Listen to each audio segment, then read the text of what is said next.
Chapter 667 12 Sacred Nights. Inside the Frost Prison, the final boss, the Frost Giant, roared, causing the entire Frost Cavern to shake. In the next moment, countless icicles on the ceiling of the cave abruptly broke off and fell. The 100 level 30 players in the cave desperately dodged the descending icicles. If struck by these icicles, even an MT who had activated a life-saving skill would not be able to survive a single hit, much less any other classes. Everyone pay attention to dodging, but don't waste too much stamina either. The boss only has 30% HP remaining. Warwolf hurriedly reminded his team after throwing himself to the floor to avoid the Frost Giant's steel hammer. At the moment, Warwolf's maximum HP was already more than 9,000. He was only behind Kola, who was equipped with a complete Tier 1 set equipment, by over 1,000 HP. He could definitely be considered one of the highest HP MTs in the game compared to the Frost Giant, which was the size of a small hill. Warwolf's HP was like a mere speck of dust. Frost Giant, elemental being, Great Lord. Level 32.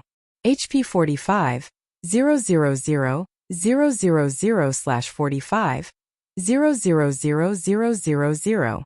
As the ruler of the Frost Prison, a 100-man team dungeon, the Frost Giant was considerably more powerful than any boss they had faced previously. Not only did it possess extremely high HP, but its massive 5-story tall body could cause great destruction with every action. Even Warwolf would receive nearly -4,000 damage when he blocked one of the Frost Giant's attacks with his shield.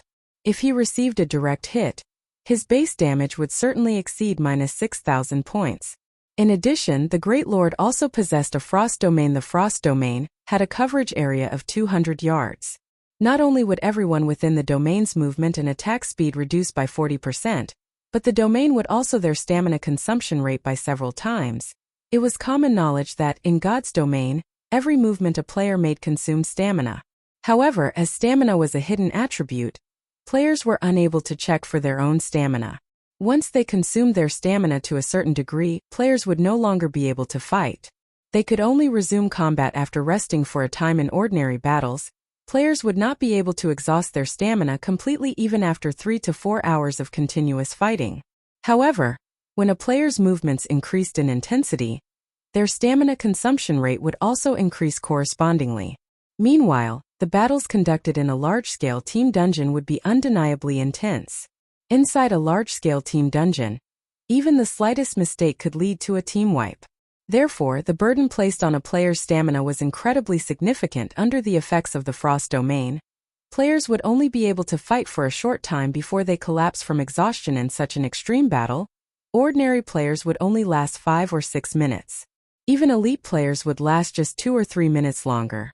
Only players who possess powerful control over their own bodies could minimize their stamina consumption to the very minimum and last more than 12 minutes in the battle against the Frost Giant. However, very few players were capable of achieving such a high degree of control. After being struck by another wave of icicles, several more players fell flat on the floor from overexhaustion. They were unable to attack the boss, even if they wanted to. How many people are still able to fight? Warwolf asked through the team chat as he lifted his large shield to intercept the Frost Giant. Boss Wolf, we just lost another 4 more melees and 1 ranged. We only have 76 people left. An oracle standing at the rear line replied. 76? Warwolf looked at the Frost Giant's HP currently. The Great Lord still had 27% of its HP remaining, which was roughly 12,150,000 HP. With their current damage output, they would have to continue attacking the boss for another 3 minutes or so to end the battle. However, after experiencing so many battles against this boss, Warwolf knew very clearly that the further they proceeded into the battle, the more players would become overexhausted. It was simply impossible to finish the battle in 3 minutes. Is it still impossible? The Frost Giant did not have many powerful skills. As long as one familiarized themselves with the Great Lord's skills, they could mostly evade the powerful moves of the boss. However, instead of dying to one of the boss's skills, the team had died from overexhaustion. If this matter were made known to others, they would certainly become a laughingstock. 5 minutes later, a group of people appeared at the resurrection point of the Frost Prison. This group of people was none other than the members of Overwhelming Smile Boss. The Frost Giant's combat technique requirement is simply too high. If we want to clear the dungeon, we'll need to have Underworld send more experts to us. It's no solution to continue losing EXP here. Soaring Snake, clad in black armor, suggested although Underworld is paying great attention to White River City, its main focus is still on the Frostwolf Kingdom and the Snowstorm Kingdom. The organization won't be willing to dispatch many experts to us. Besides, we can now bring the final boss down to less than 10% HP. As long as we have over a dozen people still alive near the end, we can clear the dungeon. Warwolf shook his head, denying Soaring Snake's suggestion. He then said, "It's a pity Yulan is too busy with managing the trading firm and guild over at Maple City. With her skills and wisdom, we might have already cleared the dungeon by now." Hearing Warwolf say so, everyone could not help but nod their heads in agreement when one spoke about the experts of Overwhelming Smile. The strongest expert was definitely Warwolf. However, nobody could ever guess that the second strongest expert in the guild was actually Yulan. Yulan's harmless appearance must not fool one. When it came to an actual fight, even the prideful and talented Soaring Snake was not a match for her. So much so that Soaring Snake could not even shave off 1/3 of Yulan's HP before being defeated. The fight between Yulan and Soaring Snake had stupefied everyone originally. Soaring Snake was considered one of the top few experts of Ouroboros. After receiving Warwolf's knowledge of numerous combat techniques, Soaring Snake's strength had soared by leaps and bounds. Yet, he was still not a match for Yulan. "Let's head back," Warwolf said through the team chat. He no longer wished to waste any more time here. Just as the members of Overwhelming Smile were about to leave, the sound of a system announcement entered everyone's ears. White River City Region System Announcement. Congratulations to Heaven's Burial for becoming the first team to conquer the hard mode of Frost Prison. All players on the team will be rewarded with 4 million EXP, 70 silver, 100 White River City reputation points, and 40 Star Moon Kingdom reputation points. Star Moon Kingdom Region System Announcement. Congratulations to Heaven's Burial for becoming the first team to conquer the hard mode of Frost Prison. All players on the team will be rewarded with 5 million EXP, 5 Tier 2 gemstones of random attributes, 100 White River City reputation points, and 50 Star Moon Kingdom reputation points. God's Domain Southern Continent System Announcement. Congratulations to Heaven's Burial for becoming the first team to conquer the hard mode of Frost Prison. All players on the team will be rewarded with 6 million EXP, 1 Tier 3 gemstone of random attributes, 100 Star Moon Kingdom reputation points, and 10 Humanity reputation points. The announcement repeated 3 times. The teams raiding the Frost Prison were instantly stupefied. Nobody would have thought that the first guild to clear a 100-man team dungeon in Star Moon Kingdom would be the newly established Heaven's Burial. Heaven's Burial? Warwolf's expression turned grim, a hint of confusion flashing across his eyes. Although there were many experts in Heaven's Burial, they should be about equal in strength to Overwhelming Smile. Yet, Heaven's Burial had actually managed to raid the hard mode Frost Prison so quickly. No matter how he thought about it, there was something fishy. A short moment later, a group of players appeared at the Frost Prison teleportation gate. These people all wore the emblem of Heaven's Burial on their chests, and they were uniformly level 30. Meanwhile, the leader of the team, the cleric Flameblood, looked at Warwolf and smiled beside Flameblood. There were also many faces that Warwolf had never seen before. Meanwhile, every one of these new arrivals emitted sharp and frightening auras that were stronger than even Warwolf's team leader Wolf. It seems that Heaven's Burial has managed to come out slightly on top this time, Flameblood said as he walked up to greet Warwolf. "I always thought that Zero Wing was our greatest opponent. I never thought that Heaven's Burial had hidden its strength so deeply. However, although Overwhelming Smile has lost this time, the results will not necessarily be the same the next time," Warwolf replied, smiling. He could not help but take a look at the few people standing beside Flameblood.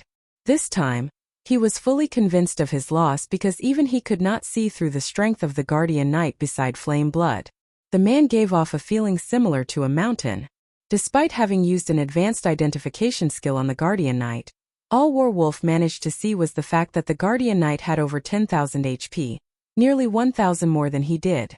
The Guardian Knight's strength was definitely above his own with such a powerful MT. In addition to top-tier experts like Flameblood, Ghost Shadow, and several other experts who were a match for the Guardian Knight expert, it was very reasonable for Heaven's Burial to clear the hard mode Frost Prison. In the middle of the two's conversation, Feng had arrived before the dungeon together with his team. The expressions on each of their faces at the moment were very ugly. None of them would have thought that Heaven's Burial would obtain the first clear of the Frost Prison Guild leader Black Flame. It is truly a pity. If you had come here a little earlier, the first clear of this dungeon might have belonged to Zero Wing instead. Flame Blood laughed elegantly. The achievement of obtaining the first clear of a 100-man team dungeon this time would lift Heaven's Burial's reputation to a whole new level. Although it still could not become White River City's #1 guild, at the very least, everyone would no longer think that Heaven's Burial was inferior to Zero Wing. In terms of dungeon raiding capabilities, others might even think that Heaven's Burial was slightly superior. Feng did not make a response regarding Heaven's Burial's unexpected performance. Sweeping his gaze across the members of Heaven's Burial, his attention immediately fell onto a single person. Why is one of the 12 sacred knights here? Feng was inwardly stunned when he saw the Guardian Knight standing beside Flame Blood. Chapter 668 Challenge. Other than those extraordinarily rare, God-ranked experts, there had been countless experts in God's domain. There had even been many Tier 5 experts in the past. The top 12 Tier 5 players of every class had been known as the 12 Sacred Experts. Tier 5 experts were considered treasures to any guild. They were geniuses that could not be ignored. Any guild that managed to nurture a Tier 5 expert would celebrate for days. Meanwhile, the 12 Sacred Experts were a group of players standing at the very peak of Tier 5 classes. They had been geniuses among geniuses. Right now, the Guardian Knight standing beside Flame Blood had been one of the famous 12 Sacred Knights, Lightning Blade. Not only was his blade work astonishingly fast, but he was also famous for having an impenetrable defense. In the past, even the 12 Sacred Assassins had been unable to break through his defense. Lightning Blade had ranked 8th among the 12 Sacred Knights. However, the most frightening aspect about him was the fact that he had been an independent player. Had Lightning Blade joined a first-rate guild early on in the past, he might have had the chance to join the Tier 6 God-rank player. Feng never imagined that Heaven's Burial could actually rope in such a peerless expert. He was slightly surprised. There was no doubting the importance of an MT to a team. Heaven's Burial had already recruited many experts of the virtual gaming world. Now they had even managed to recruit such a powerful MT. Lightning Blade's entry into the guild instantly elevated the strength of Heaven's Burial's main force by several levels through the famous one-hit Azura, Black Flame. Lightning Blade shifted his gaze to Feng. Grinning, he said, "I heard that you were Star Moon Kingdom's #1 expert. I have always enjoyed challenging experts. Why don't we have a duel? I want to see whether the rumored one-hit Azura is actually as godly as they say, being able to send anyone to the afterlife with just one hit. Or maybe everything was just a big lie." The moment Lightning Blade finished his words, the surrounding temperature dropped by several degrees. At this moment, every member of Zero Wing radiated an intense killing intent. Feng was their guild leader. How dare anyone just walk up to him and issue a challenge, not to mention doing so with such a disrespectful tone. This was an insult to Zero Wing itself. However, as the leader of Heaven's Burial's team, rather than stopping Lightning Blade, Flame Blood simply stood by his side, smiling. Although it was not wise to provoke Zero Wing, Heaven's Burial's momentum was in full swing. It was also a good thing to have Lightning Blade test the depths of Feng's strength. Not only would this improve the guild's reputation, but it would also serve as a foundation to deal with Feng in the future.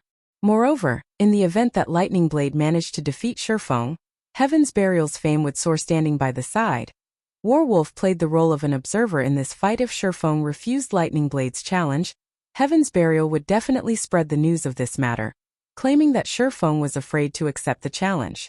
Feng's position as the #1 expert of Star Moon Kingdom would definitely be at risk. However, if he accepted the challenge, he would also risk revealing his strength to his enemies.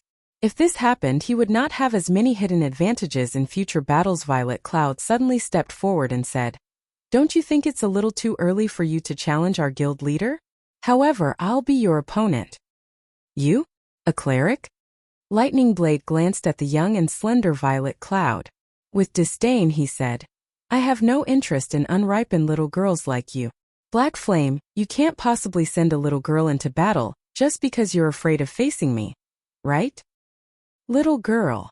Violet Cloud remained unperturbed by the Guardian Knight's insult. Smiling calmly, she said, "If you can't even defeat a little girl like me, what qualifications do you have to face our guild leader? Then are you saying that, as long as I beat you, your guild leader will fight me?" Lightning Blade countered with a question of his own. I guarantee it. Feng nodded. Okay, I look forward to experiencing Guild Leader Black Flame's brilliant moves. Lightning Blade laughed. He then shifted his gaze towards Violet Cloud, following which, both teams distanced themselves from each other, creating a space for the fighters. Lightning, be careful of that girl.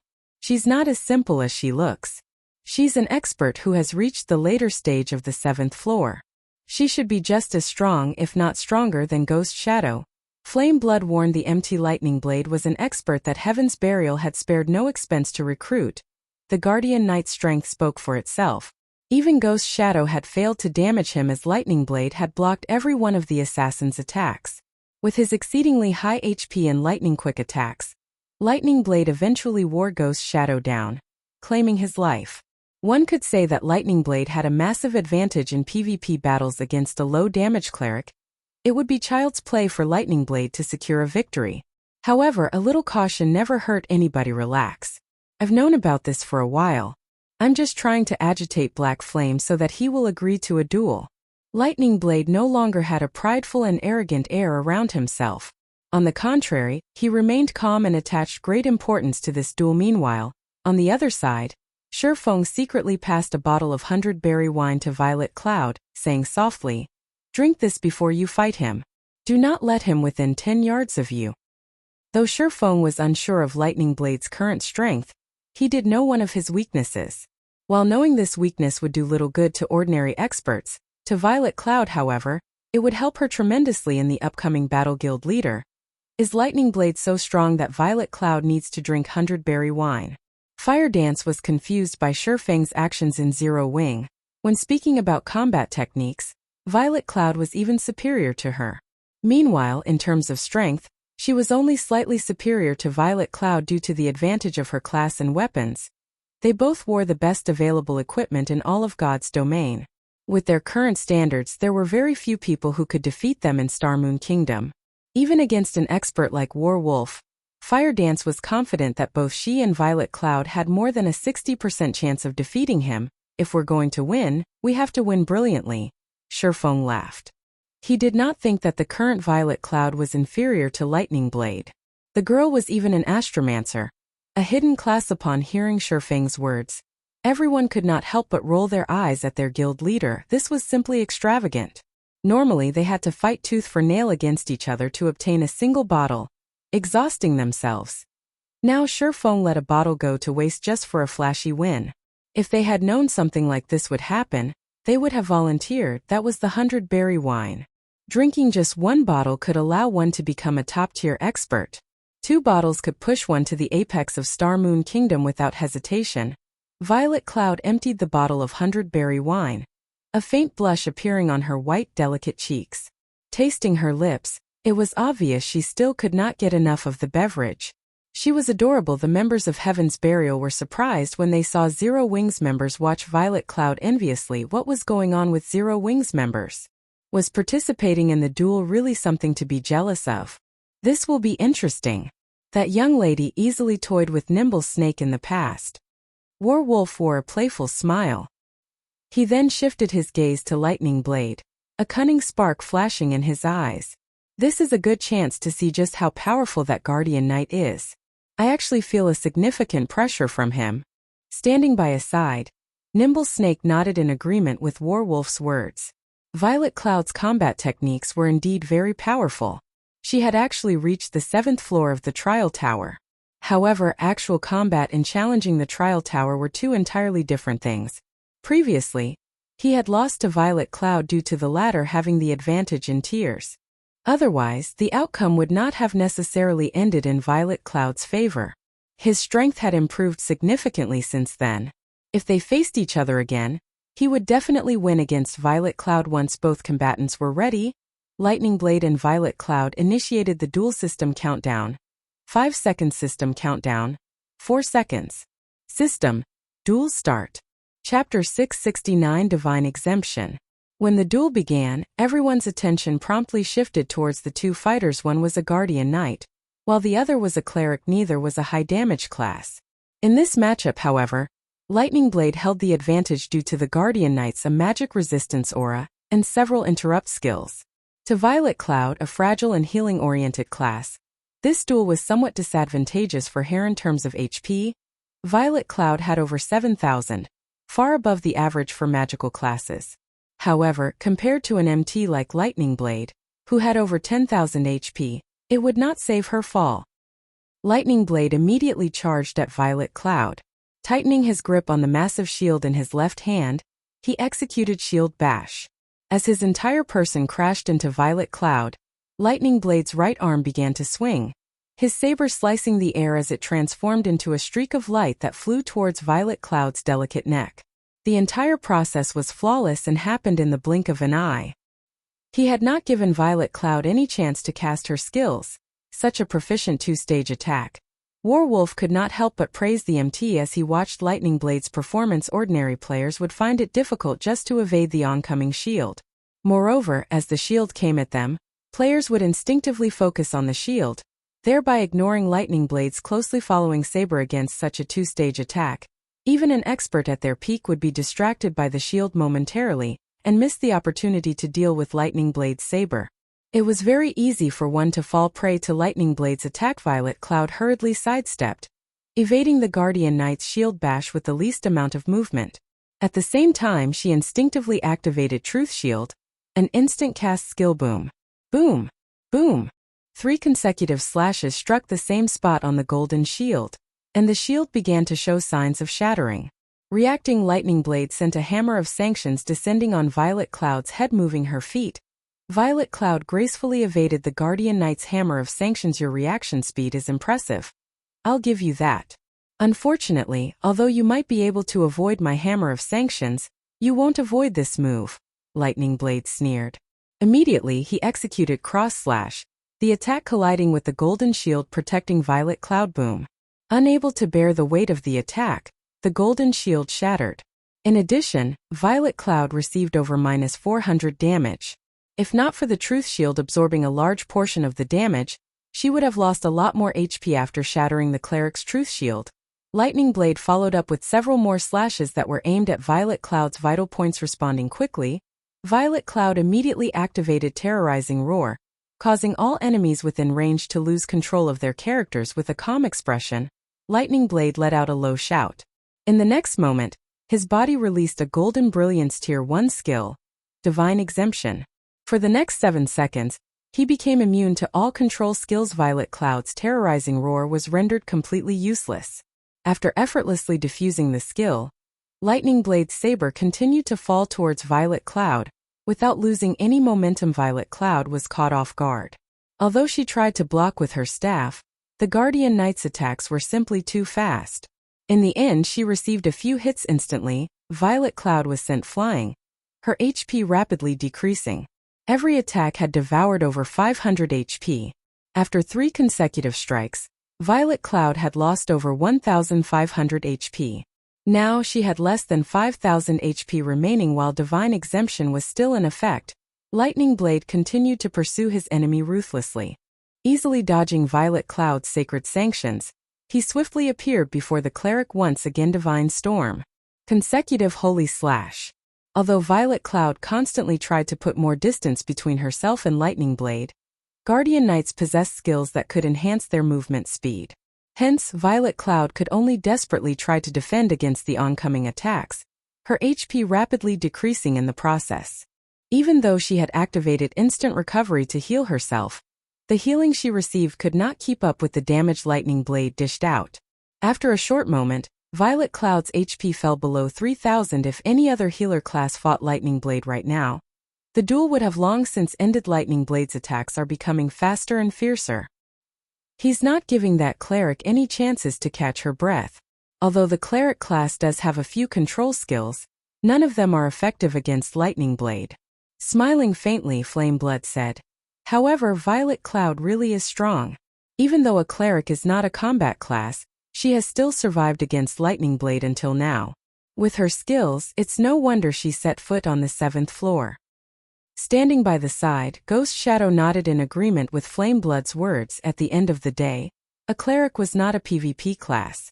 If Fire Dance were the one fighting in this match, Zero Wing might have had a chance of emerging victorious. Quite good. However, I won't give you any more chances to heal. Grunting, Lightning Blade's body suddenly expanded slightly as he used the Berserk skill, Light Force, increasing his strength and endurance by 30%, and defense by 60% for 20 seconds. Suddenly, Lightning Blade's HP rose to more than 13,000. His damage also increased significantly. Guild Leader Black Flame. It is truly a pity that this battle is going to end so quickly, Flame Blood said as he turned to Feng. Smiling, the outcome was obvious now. Lightning Blade still had more than 13,000 HP, whereas Violet Cloud had less than 3,000 HP. Though Violet Cloud could technically heal herself, skills such as Healing Light and Greater Healing required one to chant and channel for at least 1 or 2 seconds. Against an expert such as Lightning Blade, Violet Cloud would not have any chance to cast such time-consuming skills.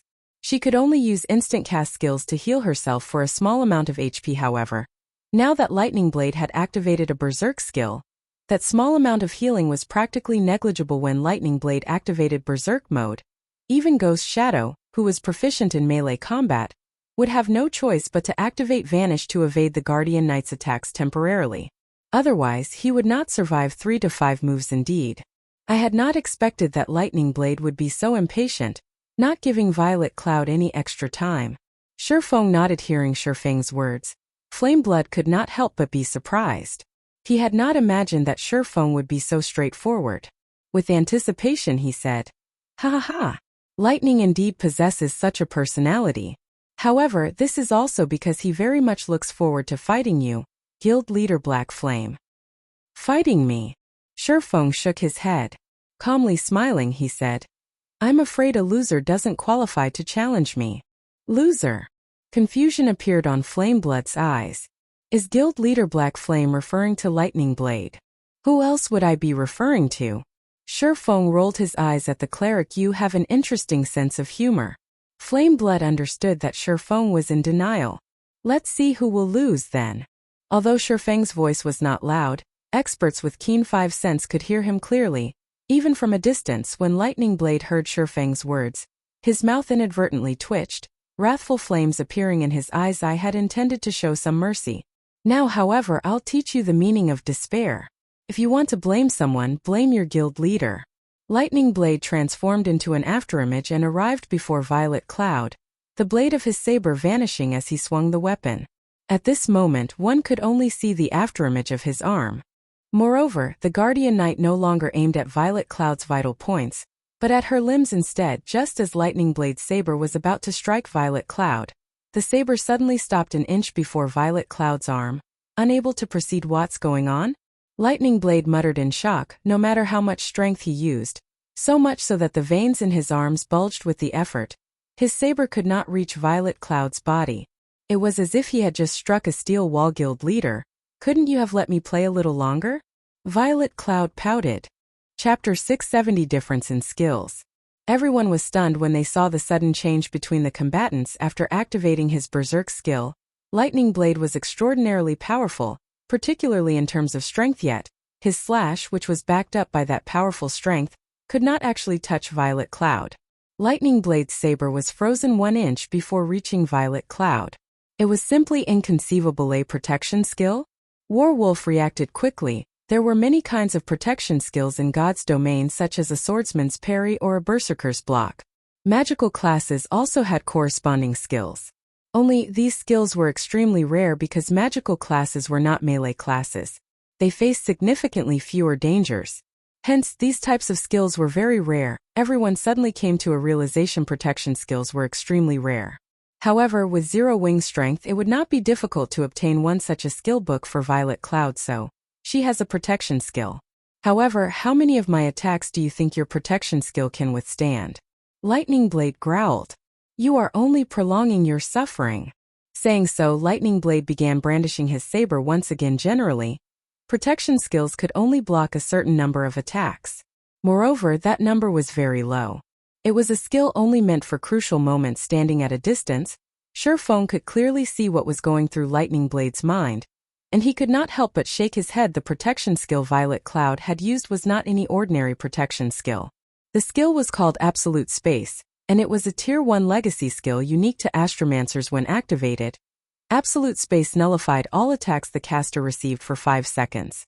During this time, the caster was not allowed to move, but could cast spells to attack. It was a near-invincible skill despite Lightning Blade Relentless Assault. The latter did not receive a single point of damage. In the meantime, Violet Cloud casually used lesser healing and recovery, her HP rising rapidly. In the blink of an eye, her HP recovered to more than 6,000. She also had plenty of time left on Absolute Space. Taking this opportunity, Violet Cloud began to chant an incantation. Her finger traced line after line of runes in the air. Just as the duration of Absolute Space was about to expire, Violet Cloud pointed her finger at Lightning Blade. The tip of her finger releasing a black beam at the Guardian Knight before her Tier 1 spell, Black Coffin. Realizing that something was amiss, Lightning Blade hurriedly tried to dodge. However, before he could do so, four pitch-black walls emerged from the ground around him, sealing him in completely. When Nimble Snake saw this, his teeth ground together. This move was precisely the one that Violet Cloud had used to defeat him in the arena. Now that Lightning Blade had similarly fallen prey to it, the outcome of the battle might change drastically. Black Coffin could trap its target for 3 long seconds. Violet Cloud took the opportunity to create some distance between herself and the trapped Guardian Knight. She then leisurely chanted an incantation. The spell she cast this time created a much bigger commotion. As Violet Cloud began chanting, a black magic array appeared in midair. In the next moment, the mana in the surrounding area frantically gathered at the magic array. Soon, the black coffin began to fade out of existence. Escaping the coffin, Lightning Blade was immediately greeted by the sight of a black magic array spewing numerous black balls of light. Very quickly, the number increased to 36. Every black ball of light was as large as a basketball, and they covered the entire space above the duel venue. Go!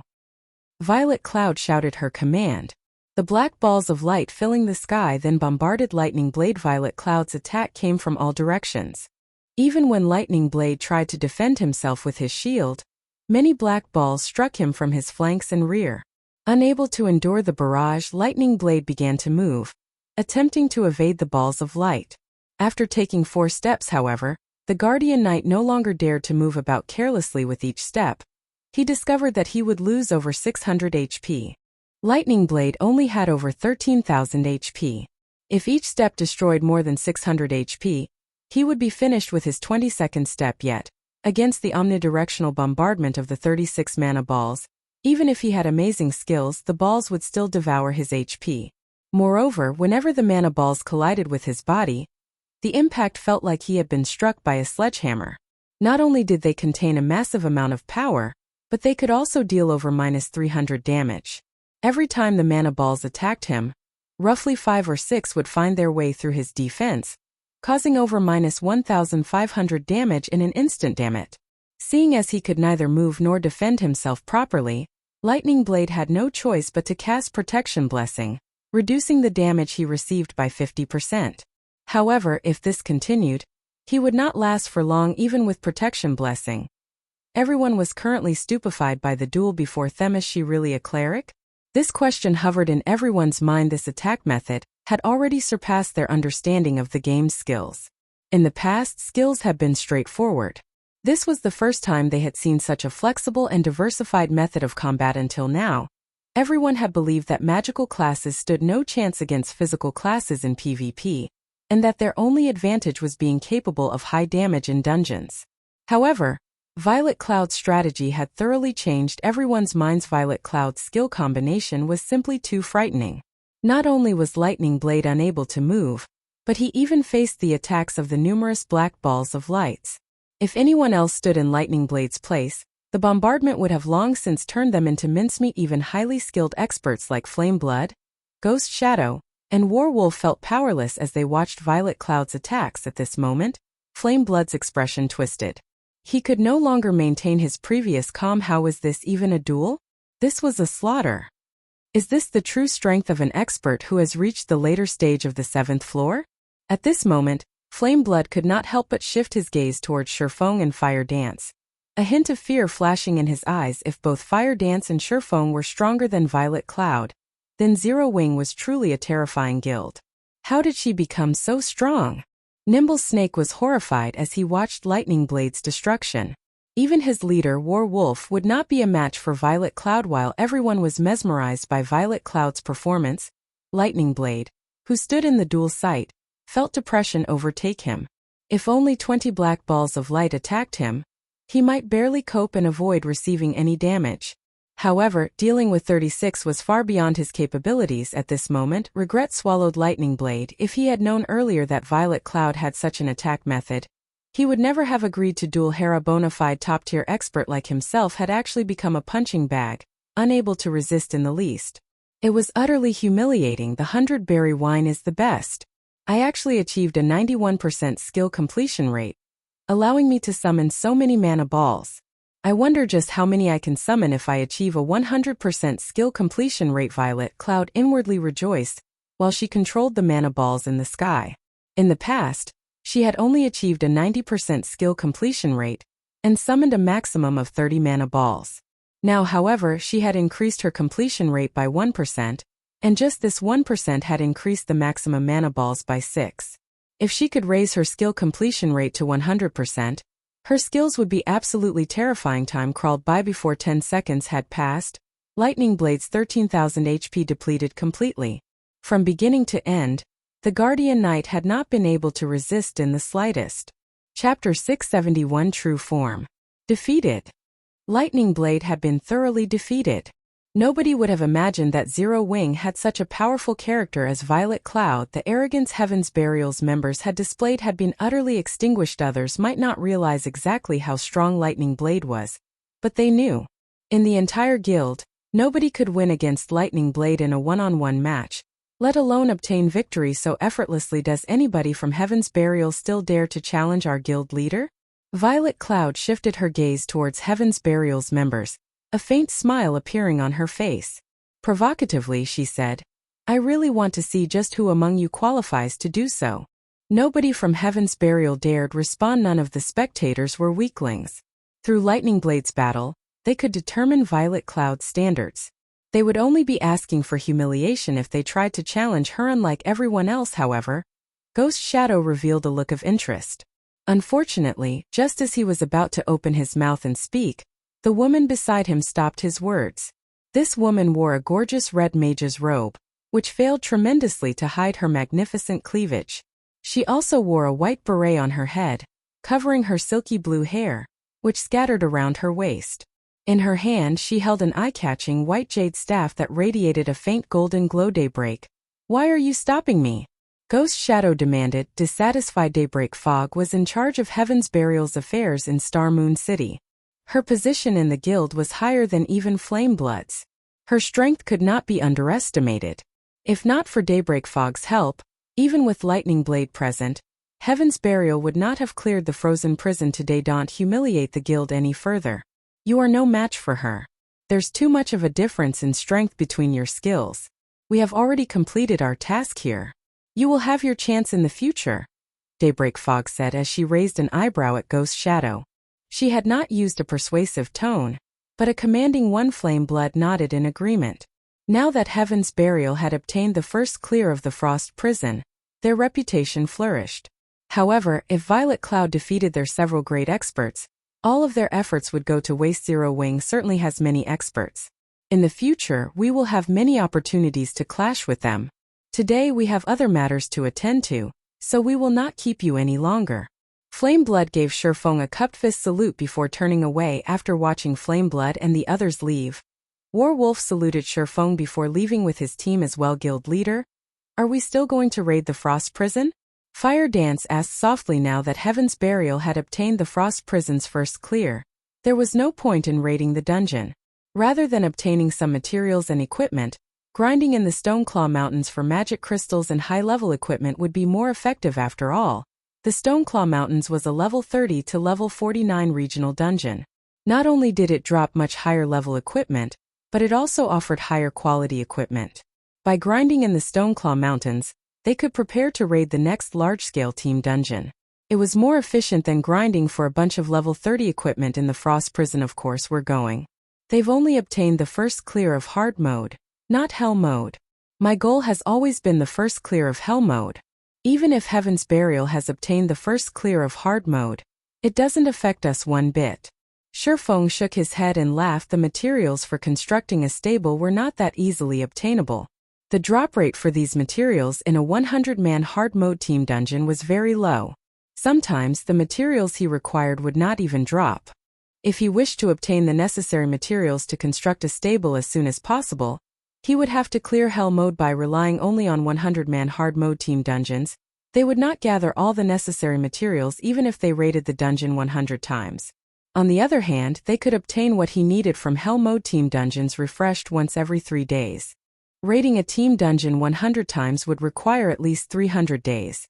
Though when players reached higher levels, lower-level dungeons would become much easier to raid.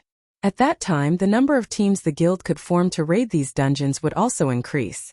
However, that was still a long ways off. Currently, Feng was in a hurry to construct a stable and nurture the Thunder Wolf. Nurturing a 5-star mount required a lot of time and effort. After all, he did not wish to see the Thunder Wolf still in the process of being tamed while the mainstream players had already purchased their own mounts. Everyone was rendered speechless. Guild leader, with our recent improvement we might be able to manage hard mode, but I think that hell mode is still out of our reach. Fire Dance refused to believe that hell mode was only slightly harder than hard mode indeed. In terms of techniques, the majority of the team is still far from qualified. Though, in terms of equipment and attributes, everyone has already passed the minimum requirements. Feng then grinned and said, however, techniques can be made up for. Made up? A light suddenly shone in Fire Dance's eyes. Guild leader, are you planning on using the 100-berry wine? If one spoke of a method to improve one's combat techniques for a short period, then the only thing that came to everyone's mind was the 100-berry wine. Only the 100-berry wine was too rare. Currently, everyone could only obtain it through Feng. They had not even heard of the beverage being available elsewhere. Let's enter the dungeon before we continue this conversation. Feng nodded. The 100-berry wine was indeed extremely rare. However, some time ago, he had made another trip to District 1's shelter, and had obtained another 300 bottles. Hence, he had no problem wasting a few to obtain the first clear of the Hell Mode Frost Prison. Meanwhile, Heaven's Burial's successful raid of the Frost Prison had become major news throughout Star Moon Kingdom. For a time, everyone in the kingdom knew of the guild named Heaven's Burial. Heaven's Burial is too amazing. Even the 2 first-rate guilds in Star Moon City have yet to obtain the first clear of a 100-man team dungeon. Yet, Heaven's Burial succeeded.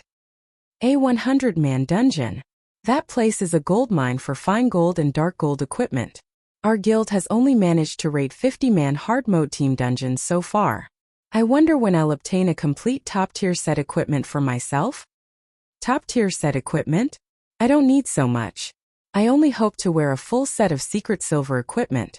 My friends would die from envy. A full set of secret silver equipment? Just the level 25 secret silver weapon my friend wields is already enough to make me drool.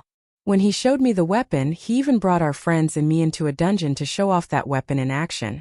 Bronze or mysterious iron weapons can never hope to compare to how cool his weapon is. I heard that Heaven's Burial is mass recruiting right now. The benefits they offer are excellent. The guild often brings newcomers with good potential into large-scale team dungeons. We should still make it for the recruitment if we hurry. Players throughout Star Moon Kingdom were talking about Heaven's Burial on the forums for a time. Heaven's Burial's member count soared. Unlike Zero Wing, however, Heaven's Burial did not have any financial issues. Players could join the guild as long as they reached the minimum requirements. The guild also began to show signs of becoming the #1 guild in Star Moon Kingdom. Meanwhile, inside the Frost Prison, Feng and the others finally arrived at the Frost Giant's entrenchment. Compared to the hard mode Frost Giant, the Hell mode Frost Giant was much larger. It was as tall as an 8-story building. Moreover, sharp icicles covered its body. Cold air also flowed from the Frost Giant's body, reducing the mobility of those affected. Before the battle had even begun, everyone could feel the cold air wash over them, causing them to shiver. Nobody knew that the Hell mode Frost Giant was the Frost Giant's true form. Frost Giant. Elemental Being. Grand Lord. Level 32. HP 60 000 000/60 000 000. Chapter 672 Terror of a Grand Lord. Shortly after Feng and the others entered the Hell Mode Frost Prison, the various guilds received news of the matter. Black Flame really is interesting. After we've just claimed the first clear of Hard Mode, he immediately leads Zero Wing to raid Hell Mode, Daybreak Fog said, a hint of interest flashing in her eyes. Smirking, she asked, Flame Blood, what do you think of this? They should just be testing the waters. At this point, there isn't any point in raiding the Hard Mode Frost Prison. Aside from challenging Hell Mode, their only other option is to challenge the 100-man team dungeons of other cities. However, the team will have to prepare and familiarize themselves with the other 100-man team dungeons to raid them successfully, Flameblood said quietly as he read the report from his subordinates. Unfortunately, with Zero Wing's current teams, it is simply impossible to raid the Hell Mode Frost Prison. That is no longer an issue of being strong enough or not. Indeed, maybe I am just overthinking things. That is, after all, a 100-man Hell Mode dungeon. Daybreak Fog had previously met Feng. Although she had not seen exactly how skilled the man was, judging from his past performances and the various experts around him, he was not someone who would make foolish decisions. Forget it. What Zero Wing does no longer matters to us. I only visited to help you with the dungeon. Guild leader has already declared that our true focus is the Stoneclaw Mountains. As for the matters in White River City, leave them to Elder Seven Treasures. What is it that requires all of us to head there? Aren't the Stoneclaw Mountains just a place to grind for magic crystals? Flame Blood asked, confused. These two were the strongest combatants within the guild. It would not be wise to station them all in the Stoneclaw Mountains. Haven't you ever wondered how the Stoneclaw Mountains activated?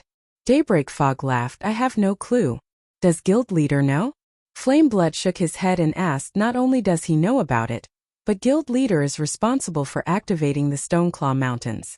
When Daybreak Fog spoke about Heaven's Burial's guild leader, singular burial, adulation filled her voice. She had left the super guild she had been a part of and joined Heaven's Burial without hesitation because of this man.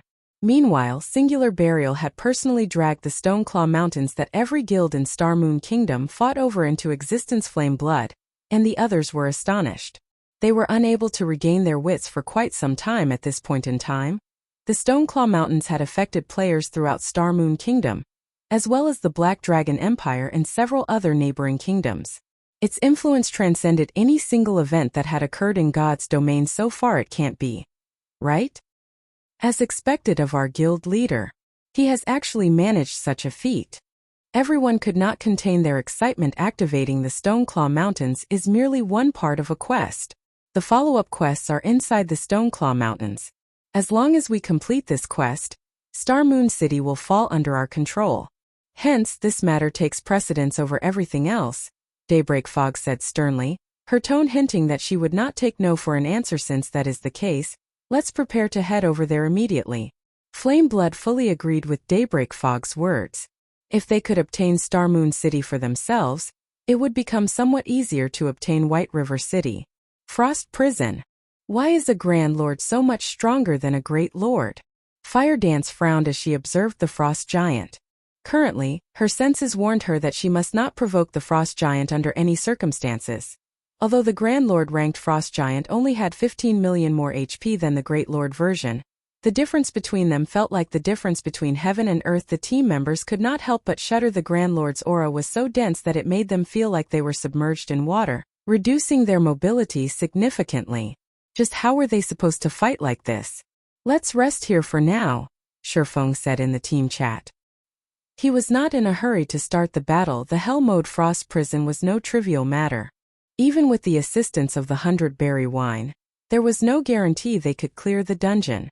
Contrary to expectations, the greatest difference between a Grand Lord and an ordinary Great Lord was not attributes, but mental suppression.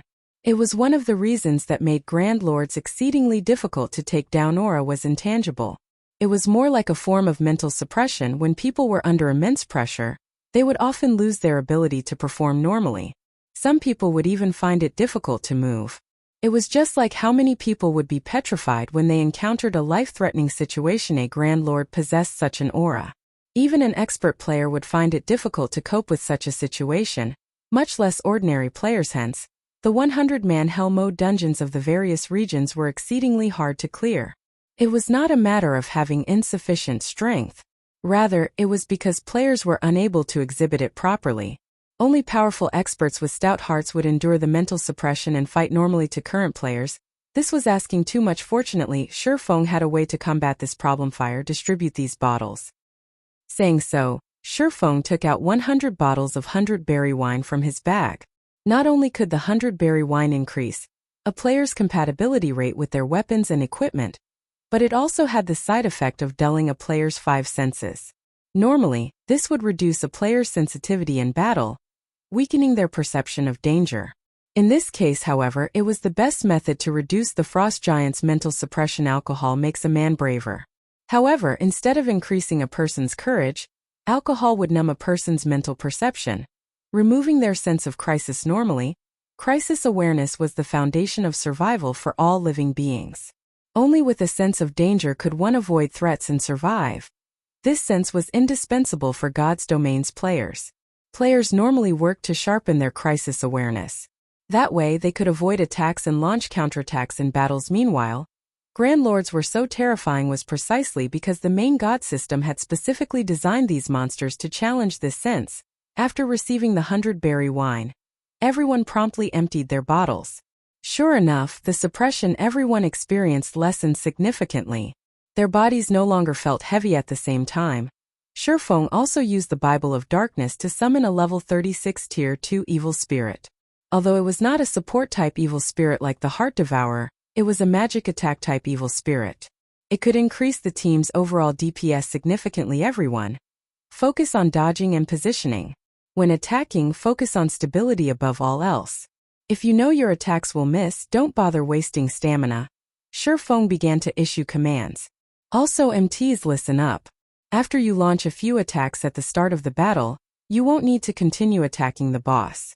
Just make sure you stand in front of the boss as much as possible. For damage dealers, do the opposite.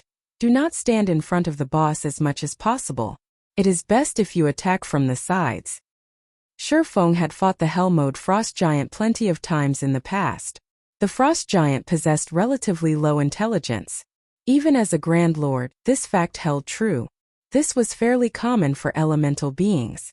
The Frost Giant's attacks were also quite simple, preferring to attack only the targets in front of it.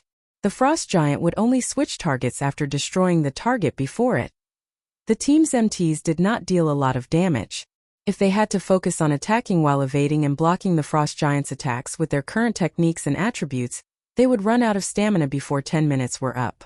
Against the Grand Lord's 60 million HP, 10 minutes was definitely not enough to finish the battle. After everyone was in position, Kola, Yiwumian, Turtledove, and the other MTs charged at the Frost Giant as one fierce assault. Before the group of MTs arrived before the Frost Giant, the Grand Lord released its Frost Domain. The Frost Domain's effects this time were slightly stronger than against the Great Lord-ranked Frost Giant. Though the stamina consumption rate was the same, their movement and attack speeds had now decreased by 50%. Chapter 673, Grinding a Boss. Before Kola and the other MTs could reach the Frost Giant, the Grand Lord raised its iron fists and smashed the frozen ground heavily iced thorns. As if the frosty ground had transformed into water, waves rocked the surroundings. Every wave rolled the ground. Amidst these waves, ordinary players would struggle to stay on their feet. Although Kola and the others were experts, even they could barely advance, following which, glistening ice spikes exploded from the ground, one after another.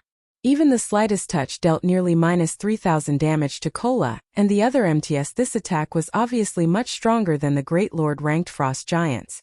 Everyone's chests tightened at this situation. Could they really defeat this Frost Giant? Damage dealers on the sides can attack freely. Blackie, cast Guardian of Light on Kola. Violet, focus on damage. Feng leisurely commanded. Got it.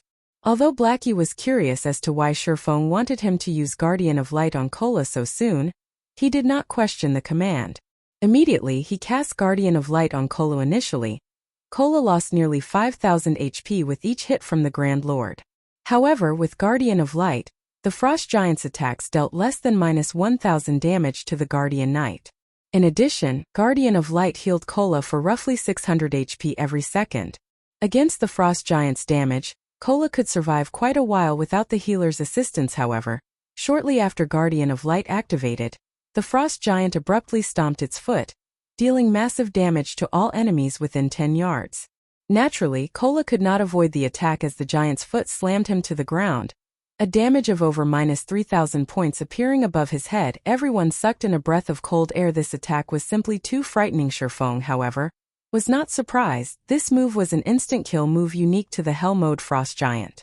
The frost giant would first use Fatal Blow against one enemy.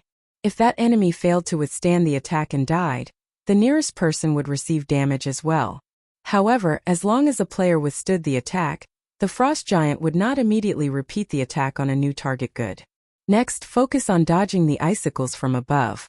Seeing as there were no major issues, Feng activated the Aura of Space and dashed towards the frost giant. He had no intentions of saving his stamina. The frost domain was a control spell. As long as he activated the Aura of Space, he would be immune to all control effects. In other words, the frost domain would not affect him, and he could fight without worrying about his stamina depleting too quickly. With Cola holding the boss's aggro, the other DPS began their relentless assault spells and arrows bombarded the frost giant. Meanwhile, the melee classes desperately attacked the Grand Lord's joints, thereby disturbing its attack rhythm. The members of Zero Wing's main force wore excellent equipment, and practically all of their skills could deal over -1,000 damage to the frost giant. Among the team members, Fire Dance and Rampant Blade were the strongest. The majority of Fire Dance's equipped Tier 3 gemstones were strength attributed. Every one of her normal attacks could deal over -1,000 damage.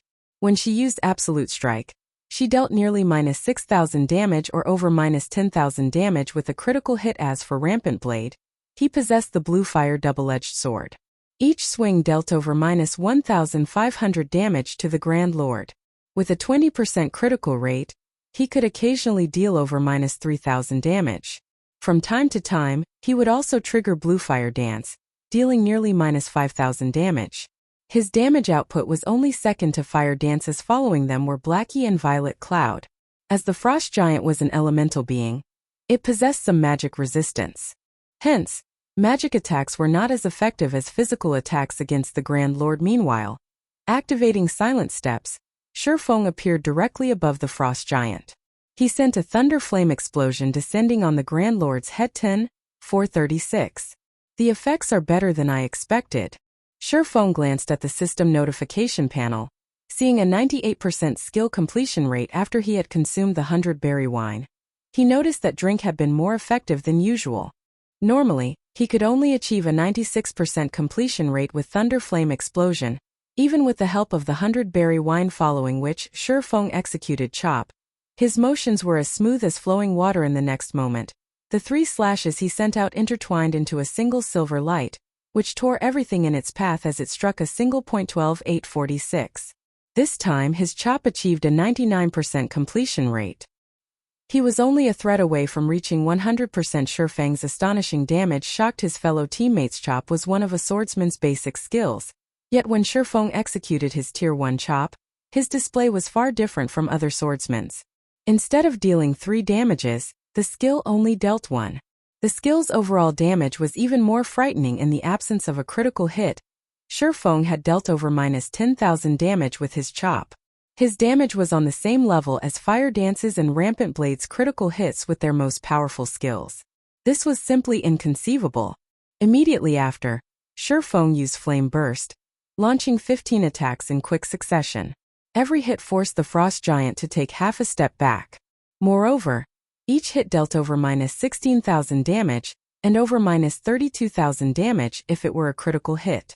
The sight floored the other Zero Wing members into a momentary standstill. Don't focus on dealing more damage to the boss. Think about how you can improve your skill completion rates. It isn't often that you get to experience a mental suppression like this. Feng finally understood why the 100-berry wine was more effective than usual. The 100-berry wine had a side effect of blurring a player's 5 senses, dulling their perception. However, the Grand Lord's aura could negate much of this side effect, allowing players to maintain a clear state of mind, even with the alcoholic effects. With this, players could execute their skills more efficiently. After Feng's reminder, everyone became aware of their own conditions previously. When they had drunk the 100-berry wine, they had not been able to maintain a clear state of mind. If they could practice their skills while sober, It would definitely help to improve their skill completion rates. Excitement gripped the team. They were no longer afraid of the Grand Lord. On the contrary, they stared at the Frost Giant as if he were nothing more than a mountain of gold. Desire gripping their hearts. Using a Grand Lord as target practice was simply unbelievable. Yet Zero Wings members did just that. The rapid rise of everyone's skill completion rates allowed them to understand more about their respective skills. At the same time, this improvement also allowed them to reduce many of their excess motions, thereby reducing their stamina consumption rate significantly. A short moment later, the Frost Giant's HP fell to the 20% threshold. However, none of these players were satisfied. During this short period, everyone's skill completion rates had improved significantly. For example, Fire Dance and Violet Cloud had managed to raise their skill completion rates by a stable 2%. Everyone else managed to raise theirs by a stable 1% originally. When raiding the hard mode Frost Giant, the team would have less than 70 people capable of fighting at this point. Now, however, every member of the team was still up and ready to fight. On the contrary, it was the Frost Giant who looked pitiful right now. You actually dare stand before me, the King of Frost? I will show you a power that you have never seen before. The Frost Giant bellowed, causing the entire cavern to tremble. Cold air began to gather and condense in the Frost Giant's hand. In the dark cavern, it seemed like the Frost Giant held a bright moon that dispelled the darkness. Why haven't we seen this move in hard mode before? A bad feeling started to creep up on Fire Dance before the Frost Giant attacked. Everyone could feel a bone-chilling cold wrap around their bodies. In the next moment, they began losing 500 HP every second.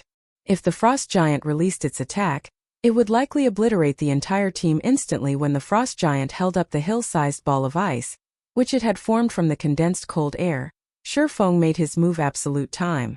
When activated, Absolute Time prevented enemies within a radius of 100 yards from using any skills or tools for 24 seconds. In this case, however, although the skill did affect the boss, it would only last 3 to 5 seconds at most. Even so, that was more than enough. Suddenly, the massive ice ball cracked and shattered. Meanwhile, the Frost Giant had weakened significantly following the interruption. Go. It's weak. Activate your berserk skills. Feng hurriedly shouted. Suddenly, everyone activated the power of darkness, their attributes increasing significantly in a fraction of a second. Spells and arrows bombarded the Frost Giant, forcing constant, painful screams from the Great Lord. Following which, the Frost Giant's HP rapidly decreased, and even its hard exterior began to burst.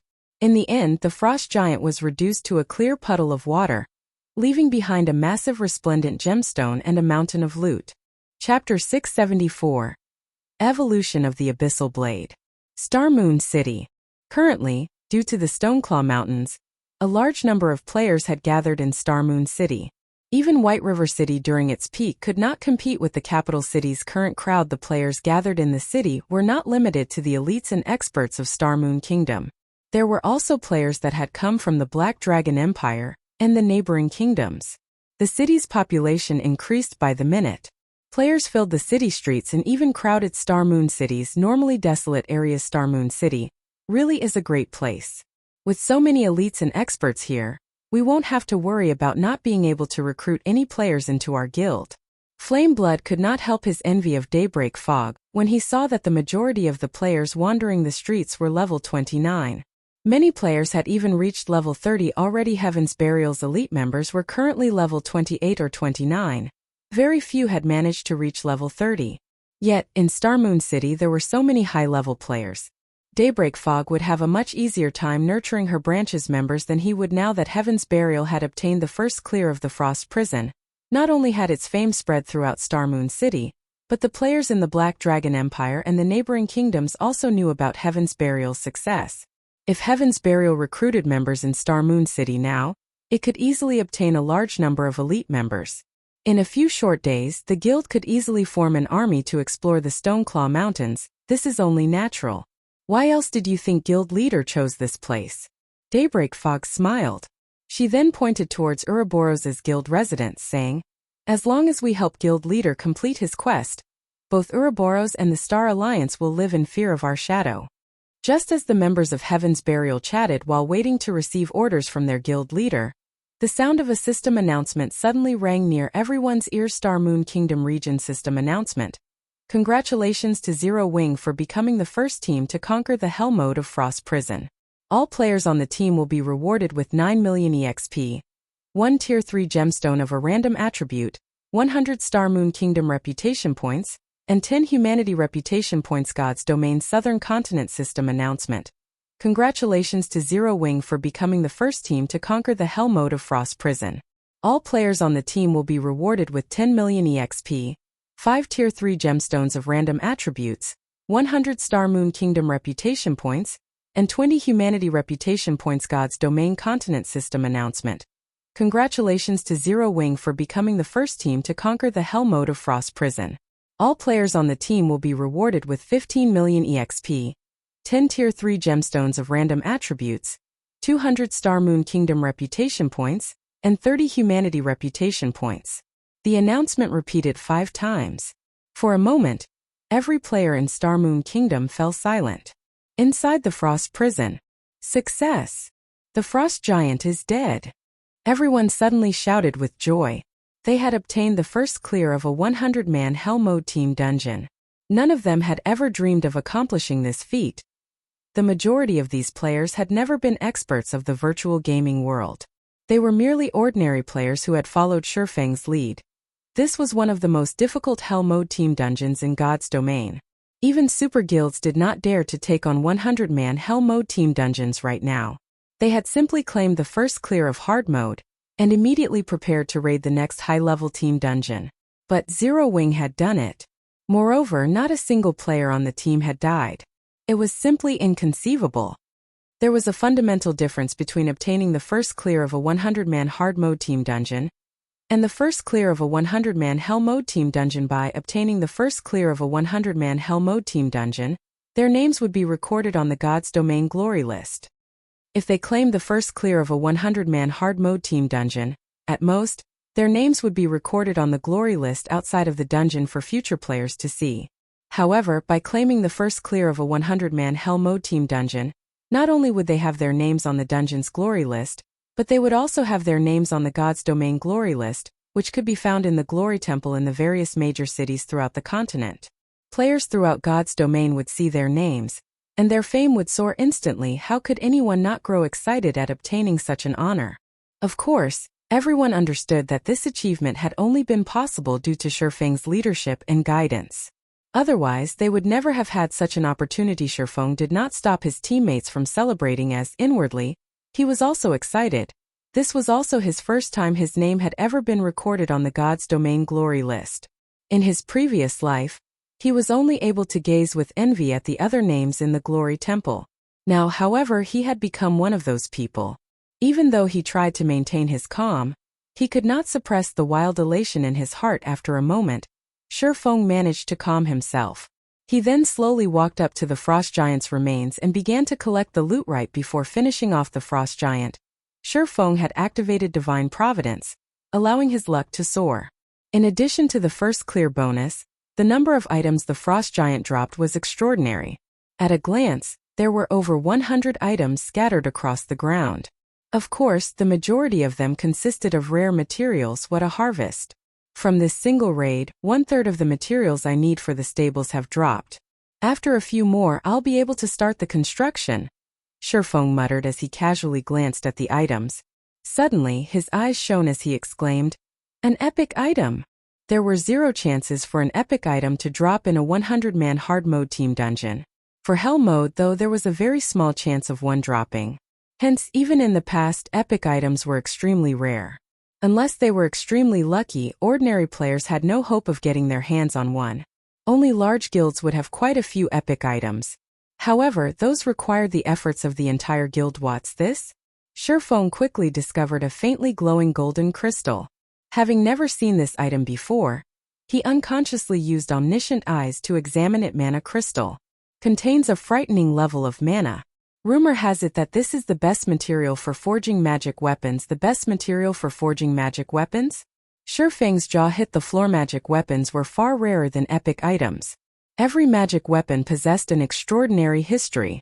The Abyssal blade in Feng's hands was one such example. The master smith Ulysses had personally forged the magnificent weapon. The materials used would not have been one bit inferior to that of legendary items. The value of a material that could be used to forge a magic weapon would most likely rival that of an epic item, or even surpass it, because a magic weapon's strength depended on the skills of the forger system. Abyssal Blade has discovered an evolution item. Would you like the Abyssal Blade to absorb the item and evolve? Suddenly, the sound of a system notification reached his ears. This is an evolution item? Feng gazed at the faintly glowing golden crystal in his hand in amazement. Aside from leveling up, the Abyssal Blade could evolve. Only, the system had never revealed the conditions for its evolution. Moreover, Feng had only managed to learn very little information regarding magic weapons in the past, so he was not sure how to evolve a magic weapon unexpectedly. He had actually obtained the evolution item required after obtaining the first clear of a 100-man team dungeon. Should I evolve it or not? Feng knew that the stronger a magic weapon became, the stronger the backlash would be when it occurred. After giving it some thought, Feng gritted his teeth and agreed to evolve the Abyssal Blade on the path of experts. If one did not move forward, they would be left behind. Since he aimed to reach the peak of God's domain, he would encounter countless experts and monstrous players. If he could not even control a single magic weapon, how was he supposed to face those monsters? Chapter 675, Bountiful Loot. After Feng clicked to evolve the Abyssal Blade, the golden crystal in his hand suddenly atomized, transforming into a stream of golden mist that flowed into the Abyssal Blade. Suddenly, the Abyssal Blade began to tremble and emit a flickering golden light. A short moment later, the Abyssal Blade's exterior also began to transform. The silver sword darkened to pitch black once more. This time, however, eye-catching bright red runes covered the sword's blade. This is an evolution. Feng was stunned. He could clearly feel that the Abyssal Blade had changed massively. His compatibility rate with the magic weapon had particularly increased. It felt as if the weapon had been tailored for him. However, unlike the Abyssal Blade's usual commotion when it leveled up, the weapon had not changed beyond its appearance. It was simply inconceivable. Immediately, Feng investigated the Abyssal Blade's attributes. Abyssal Blade. One-handed sword. Magic weapon. Attack power plus 655. All attributes plus 45. Attack speed plus 15. Ignore levels plus 15. Attacks have 50% chance to cause 200% damage, 25% chance to cause 300% damage. Every attack increases damage by 2% to a maximum of 20% if wielder belongs to a swordsman-related class. All skill levels plus 3 increase free ability points received for every increase in level by 2 points. Equipment level 30. Can be upgraded. Devour 20 level 35 fine gold weapons and 3 level 35 dark gold weapons to upgrade to level 35. Equipment Tier 1. Can be evolved. Devour 10 mana crystals to evolve to Tier 2. Additional Skill 1. Phantom Kill. Tier 1. Instantly creates a doppelganger under the wielder's control. Doppelganger has 80% of the wielder's attributes and all skills. The wielder can swap positions with the doppelganger at any time. Duration: 1 minute 10 seconds. Cooldown 5 minutes. Additional Skill 2. Abyssal Bind. Tier 1. Binds enemies and prevents movement, reducing defense by 100%. Duration: 4 seconds. Cooldown 50 seconds. Additional Skill 3. 9 Dragon Slash. Tier 1. Instantly creates 12 phantoms of the Abyssal Blade for wielder's use. Each phantom sword deals up to 60% damage. Duration: 30 seconds. Cooldown 5 minutes. Additional Skill 4. Abyssal Curse. Tier 1. Prevents all targets within a radius of 30 yards from moving or attacking for 6 seconds, and reduces their attributes by 20% for 10 minutes. Effect doubles if there is only one target within range. Cooldown: 30 minutes. Additional Profound Inheritance. Black Emperor. Tier 1. When activated, every critical hit will accumulate 1 stack of Death Aura. Each stack can be used to increase all attributes by 2% and attack speed and movement speed by 1% for 10 seconds, or to reduce the cooldown of a skill by 3 seconds. Maximum of 33 stacks of Death Aura. Duration: 10 minutes. Cooldown 12 hours. The Master Smith Alices personally created the Abyssal Blade, using the Black Dragon King's fangs as material. It is one of 36 famed swords, ranking 31st. However, the Black Dragon King himself has cursed this sword. Beyond the immense strength the blade offers, the wielder must face a backlash after a certain amount of time. However, after Jack had remodeled the Abyssal blade with a star crystal, the strength of the backlash has reduced greatly. If the wielder is unable to suppress the backlash, the wielder will receive the Black Dragon King's curse, permanently reducing all attributes by 50%, unable to be dropped, unable to be traded. So this is what an evolution looks like. Feng finally understood what was going on. The Abyssal blade's evolution had only provided minor improvements in terms of attributes. However, it had increased the tiers of the magic weapon's additional skills, upgrading them from Tier 0 to Tier 1 skills. It was similar to how players upgraded their skills only. While players required skill proficiency to upgrade their skills, the Abyssal blade required mana crystals. Although the additional skills had not improved much after the evolution, the skills would now be more effective on high-tiered monsters, but this mana crystal was not easy to obtain. It only drops from 100-man Hell Mode team dungeons, and its drop rate is really low. Feng smiled bitterly. It was not easy to raid 100-man Hell Mode team dungeons. Not to mention, there was only a chance for a mana crystal to drop from each raid.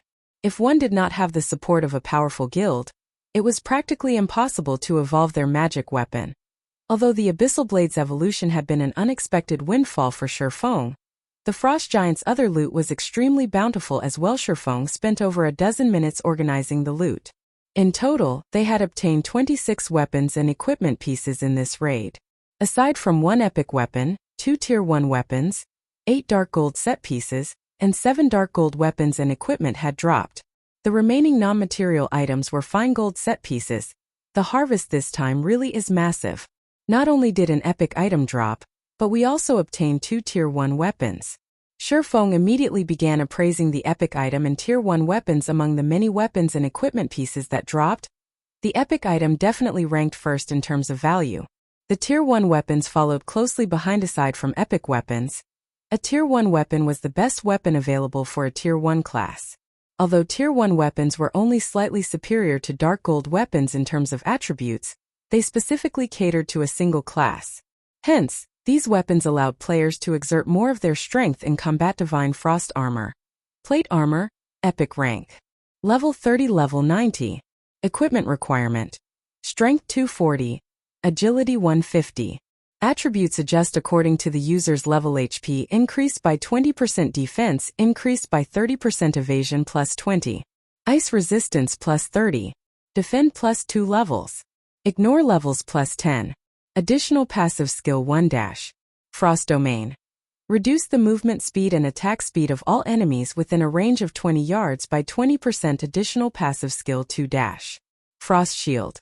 When attacked, there is a fixed chance to generate a frost shield that reduces damage received by 50%. Additional active skill dash. Freezing Air.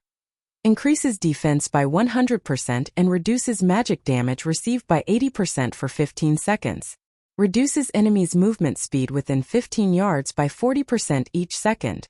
After being slowed for 3 seconds, they will be frozen for 7 seconds cooldown. 3 minutes. Tempest's Breath. Two-handed saber, Tier 1 weapon. Level 30, Level 50. Class requirement. Berserker. Attack power plus 748.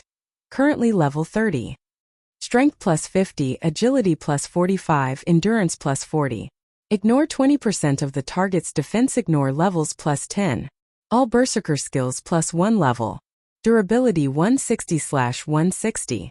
Attacks have 15% chance to trigger whirlwind / passive, dealing 180% weapon damage to surrounding enemies. 20% chance to trigger fatal blow, dealing 220% weapon damage to target and inflict bleed, reducing target's HP by 20% over 6 seconds. Windchaser.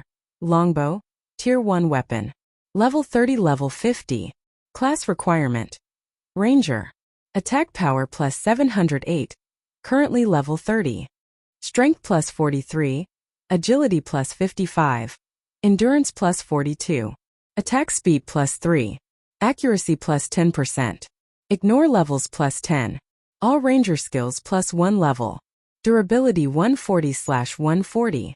Attacks have 10% chance to trigger wind's protection, increasing arrow speed by 60% and inflicting 170% weapon damage. 20% chance to trigger quadruple stars, transforming 1 arrow into 4, each dealing 90% weapon damage. When Feng shared these weapons and equipment pieces statistics, the team forgot about their joy of claiming the first clear of Hell mode completely. This epic plate armor is insane. This is perfect for dealing with agility-focused bosses and players. Cola stared at the armor, mesmerized. MT classes were not particularly agile. With the Frost domain, however, MTs could make up for this weakness, their strength reaching a whole new level. Now that you've seen the items for yourselves, let's start the team auction, Feng announced. Chapter 676 Famous White River City. Before Heaven's Burial's popularity could reach its peak, White River City's players had turned away from the guild, leaving it in the cold. Zero Wing was the only thing on everyone's minds. As expected of the #1 guild of our city, Zero Wing has actually claimed the first clear of the Hell mode Frost prison so quickly. That's right. I heard that, even until now, there has yet to be a single guild that has successfully raided a 100-man Hell mode team dungeon in the entire game. Even those super guilds don't have the courage to challenge them. Yet Zero Wing dared to, and they succeeded. The strength of Zero Wing's main force definitely ranks at the peak of God's domain. It really makes you wonder just how the guild has managed to find so many experts. Find? You have the wrong idea. My friend is a member of Zero Wing's main force, and I am very familiar with his strength. When we started playing God's domain, he was even slightly weaker than I was. However, ever since he joined Zero Wing, his strength has improved at a rate beyond the imagination. At this point, he has even reached the Trial Tower's 5th floor, becoming one of the few experts in White River City. That's not possible, right? What's not possible? I've been regretting my decision to join my current guild ever since. Although we are both core members of our respective guilds, I'm just a noob compared to my friend. As the sun began to drop below the horizon, the number of players who wandered into the Blue Moon Bar increased. When speaking about Zero Wing, many could not help but sigh with regret. Initially, Zero Wing had merely been a small and insignificant guild. Now, however, not only had it become White River City's unquestioned overlord, but it had also become the focal point of God's domain. Many guild players wallowed in their regret. Had they had only chosen to join Zero Wing, they would have enjoyed extraordinary status and fame by now. Many guilds' elites even swore a silent oath to leave their current guilds and join Zero Wing, even if they had to compensate their guilds for the loss. It was much better than remaining a nobody for the rest of their lives. Meanwhile, in Star Moon City, the news of Zero Wing's first clear of a 100-man Hell mode team dungeon caused a massive sensation to sweep through the city. This sudden development had changed many players, who had intended to join Heaven's Burial minds, opting to join Zero Wing instead. Just how did Zero Wing manage it? We're talking about Hell mode. Flameblood utterly refused to believe the news. Although their guild had never dived into a 100-man Hell mode dungeon before, they had obtained a lot of information from super guilds. Not only were the dungeon's monsters stronger in terms of attributes, but the final boss was also capable of mental suppression. When fighting the final boss, players could not display their usual strength. Even a team of 5th floor experts would lose as much as 2/3 of their strength. Hence, the various super guilds had given up on raiding Hell mode, focusing on raiding other 100-man dungeons to earn guild reputation instead. Yet Zero Wing had done it. Moreover, Zero Wing's achievement instantly shattered the momentum that Heaven's Burial had gained after many difficulties. Sure enough, Black Flame is not as simple as he looks. He has hidden his strength so deeply. Daybreak Fog muttered as she absorbed the information with great interest. The files she read were all about Black Flame. Although Heaven's Burial's information network is not as extensive as those super guilds, it is still significantly more thorough than other first-rate guilds. However, we have close to no information regarding Black Flame's background. It is as if he just appeared out of thin air one day. However, we don't have to pay too much attention to this matter right now. We've already recruited quite a number of elite players. Now we need to improve everyone's levels and equipment quickly, and prepare to complete the task Guild Leader has assigned to us. When Guild Leader completes his quest, Heaven's Burial will become Star Moon City's overlord. At that time, Zero Wing will no longer be an obstacle. No ordinary NPC city could compete with Star Moon City in games. Players competed with each other via resources. Meanwhile, the resources available in God's domain's various regions were limited. As the capital city of a kingdom, Star Moon City naturally offered more resources than any other city in the kingdom. The city also offered a more convenient transportation system. Visiting players from other kingdoms and empires who wished to explore Star Moon Kingdom could only teleport to one city, Star Moon City. Only after teleporting to Star Moon City could they teleport to the other cities in Star Moon Kingdom. This alone was enough to allow Star Moon City to stand above its competitors in the kingdom. Not to mention, Star Moon City had far more high-level maps and dungeons within its region. Aside from Star Moon Kingdom, the various large guilds across God's domain began to turn their attention to Zero Wing, particularly first-rate guilds and Super Guild Zero Wing. Isn't that the upstart guild that the Dragon Phoenix Pavilion failed to annihilate? If it can claim the first clear of a 100-man Hell Mode dungeon, some major corporation must be funding it in secret. It seems we'll have to investigate. Meanwhile, inside Twilight Echo's guild residence. Despite being a veteran first-rate guild, Twilight Echo was in a turmoil initially. They had not particularly cared about Zero Wing. After all, it was simply a farce Aqua Rose had concocted. Now, however, the situation had changed. The Zero Wing that Aqua Rose currently occupied had claimed the first clear of a 100-man Hell Mode team dungeon. Even super guilds lacked this achievement. This went to show that Zero Wing's strength was extraordinary. At the very least, the standard of the guild's main force must rank at the very peak of God's domain. However, nobody among Twilight Echo upper echelon believed that Black Flame was the one responsible for such a powerful team. After all, before God's domain, nobody in the virtual gaming world had ever heard of him. The only possibility was that Aqua Rose was responsible for the team's creation. I told you that Aqua Rose possessed immense potential, yet you were adamant about chasing her out of Twilight Echo. If Aqua Rose were still with us, given the guild's background, we would have become the next super first-rate guild by now. Tell me then, what should we do now? A middle-aged man with a righteous air huffed angrily. Elder True Marshal, there is no need to get so agitated. We were left with no other choice. After all, her parents made the decision. It wouldn't be right to meddle with their family affairs. A lady nearing her 40s assuaged. However, now that everyone has seen what that child is capable of, I believe that everyone present understands what this means. This farce has gone on for long enough. It's time that we bring that child back to us. At the Twilight Echo's elder meeting, Brilliant War God was livid. He had never expected Aqua Rose to be so capable. She had actually managed to develop a small guild into a large guild that even Twilight Echo could not ignore. Listening to the elder's intentions, he realized that he could never coerce Aqua Rose in the future guild leader Glorious. What is your will?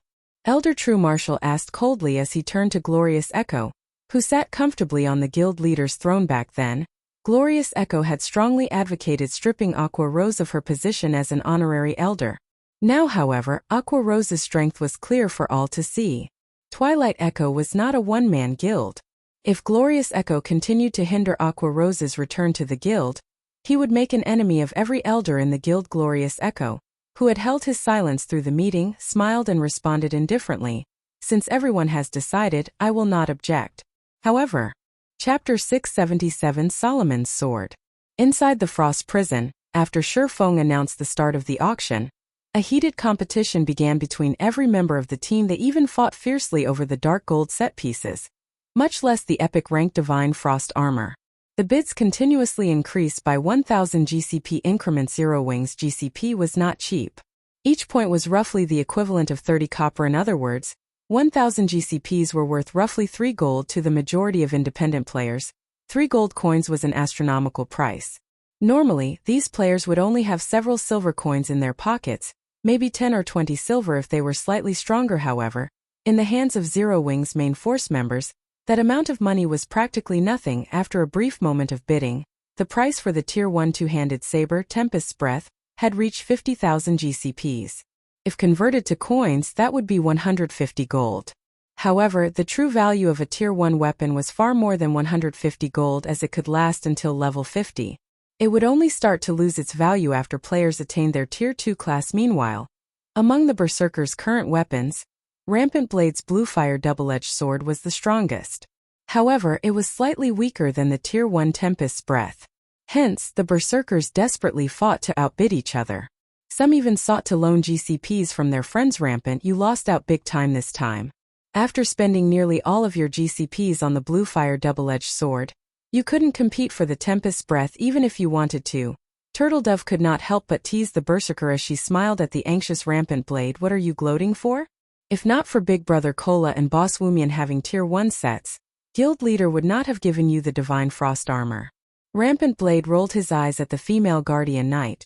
Although the effects of a complete Tier 1 set equipment were frightening, the attributes on the Divine Frost armor were simply too good. It was only slightly inferior to a Tier 1 set equipment. In terms of combat, the Divine Frost armor might even be better. Ignoring Rampant Blade's words, Turtledove hugged the Divine Frost armor to her chest, smiling gleefully.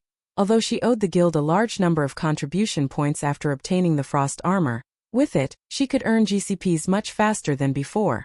Moreover, with the Frost armor, her combat power instantly rose to the same level Cola and Yuwumian, making her one of the top 3 MTs in the guild. While Turtledove joyfully celebrated her prize, Shadow Sword spent 85,000 GCPs to gain the Tempest's Breath. Minor Wind, one of the 5 demon generals, purchased the Tier 1 weapon Windchaser, 492,000 GCPs. Both Shadow Sword and Minor Wind were Zero Wings core combatants.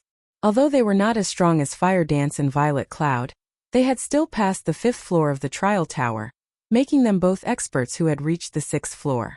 Now that they both had a Tier 1 weapon, their combat power had improved significantly after the auction was over. Seeing as it was relatively late in God's domain, everyone logged out to rest. Only a few people, such as Shadow Sword and Minor Wind, continued to play. They intended to test out their new weapons. Hence, they all went to the Divine Coliseum to train. Just as Feng was about to leave the Frost Prison, the sound of a system notification suddenly reached his ear system. There is a strange image engraved on the elemental core left behind after the Frost Giant's death. Do you wish to investigate it? Strange image. Feng turned to the massive, resplendent gemstone that he had previously ignored. The blue gemstone was as tall as he was. If not for the system notification, he would not have noticed the palm-sized image engraved on the gemstone's exterior. Why haven't I encountered this notification in the past? Feng walked up to the gemstone and inspected the image carefully. He discovered that it was an extraordinarily complex magic array. It was by far one of the most complex magic arrays he had ever seen. It was as intricate as an electronic instrument. When Feng touched the image, the elemental core suddenly began to shrink. From the size of an adult human, the massive gemstone shrank to the size of a fist in the blink of an eye. System Quest Solomon's Treasure activated. Quest details. An immensely powerful magic array has been carved into the elemental core along with Solomon's symbol. You might gain an unexpected bounty if you take this elemental core to a great mage. Quest rewards. Unknown. Is this a bonus quest for obtaining the first clear of Hell mode? Feng involuntarily shuddered when he heard the name Solomon. There were countless weapons in God's domain. However, while epic weapons were exceedingly rare, legendary weapons were as rare as a phoenix's feather. Among the 10 most famous legendary weapons in the past, one of them had been Solomon's sword. Although Feng did not know how Solomon's treasure and Solomon's sword were related, even the faintest of connections was amazing. It was enough to make every melee class in God's domain mad with greed. Legendary items were powerful enough to allow a person to challenge opponents of a higher tier. The 10 great legendary weapons, however, stood out from the crowd. Feng had heard many deeds involving the 10 great legendary weapons in the past. To put it in another way, not a single player in God's domain would ignore one of these weapons. One of the most sensational occurrences had been a Tier 3 player's provocation of a Tier 5 player. In the end, the two fought each other with everything they had. However, when everyone had believed that the Tier 3 player was finished, that Tier 3 player had actually managed to escape their opponent in God's domain. The difference between tiers was massive. A Tier 5 player could massacre a group of Tier 3 players effortlessly. Hence, it was practically a miracle that the Tier 3 player had managed to escape. The incident had shocked God's domain as that person had broken one of the game's iron rules. Afterward, that Tier 3 player reached Tier 4. And when he encountered the Tier 5 player again, he only took a few seconds to finish his opponent off. After the incident, the various large guilds investigated the mysterious player, hoping to find the cause for such an upheaval. In the end, they discovered that the Tier 3 player's weapon had been one of the 10 great legendary weapons. Afterward, that person went on to become a Tier 6 God-rank player. He had also been a member of the famous Midnight Tea Party, known as the Mage God Gaia. Although Gaia had only begun playing God's domain during the middle stage of the game, Both his talent and luck were far beyond that of the ordinary person. He quickly became a Tier 6 God rank player, becoming a massive headache for super guilds now that he had a clue that could possibly lead towards one of the 10 great legendary weapons. Even Feng was shocked senseless. Although he currently had the Abyssal Blade, at the end of the day, a magic weapon was only a magic weapon. It was significantly inferior to a legendary weapon, not to mention one of the 10 great legendary weapons. Such an item was almost a myth. Even in God's domain, Feng carefully stored the elemental core and with trembling hands, took out a return scroll. Calm down. Calm down. Feng told himself repeatedly. However, he could not keep his thoughts from wandering towards Solomon's sword. I should meet with Weissman for now. Although there were quite a number of Tier 3 great mages in White River City, there was only one Tier 4 great wizard. Weissman. Feng did not believe that ordinary great mages would know much about Solomon. Only those old fellows who had lived for over 100 years would have detailed information. Ordinary players had no chance of gaining an audience with Weissman. Fortunately, Feng was a Count of White River City. He was a true major noble. Even Weissman would not dismiss him casually. Furthermore, the two were familiar with each other. Chapter 678, Top of the World. As the sky darkened, the magic lamps lining the streets of White River City lit up, brightly illuminating the entire city. Quite a number of merchant players crowded the streets, purchasing equipment and materials. At this time, many combat players were returning to the city after a day of hard work. These combat players usually sold their unwanted materials as well as spent a portion of the day's earnings on some delicacies and alcohol. By now, everyone had already adapted to their new lives in the world of God's domain. The players on the streets of White River City were currently chatting merrily with each other. The hot topics either relating to Zero Wing or the currently popular Stoneclaw Mountains. After returning to the city, Feng reverted his appearance to that of Yi Feng's. When he walked through the city streets, he immediately became the center of attention. Look, that guy's a member of Zero Wing. His equipment looks awesome. He must be an elite member of Zero Wing at the very least. It would be great if we could get him to carry us. Zero Wing really is amazing. Even a random member of the guild is level 30 and has such enviable equipment. It's a pity I failed to get through their test today. I'll definitely have another go at it in a few days. The six-winged emblem was something extremely familiar to the players of White River City. Unfortunately, the number of players who could sport this six-winged emblem was quite low. From time to time, female players would send flirtatious glances at Feng, causing some male players to look at him with disdain. Tisk. What's so good about him? Isn't he just some lucky bastard basking in Zero Wing's limelight? If I got into Zero Wing, I'd definitely have much better achievements than him. A level 25 male summoner snorted in discontentment. If you have the ability, you can go take Zero Wing's test. If you manage to become an elite member of Zero Wing, I'll come fawn over you as well, a beautiful short-haired woman said to the male summoner, giggling. Only, I'm afraid you don't have that ability. The crowd near the male summoner broke into laughter. Nowadays, Zero Wing was very famous. Countless players were trying to join the guild. Plenty of elite members of other guilds had also withdrawn from their guilds to transfer to Zero Wing. But despite so many players applying to Zero Wing, the guild's member count did not increase by much. One could just imagine how difficult it was to enter the guild. Zero Wing's entrance examination was rigorous and had very high requirements. The guild had always put quality before quantity. However, anyone who passed the test would only be an ordinary guild member. Those who wished to become an elite member would have to accumulate a certain amount of GCPs to qualify for the elite test to become an elite member. In short, Zero Wing's requirements were far more stringent than other guilds.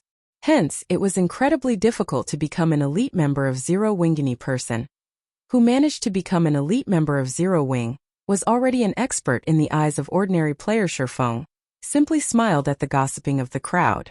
Shaking his head, he donned a black cloak and quickly made his way to the city hall. A female receptionist dressed in neat office attire came up to Feng and asked, "Good day, sir. How may I be of service to you today?" "I wish to meet with Lord Weissman." Feng showed his count emblem. "Lord Count, please follow me."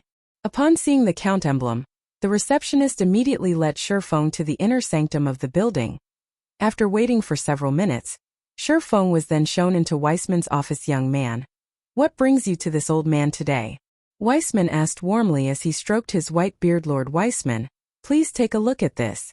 Feng retrieved the elemental core from his bag. The instant Feng took out the elemental core, Weissman squinted his eyes, a serious expression appearing on his face. Young man, you really are something. Weissman felt a little surprised as he carefully inspected the elemental core. Logically speaking, this thing should not exist in this world anymore. Yet you've actually managed to obtain it. Your luck truly is extraordinary. It's no wonder that little girl Charlene says that you have heaven-defying luck. Lord Weissman, do you know what this item is? Feng asked hurriedly. Judging from Weissman's reaction, he could tell that there was more to this item than met the eye. After inspecting the magic array engraved on the elemental core, Weissman could only shake his head and say, "It is still too early for you to come into contact with this thing. If you wish to challenge this, I advise you to do so only after you become stronger." Lord Weissman, may I know how strong I need to be? Feng asked. Reach Tier 3. Weissman immediately provided Feng with a definite answer. Tier 3. Feng could not help his surprise. Is it really impossible for me right now? Although he knew that the quest would not be simple, he had not thought that the difficulty would be so excessive. He was still a long way from obtaining his Tier 2 class, not to mention the level 100 Tier 3 class in the past. Even after a decade had passed, Tier 3 players were still considered peerless experts, as the majority of the player population failed to attain their Tier 3 classes at all. For Solomon's Treasure to be a quest that required him to have a Tier 3 class to complete it, its difficulty was simply ridiculous. However, this revelation also further convinced Feng that Solomon's Treasure might be somehow related to Solomon's Sword. It's not exactly impossible. The problem is, with your current strength you won't be able to reach that place. Weissman laughed. Won't be able to reach? Feng came to a realization. He did not lack the strength to complete the quest, but only the strength to arrive at the quest location. Lord Weissman, can you tell me where that place is? The top of the world, Mount Sogar. Weissman did not try to withhold the answer from Feng. On the contrary, he sincerely explained, the magical array carved onto this elemental core is not only a map but also a key. Meanwhile, the location indicated in the map is Mount Sogar. Setting aside how far that place is from Star Moon Kingdom, on your way there, you will have to pass through places with powerful monsters. Having a Tier 3 class is already the minimum. If you wish to arrive safely at Mount Sogar, you should reach my standard at the very least. Hence you had best give up on that place for now. It won't be too late to go there once your strength reaches a sufficient level. You are still young. What you have is time. The top of the world. Feng smiled. Feng knew of this place. Although he had never personally been to Mount Sogar before, its fame as the top of the world was most likely known throughout God's domain. And indeed, just like Weissman had said, a Tier 3 class would be no different from food to the monsters one would encounter on the way to Mount Sogar. Even if he were still a level 200 Tier 3 Sword King right now, he would barely manage to reach Mount Sogar. He would also have to spend a long time traveling to get there, as the teleportation point nearest to Mount Sogar was 10 days away. Moreover, that was assuming that he could continue running for 10 days straight and did not encounter any powerful monsters throughout the entire journey. Although he could shorten the travel time by using a mount, even then it would still take a long time. However, Feng had the position teleportation scroll, a Tier 4 scroll that allowed him to teleport to any location in God's domain, except for a few special spaces. Mount Sogar was not one of these exceptions. In other words, he could teleport there directly. Shortly after, Feng bade farewell to Weissman and immediately ran back to the Candlelight Trading Firm. As its moniker suggested, Mount Sogar was the tallest location in the entire God's domain. At the same time, it was also a domain that humans did not willingly enter, as a multitude of powerful monsters lived there. Even the human empires were powerless against the monsters there. In the past, there had been many players who had tried challenging that place. Although Feng could head to Mount Sogar right now, he still needed to make a lot of preparations. After he returned to his forging room, he immediately contacted Melancholic Smile. Melancholic, send the top-ranking alchemist and engineer within the trading firm to my forging room, please. Chapter 679, The Weapon That Ended an Era. Inside an advanced forging room of the Candlelight Trading Firm. Under Melancholic Smile's instructions, the Candlelight Trading Firm's most skilled alchemist and engineer immediately made their way to Feng's forging room. Take a look at these for now, and tell me how confident you are at manufacturing these items. Feng said. He then passed 2 separate designs to the alchemist 9 Coasts and the engineer Ocean Smile. The 2 people hurriedly nodded in response, not daring to act sloppily at all before Feng. 9 Coasts was the only intermediate alchemist of the candlelight trading firm, whereas Ocean Smile was the only intermediate engineer of the trading firm. In the past, both these people had boasted great achievements and had managed to set foot into the realm of masters back then. Even Feng, the guild leader of a second-rate guild, had to treat them with great respect, yet now these 2 people were very nervous while conversing with him. There was no hint of the arrogance they usually displayed when dealing with other lifestyle players within the firm. They were just like 2 obedient little kittens as they earnestly studied the designs Feng had passed to them. However, this reaction of theirs was unavoidable. Black Flame was simply too preeminent in the entire Star Moon Kingdom. Not a single person did not know about Black Flame.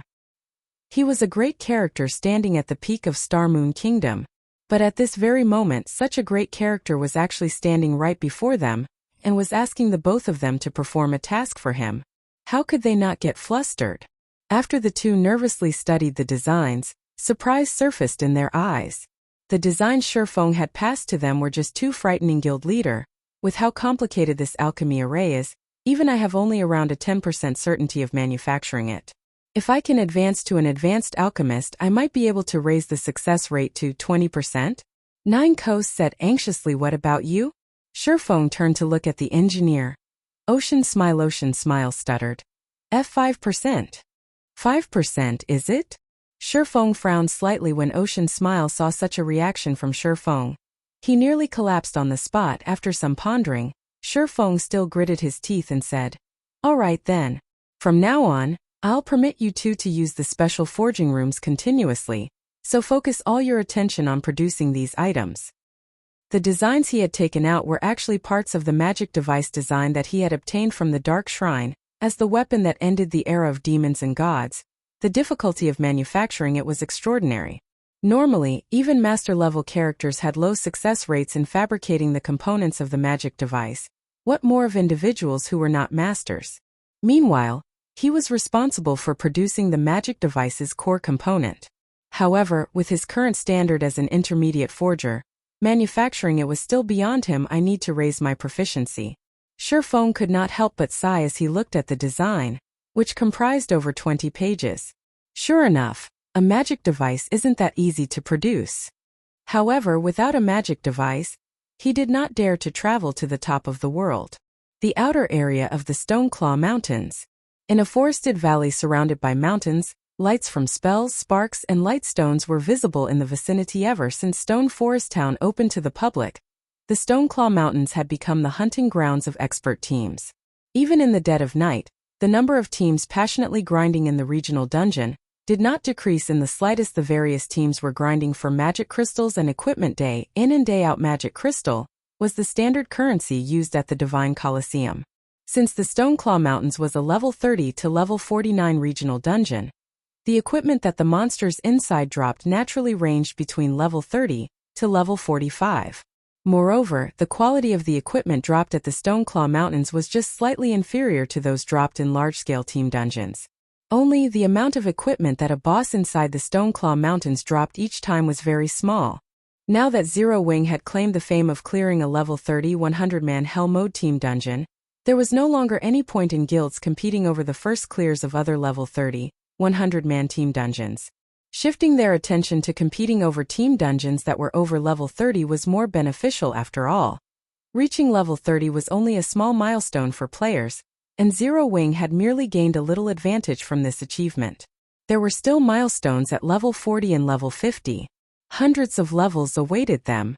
The competition over level 30 large-scale team dungeons was just the beginning. Meanwhile, the Stoneclaw Mountains was the best location for training and preparing to compete for the first clears of future large-scale team dungeons. Not only could they level up quickly at this place, but they could also gain a hefty amount of magic crystals. Most importantly, they could obtain a lot of high-level equipment here in short order. Setting aside the fact that team dungeons in the outside world had cooldown times, which greatly restricted the production volume of top-tier equipment, players also took time to adjust when switching from one team dungeon to another. Players would waste a lot of time when going through this transition. However, regional dungeons were different. These had no cooldown time for entry. As long as one had sufficient strength, they could come here to grind for level 30 or above top-tier equipment at any time. It was very efficient. Guilds could build up a massive advantage for raiding 50-man and 100-man team dungeons in the future. Precisely because of this reason, various large guilds had frantically dispatched their members to the Stoneclaw Mountains. Boss, this lord dropped something. The Star Alliance assassin responsible for picking up the loot said excitedly. Meanwhile, the lord lying beside this assassin was a level 35 half-orc over 3 meters tall.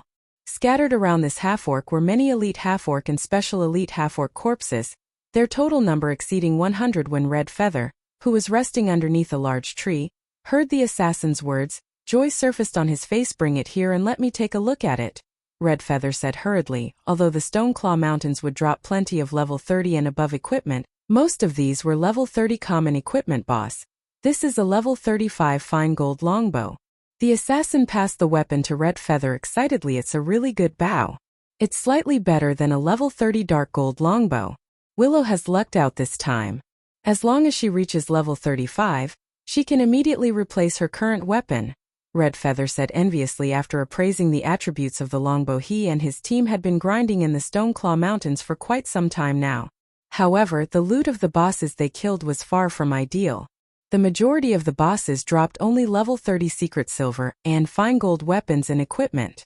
Very rarely would they drop level 35 fine gold weapons and equipment. However, we wasted a lot of time on this battle. If not for the majority of our team's weapons being fine gold rank, fighting these monsters might even have been dangerous. Red Feather still felt somewhat fearful when he thought back to the battle just now. The monsters of the Stoneclaw Mountains were generally stronger than the monsters found outside. The chieftains were only somewhat weaker than the lords of the outside world. The lords here were even more powerful. In terms of combat power, they could rival even the high lords of the outside world. Only their HPs were at normal standards. As for the level 35 lord-ranked half-orc their team faced just now, most of their melee weapons failed to even scratch the lord.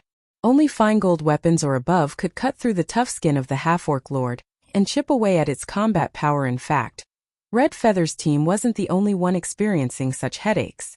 Any team that came to grind in the Stoneclaw Mountains found themselves facing similar problems. Every battle in the regional dungeon would greatly exhaust a team. Players who used secret silver weapons were even forced to use whetstones to recover their weapons' durability after fighting just one battle. Otherwise, their weapons were sure to break in the next engagement. As a result, the teams in the Stoneclaw Mountains could not fight continuously over long periods of time. Boss Red, Elder Purple Eye's team has encountered 1 lord and 6 chieftains. They are in urgent need of backup right now. Purple Eye's team is too unlucky to have actually encountered so many monsters. Everyone follow me immediately. Shortly after Red Feather's team began resting, Purple Eye, who was also one of the Star Alliance's top combatants, sent a request for help. Red Feather had no choice but to respond. Even if the standard of Purple Eye's team was very high, there was no way her 100-man team could take on the equivalent of 1 High Lord and 6 Lords of the outside world simultaneously. Not to mention, there should also be plenty of elite and special elite monsters. However, the problem plaguing the various teams was actually making the candlelight trading firm in Stone Forest Town a fortune. Whether it was whetstones or advanced whetstones, none of the guilds had initially planned to purchase these items from the candlelight trading firm. However, the consumption of these items was simply too voracious. Their own production was insufficient.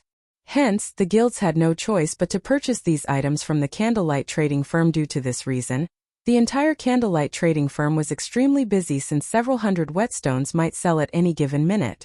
Meanwhile, during the time the various guilds were scrambling over the Stoneclaw Mountains, Feng cooped himself up inside a special forging room, frantically producing intermediate mana armor kits and continuously increasing his forging proficiency for 4 whole days.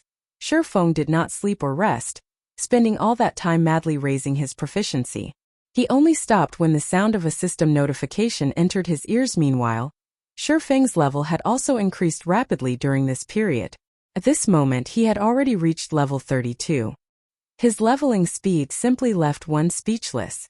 Chapter 680 Advanced Forger. System. Congratulations! You are the first player to be promoted to an Advanced Forger. Rewarding 10 magical gold and 20 million EXP. The system notification repeated 3 times.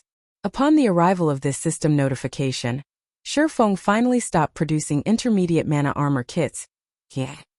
Had required a total of 24,000 proficiency points to advance from an intermediate forger to an advanced forger.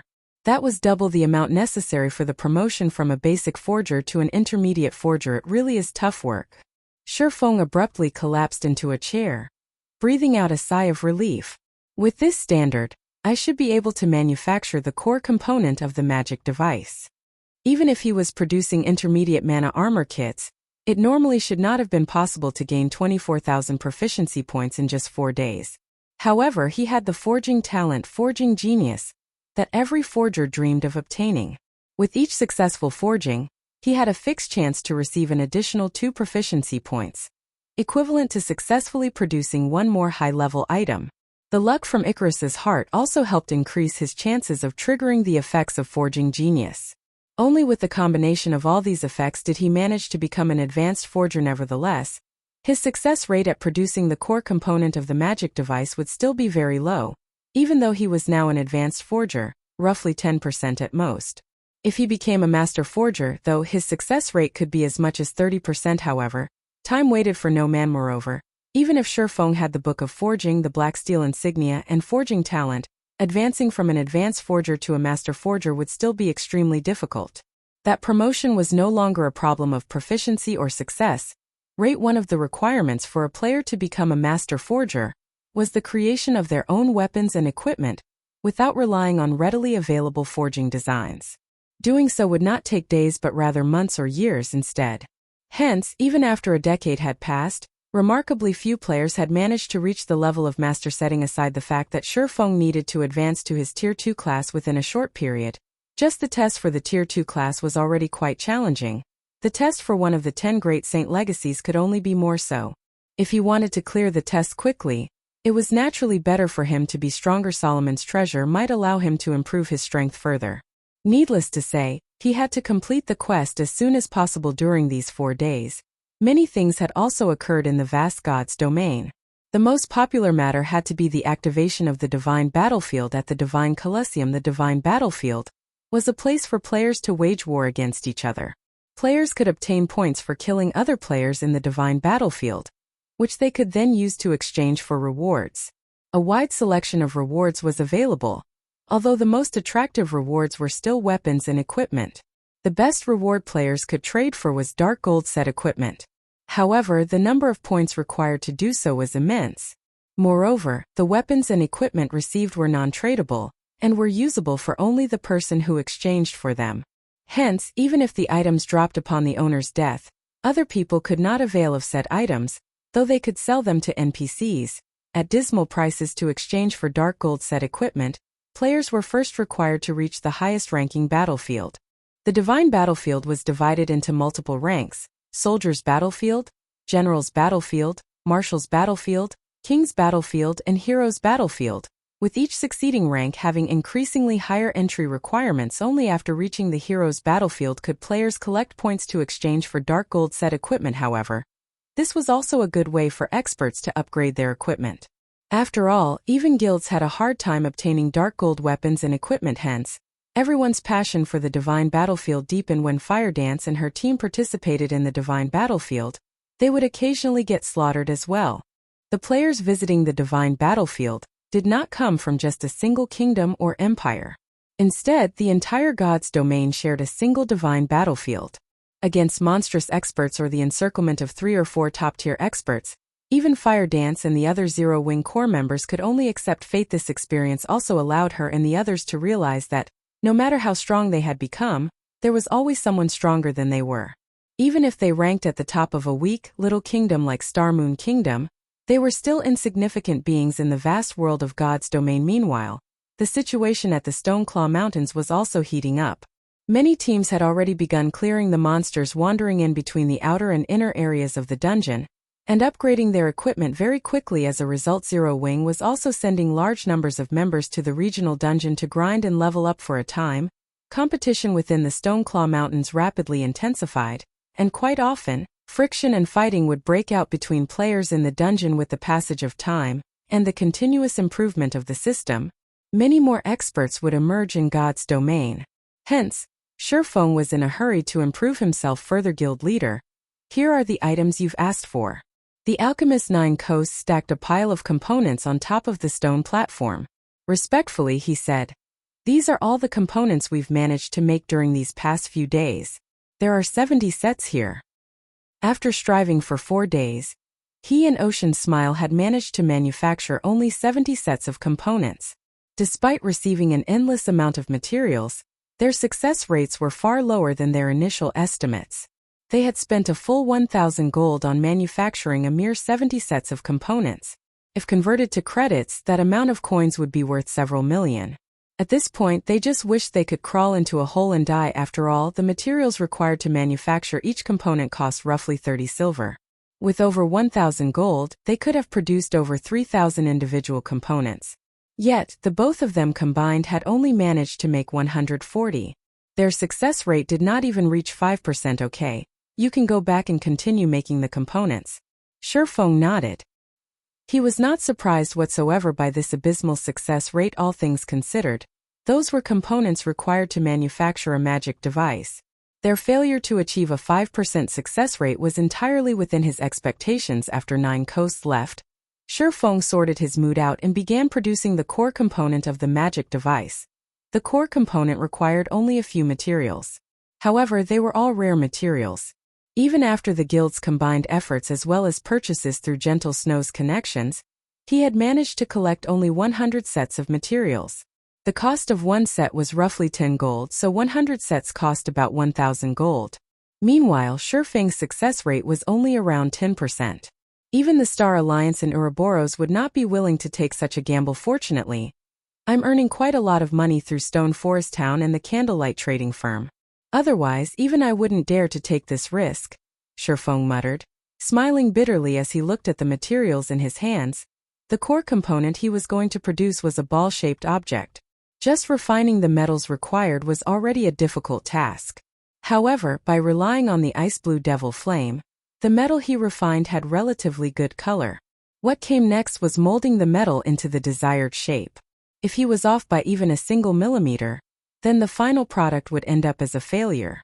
As for the last step, he had to engrave runes onto the metal ball. Time crept past. Feng went through 70 attempts in one go. In the end, only 3 out of the 70 attempts had succeeded. The difficulty of producing the core component was much higher than his initial expectations. I'm generally familiar with the process already. I should start using the magical gold now. Feng considered the materials he had left, feeling that he already had sufficient practice. The magical gold rewarded by the system was an extremely rare material. Not only could it increase his forging success rate, but it could also evolve an item at a fixed chance.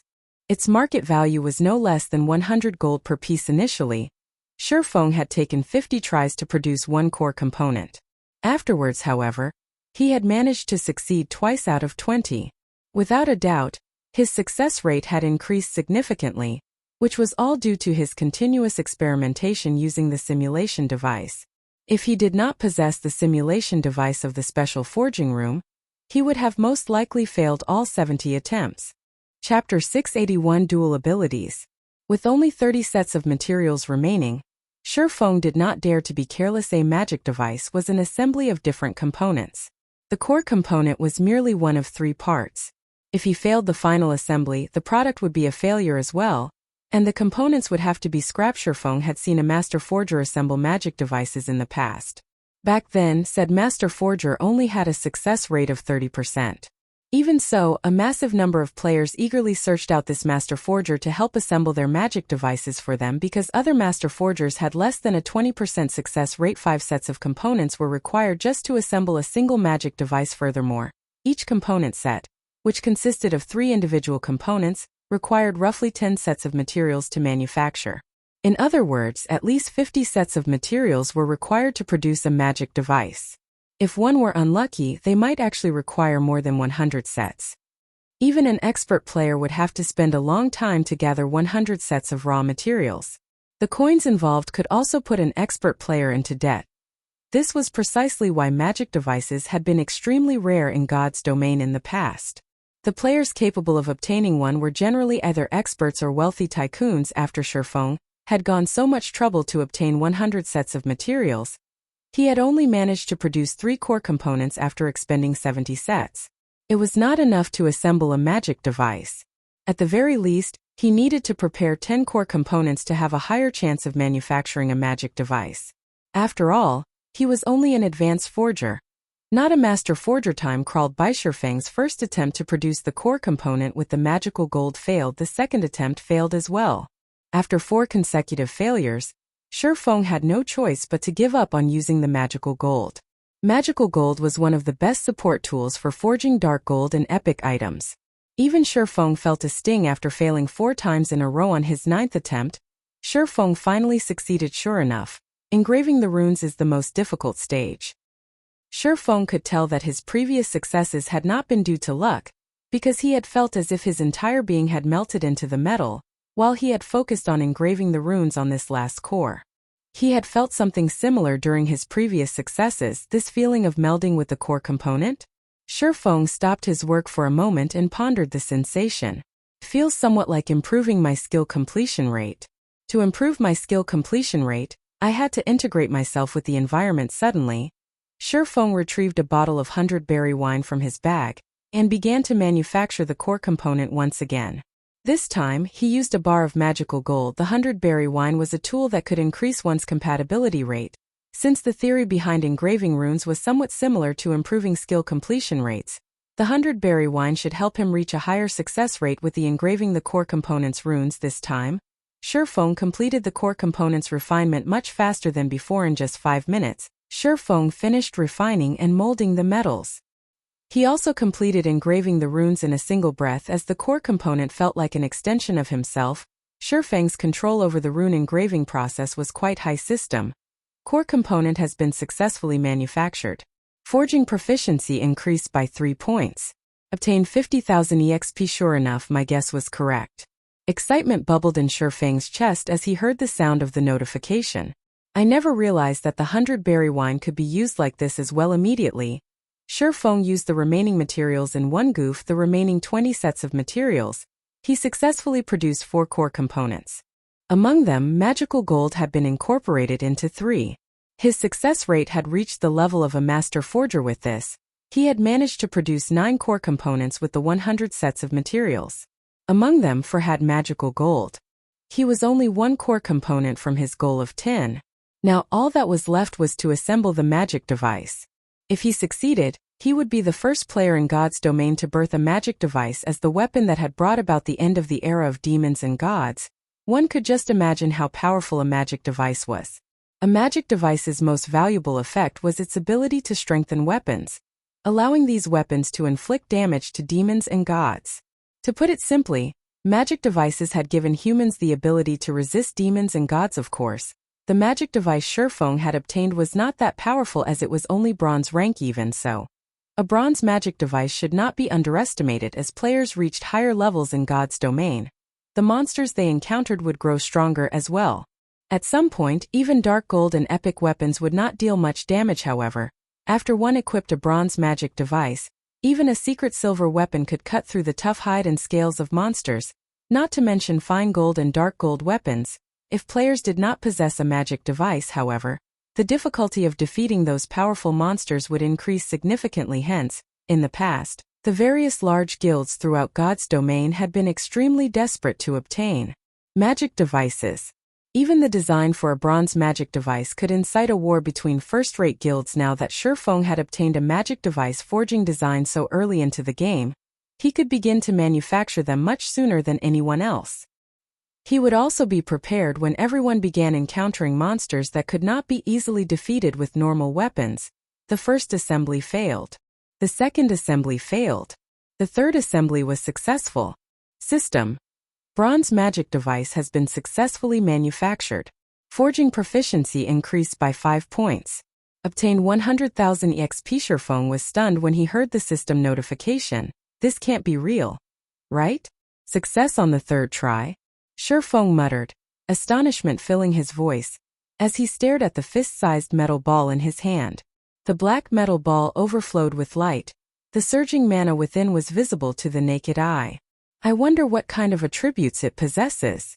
After a magic device's successful assembly, It would gain a random ability. Although the bonus a magic device provided varied in strength, the magic device's basic function would not change.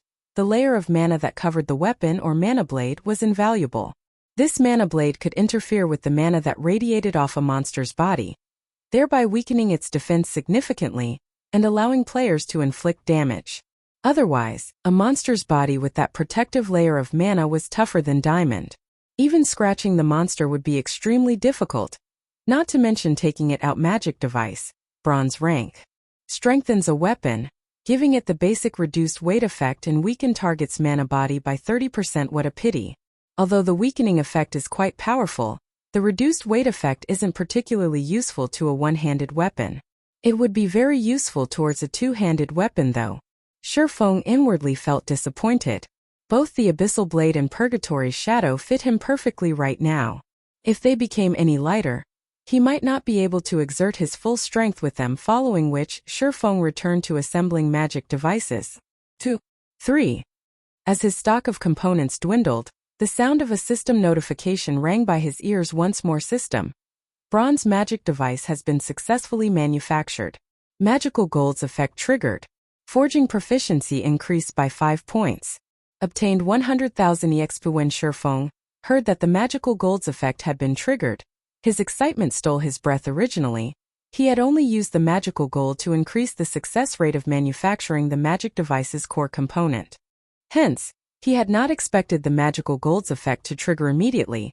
Feng clicked to inspect the evolved magic device's statistics. Dual abilities. Isn't this a little too much? Feng could not believe what he was seeing. A magic device could only strengthen a single attribute. Even the higher-ranked Mysterious Iron magic device was no exception to this rule. Only the strengthened effects were slightly better. However, the magic device in Feng's hands actually offered 2 buffs. Chapter 682 Power of Magic Device. It really is a pity. It would be great if the magic device's rank were a little higher. Feng felt both joy and disappointment as he gazed down at the pale silver orb in his hand. The bronze magic device's debuff was average at best. Although it was more than enough against current monsters, it would grow increasingly weaker as the game progressed. Sooner or later, the bronze magic device would have to be discarded for something better. And yet, he had never heard of even a Mysterious Iron magic device possessing dual abilities. Purely in terms of combat power, the double-attributed bronze magic device was stronger than ordinary Mysterious Iron magic devices. Only Mysterious Iron magic devices posed more of a threat to a monster's mana body. Oh well. One can't have everything. I've already lucked out by manufacturing a double-attributed magic device.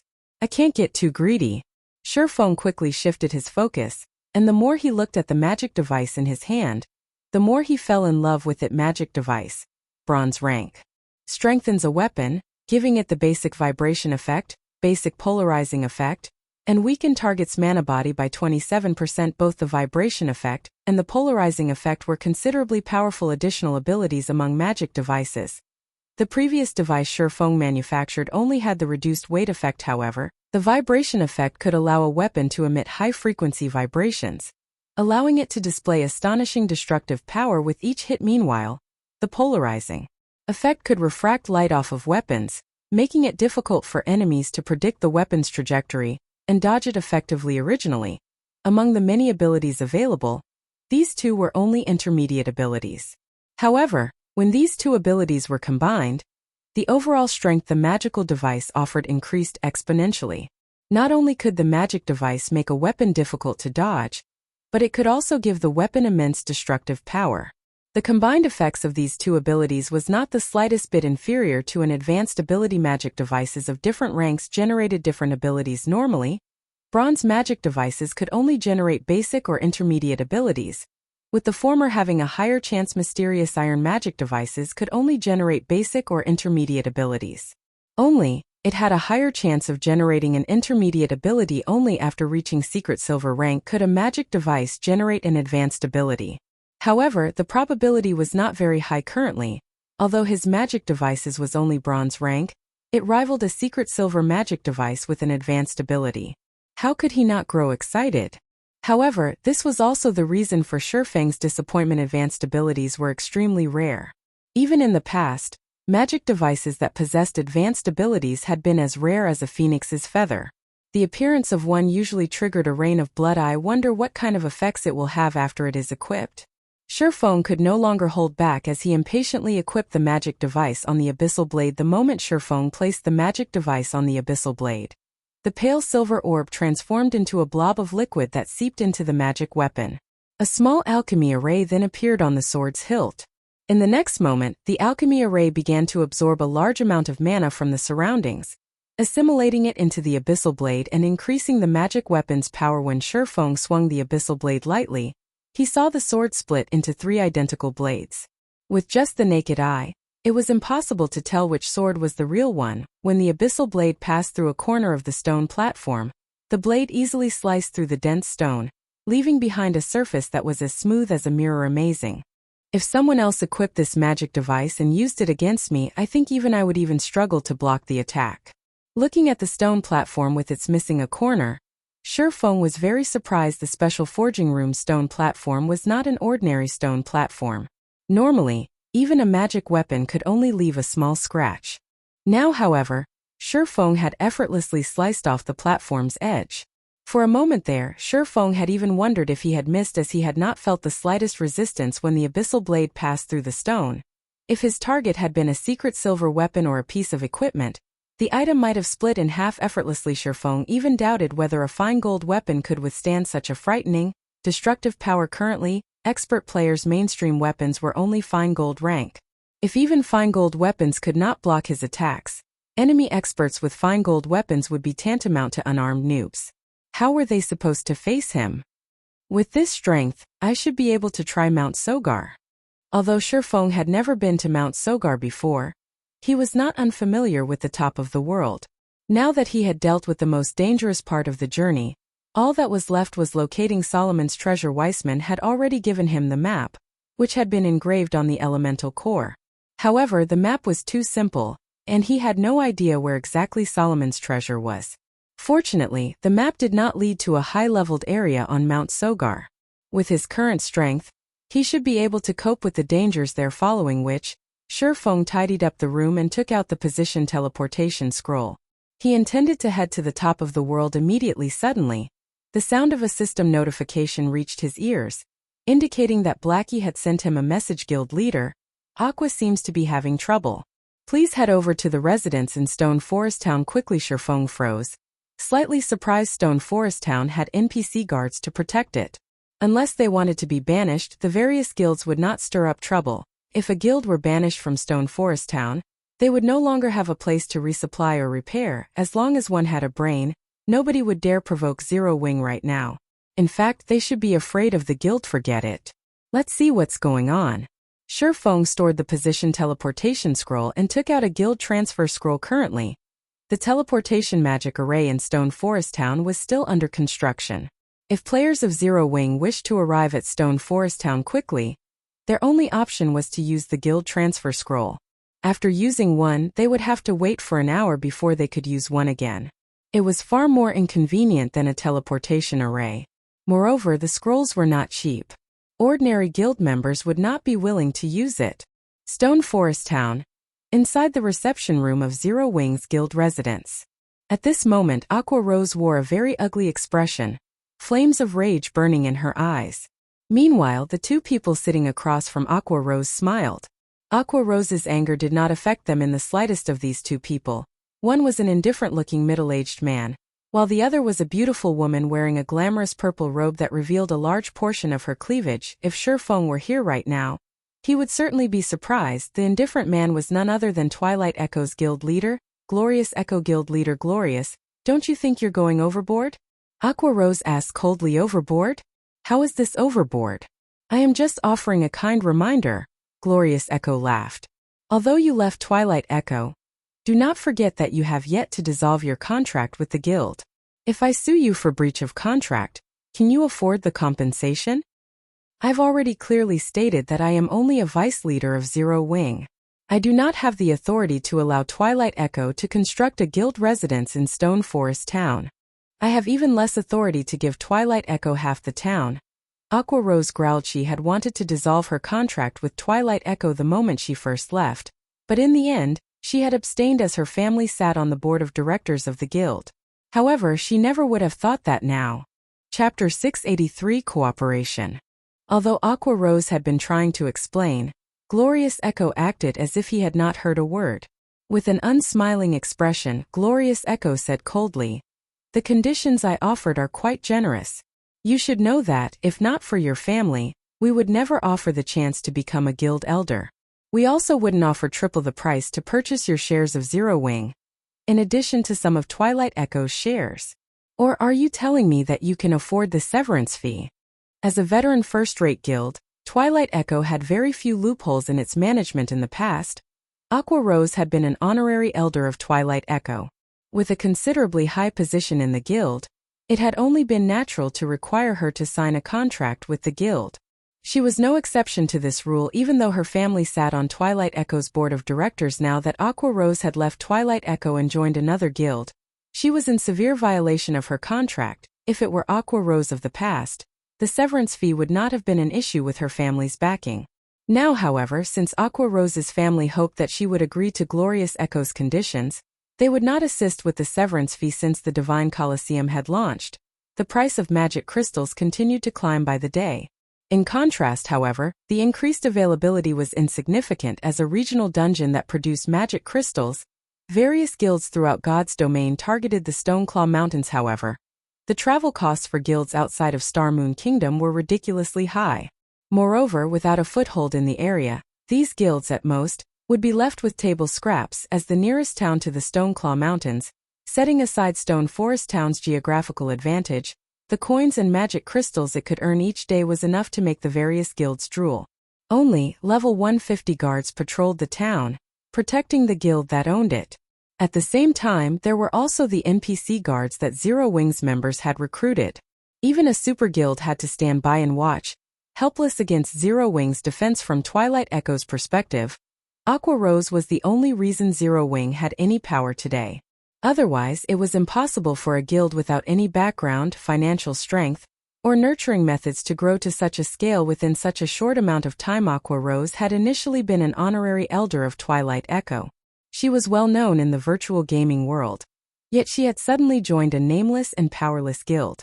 This guild must have offered a relatively high price to recruit her. In addition, with Aqua Rose's current importance to Zero Wing, she would undoubtedly wield a massive amount of authority. Even giving away 90% of the town's lands would be well within her authority, much less allowing Twilight Echo to establish a guild residence in Stone Forest Town. As long as Twilight Echo obtained Stone Forest Town, the guild would have the capital to rise in God's domain. A veteran first-rate guild had an abundance of manpower. Twilight Echo was no exception, with an army of elite players held in reserve. However, it was not easy to nurture a God's domain expert. This process required a large amount of magic crystals. If Twilight Echo could claim Stone Forest Town, then it could farm magic crystals, which would then allow them to nurture a large number of experts. At that time, Twilight Echo would have much higher chances of emerging victorious in the competition over the Storm Empire. Hence, it was a must for Twilight Echo to secure Stone Forest Town. Listening up to this point, Aqua Rose fell silent. She had already had enough when her family had forced a marriage upon her. She had joined Zero Wing and wholeheartedly focused on managing the guild, watching it grow slowly, because she wanted to prove her talents to her family and gain their approval. However, rather than gaining recognition, she was still treated like a tool. Glorious Echo, if you have nothing else to say, you can leave now. You are not welcome here. Aqua Rose no longer bothered addressing Glorious Echo as guild leader, but referred to him by his character name instead. She made sure they knew how furious she was since she had joined Zero Wing. She had been very happy. Her time here was completely different from her time in Twilight Echo. She had learned many things during her time in the guild. Counter to others' beliefs, it was Zero Wing that had made her stronger, not the other way around. And they want her to sell out Zero Wing? Not in this lifetime. Seeing Aqua Rose's determination, Glorious Echo's somber expression darkened. Right, I've forgotten to introduce this young lady beside me. Glorious Echo's expression suddenly changed. With a smile, he proceeded with the introduction. This is Miss Exemplary Willow. She represents Open Source Corporation and is responsible for the corporation's affairs relating to God's domain. Exemplary Willow, who wore a purple robe, only smiled in response. She did not bother to offer a single word. It was as if she looked down on Aqua Rose. Why is someone from Open Source Corporation here? Aqua Rose's shock was obvious. Open Source Corporation was a Global 500 company. Moreover, it ranked very close to the top. To the corporation, Twilight Echo was like an ant that it could squeeze to death at any given moment. They were from completely different worlds. You might not realize this, but Open Source Corporation has already invested in Twilight Echo, becoming the guild's largest shareholder.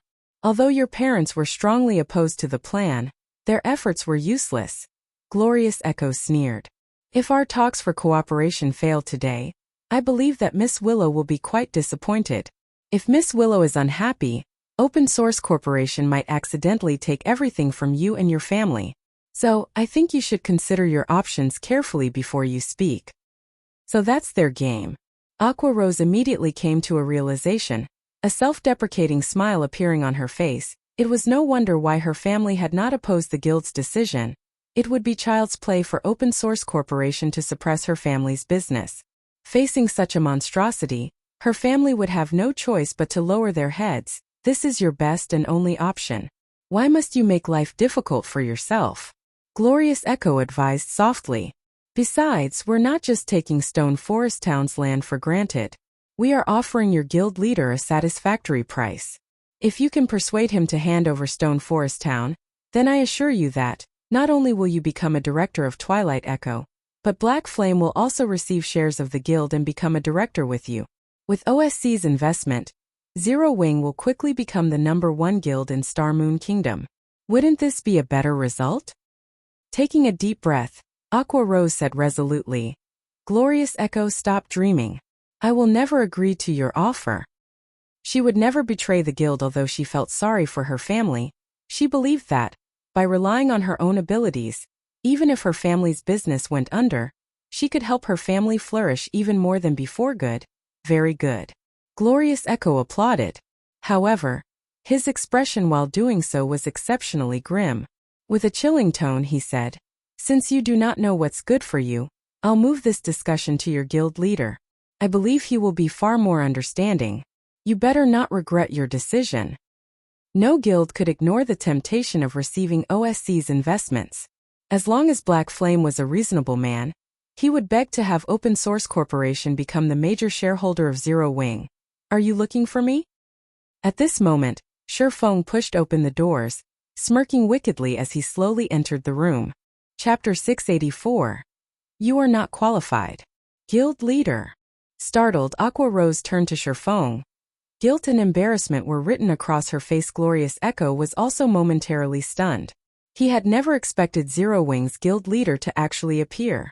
He quickly recovered, smiled, and introduced himself. Good day, Guild Leader Black Flame.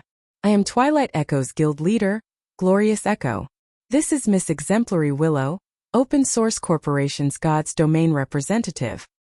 Having been unprepared for Feng's sudden appearances, Glorious Echo intended to use Exemplary Willow's identity to frighten Feng a little. Meanwhile, Exemplary Willow only glanced at Feng indifferently. It was obvious that she was not interested in a conversation between ants. Rather, her interest in Aqua Rose grew without much effort.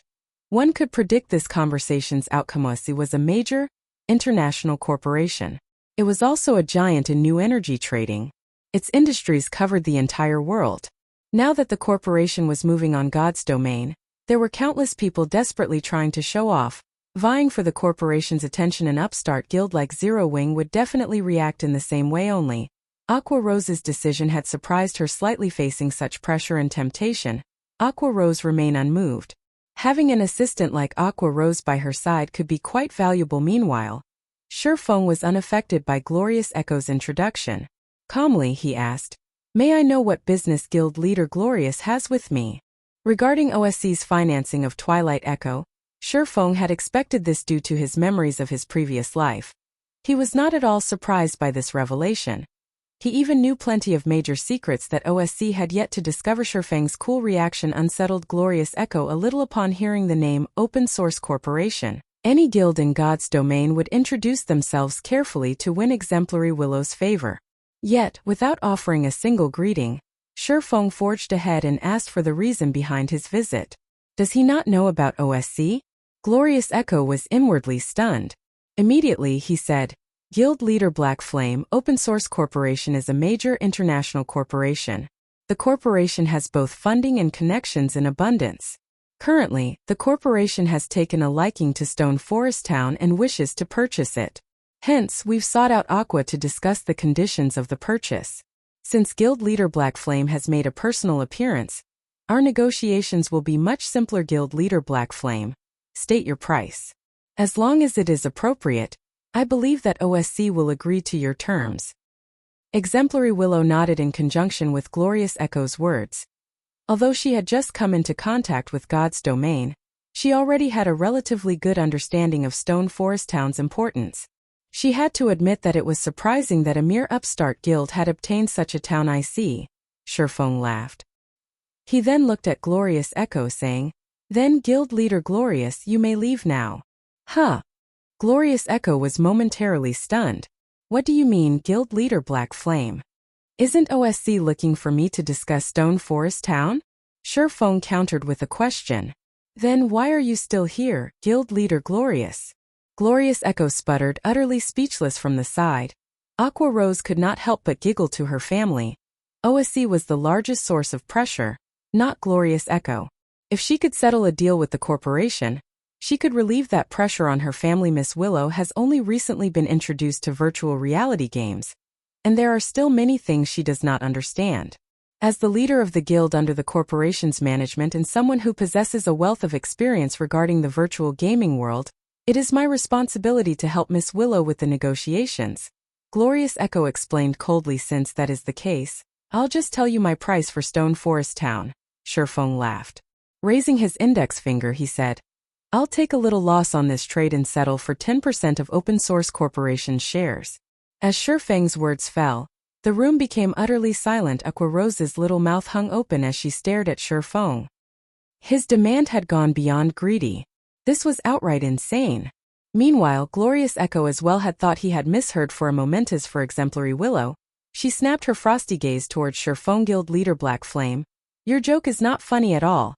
Glorious Echo said in a somber tone. Even 1% of Open Source Corporation shares could purchase multiple Zero Wings. Much less 10%. Why do you say that, Guild Leader Glorious? Pointing at Stone Forest Town through the window, Feng said earnestly, Stone Forest Town is the nearest town to the Stoneclaw Mountains. Meanwhile, the Stoneclaw Mountains is a dungeon rich with magic crystals.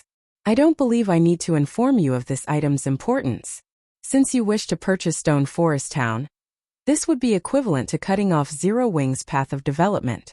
I only want a few Open Source Corporation shares, so how is that excessive? Since Guild Leader Glorious doesn't qualify to make this decision, please look for someone who does to speak with me. You should know that I am a very busy man. If I make an appointment with every random nobody to discuss business, I won't even have any time to rest. Insulted, Glorious Echo's vision went red as he even considered Feng's murder. Feng had actually dared to humiliate him publicly, calling him a random nobody. Even super guilds were not so bold.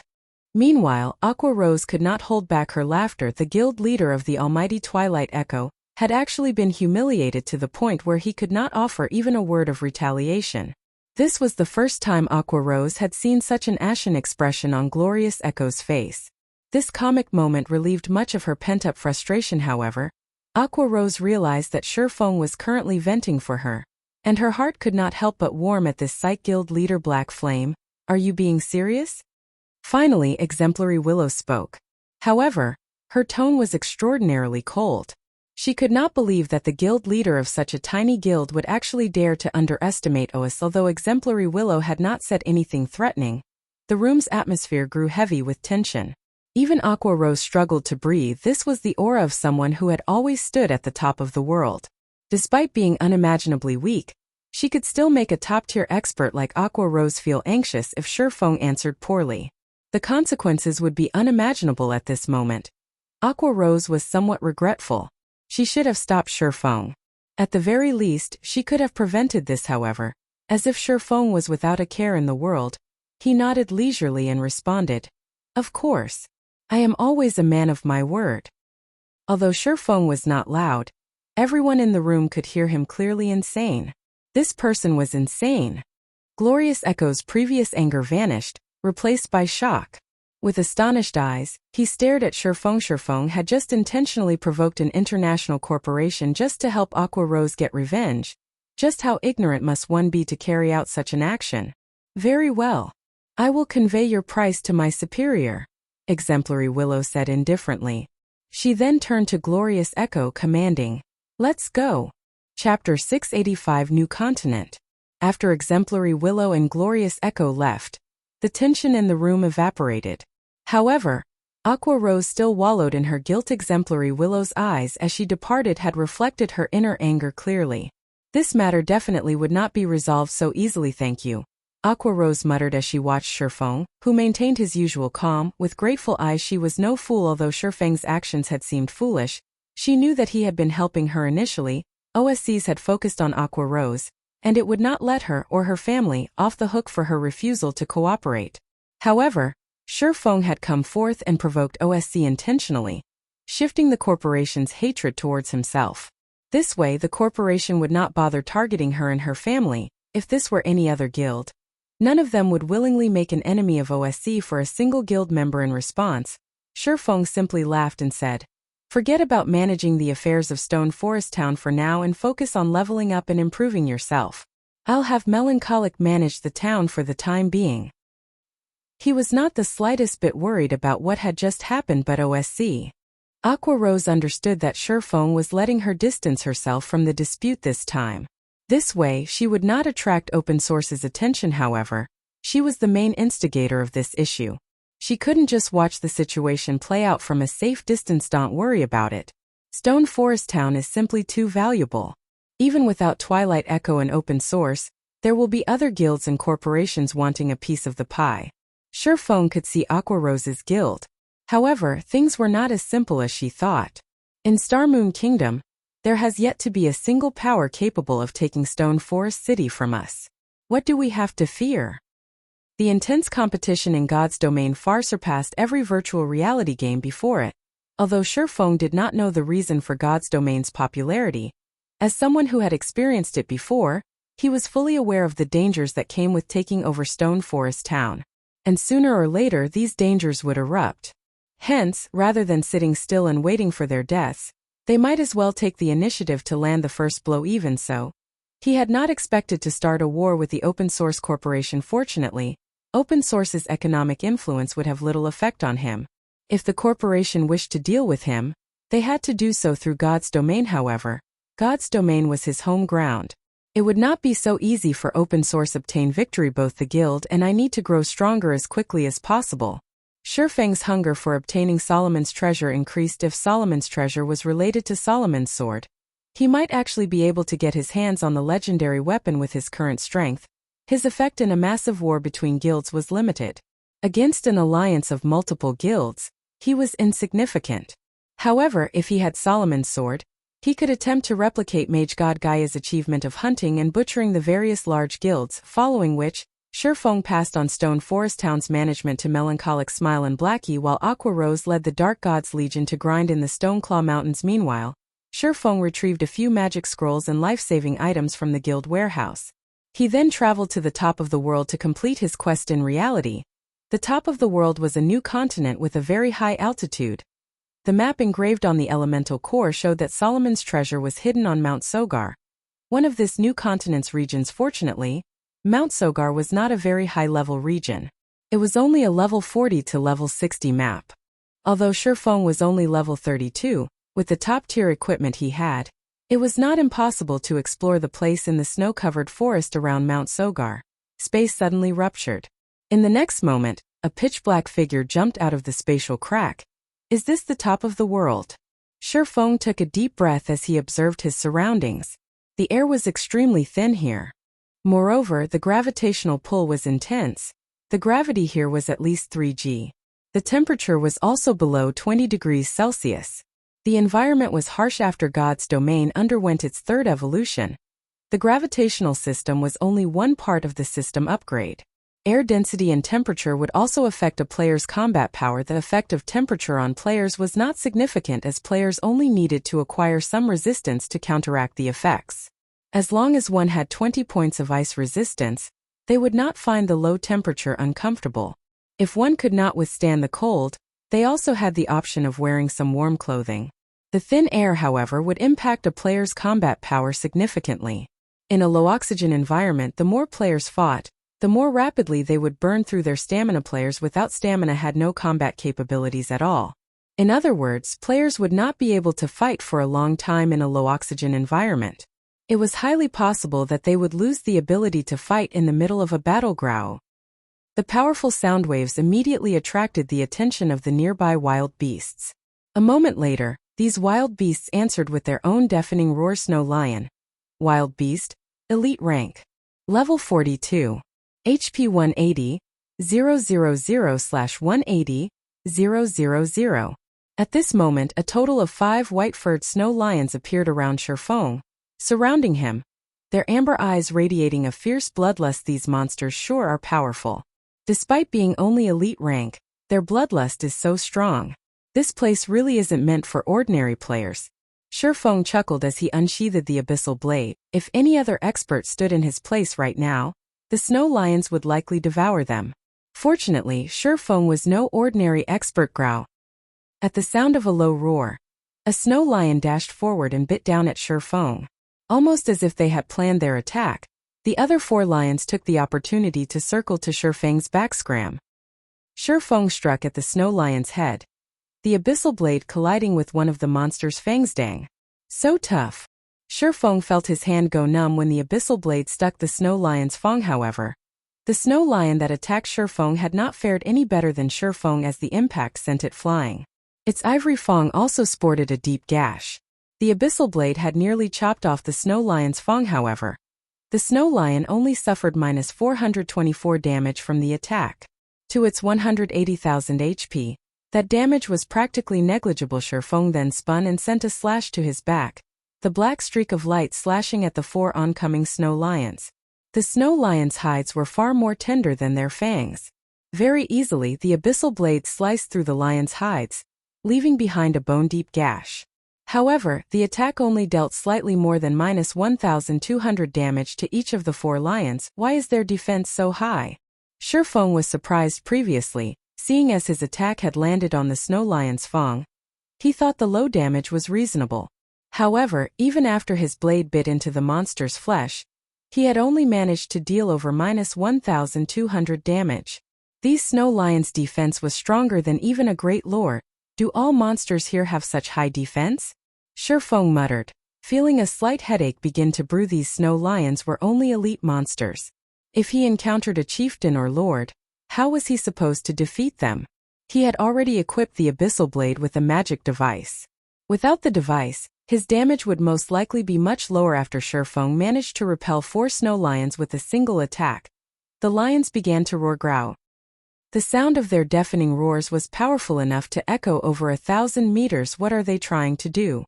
Are they trying to scare me? Feng could not help but smirk at the roaring snow lions. None of them showed any signs of attacking at this moment. However, just as Feng intended to finish these monsters off, he detected movement in the surrounding forest. The ground began to tremble, and soon, he noticed the towering trees fall, one after another. Suddenly, a massive snow lion that stood over 5 meters tall emerged from the forest, a long sharp horn protruding from his forehead. HP 4000000/4, 000000. Chapter 686. Tattered Old Treasure Chest. They summoned a companion? Feng frowned as he saw the Lord-ranked one-horn lion king. Monsters at the top of the world were already much stronger than monsters one normally found in Star Moon Kingdom. In addition to the environmental effects, dealing with these monsters would be quite challenging in the current God's domain. There had yet to be a single player capable of soloing the level 45 Lord-ranked one-horn lion king. Even if Feng activated twofold Berserk, he would not have a shred of hope of defeating the level 45 Lord. Aside from its 4 million HP, Feng also had no information on the boss's skills. If it summoned another lord, it would even be difficult to escape with his life. The one-horn lion king gave Feng no opportunity to consider his situation. Lifting one of its massive paws, the Lion King suddenly transformed into an afterimage as it dashed towards Feng like a gust of wind. Its speed could match Feng's when he had Windwalk activated. It took only an instant for the massive Lion King to cross more than 20 yards. Its paws sending dirt and snow into the air, so much destructive power. Feng immediately used Abyssal Bind.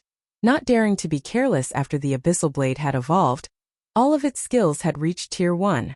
A Lord-ranked monster was the equivalent of a Tier 2 class.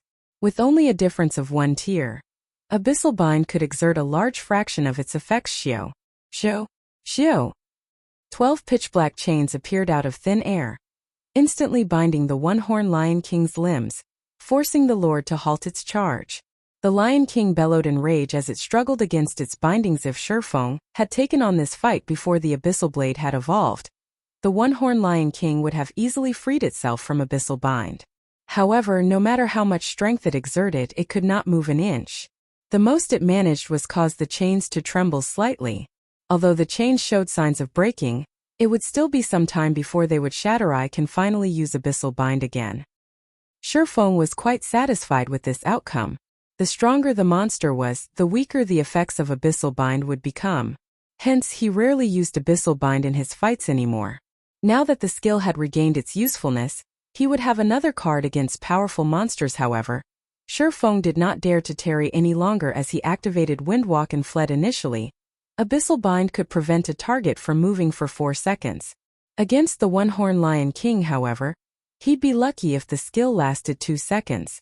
If utilized properly, he could put quite some distance between himself and the Lord. Sure enough, 2 seconds after Feng activated Abyssal Bind, the one-horned Lion King broke free from its restraints. Without hesitation, the Lion King chased after its prey like so.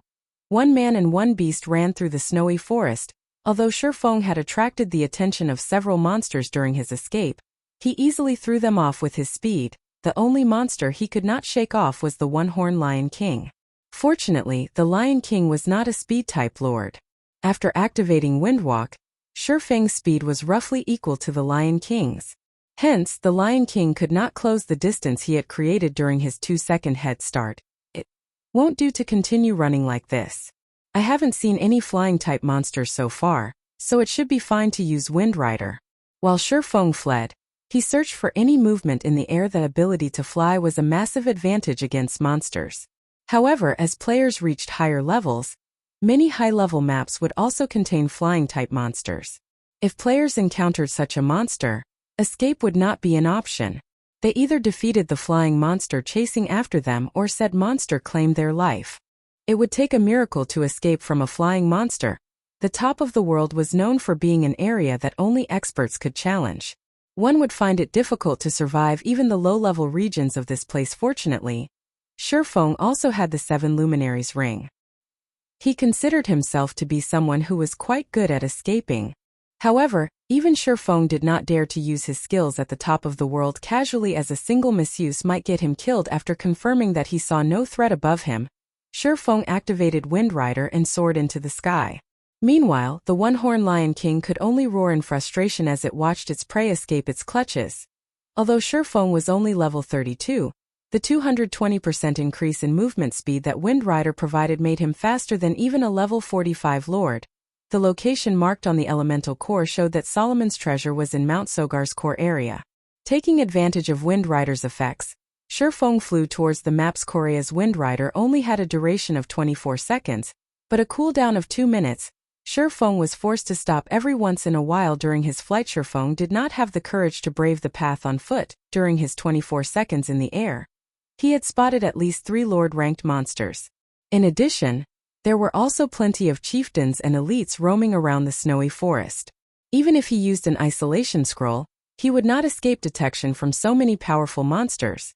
After more than an hour of flying and hiding, Feng arrived at the base of Mount Sogar's core area. Luckily, I can fly. Otherwise, I really might not have made it here alive. Feng could not help but inwardly celebrate as he looked at the snowy forest at the foot of the mountain on his way here. Aside from lords, Feng had even spotted a level 50 Great Lord. With Feng's current standards, without flight, he would never escape a Great Lord. After arriving at the foot of the mountain, Feng refused to use Wind Rider to fly up the mountain itself. The top of the mountain was flying-type monsters' territory. If he accidentally caught the attention of one of these monsters, He would be in trouble big time, following which, Feng used an isolation scroll and carefully proceeded along the stone steps up the mountain. After arriving at Mount Sogar's heart, the monsters he encountered were level 50 at the very minimum. Feng was merely level 32. With such a huge difference in levels, monsters could easily perceive his presence from a long distance away. Although he could reduce his presence with an isolation scroll, if he wanted to avoid detection, he would still have to maintain a distance of roughly 80 yards from these monsters. Fortunately, that distance was still well within his range of sight, so he could easily hide. The path up Mount Sogar was very narrow and surrounded by steep cliffs. Not only was it very difficult to hike up the mountain, but there were also groups of stone apes patrolling the path. Unfortunately, there was only a single path up the mountain level 50. HP 300, 000/300, 000. By itself, the stone ape was no threat to Feng. In fact, he could easily handle 3 or 4 of these elite stone apes simultaneously. However, when a stone ape guard accompanied the group, the situation was largely different. Level 50. HP 2, 800, 000/2, 800, 000. On his way up the mountain, in order to avoid the patrolling stone apes, Feng hurriedly hid inside a small cave on the steep hillside. A secret silver treasure chest. A light shone in Feng's eyes. The small cave was only the size of a room. Meanwhile, a tattered treasure chest sat in the deepest part of the cave, giving off a faint silver glow from on top of a thorn and moss-covered stone platform in God's domain. Even common treasure chests were a rare sight, not to mention secret silver ranked ones. The loot one could obtain from a secret silver treasure chest was much better than even the loot from a lord-ranked boss. He was truly lucky to stumble upon one by accident shortly after arriving at Mount Sogar. However, as a precautionary measure, Feng activated omniscient eyes to search for traps inside the cave. In the past, countless players had lost their lives by triggering a trap due to their momentary excitement of discovering a treasure chest. Under the probing of omniscient eyes, Feng noticed a magical fluctuation from beside the stone platform. Taking a closer look, he discovered a magic array carved into the cave wall. Only, the thorns and moss covering the wall had obscured the magic array. Fortunately, under the perception of omniscient eyes, these simple obstructions were no different than transparent glass. Sure enough, there's a magical trap. Feng laughed as he activated Phantom Kill. He then had his doppelganger stand at the cave's entrance while he ran towards the treasure chest. Chapter 687 Tier 3 Magic Scroll. There were many types of traps in God's domain, and any one of these traps could finish a player off easily. The simplest traps were the ordinary physical traps. Most players could resolve these traps. A slightly more advanced trap was a magical trap. Even experts could lose their lives to these traps if they were not careful. The most advanced traps were challenge traps. When triggered, challenge traps would seal players inside a barrier. Players were then required to undergo a challenge, and only after they cleared the challenge would they obtain the reward. Although challenge traps were the most advanced of the 3 types, the former 2 were the most fatal when triggered. After all, players could simply choose to ignore the treasure if they did not wish to risk their lives, whereas the other 2 types would not offer players such a luxury. Hence, the physical and magical traps claimed the most lives. Meanwhile, classes like the assassin possessed skills to disarm traps. Hence, most solo assassins could get by just fine in God's domain. Although Feng was a swordsman without any disarm skills, he had magic scrolls that could do the job. This item had a very low drop rate. Moreover, it was only capable of disarming magical traps and challenge traps. Even with 0 wings strength, the guild had only managed to obtain slightly over 20 scrolls. Before coming to Mount Sogar, Feng packed 5 of these magic scrolls with him. Although he had not expected to use one so soon. Walking up to the stone platform, Feng did not hurry to open the treasure chest. Rather, he cleared away the thorns and moss covering the stone platform. He then took out a silvery gray scroll, unfurling it and chanting the incantation recorded within. This silver gray scroll was none other than a Tier 1 disarm scroll. It was capable of disarming all magical and challenge traps of fine gold rank and below treasure chests.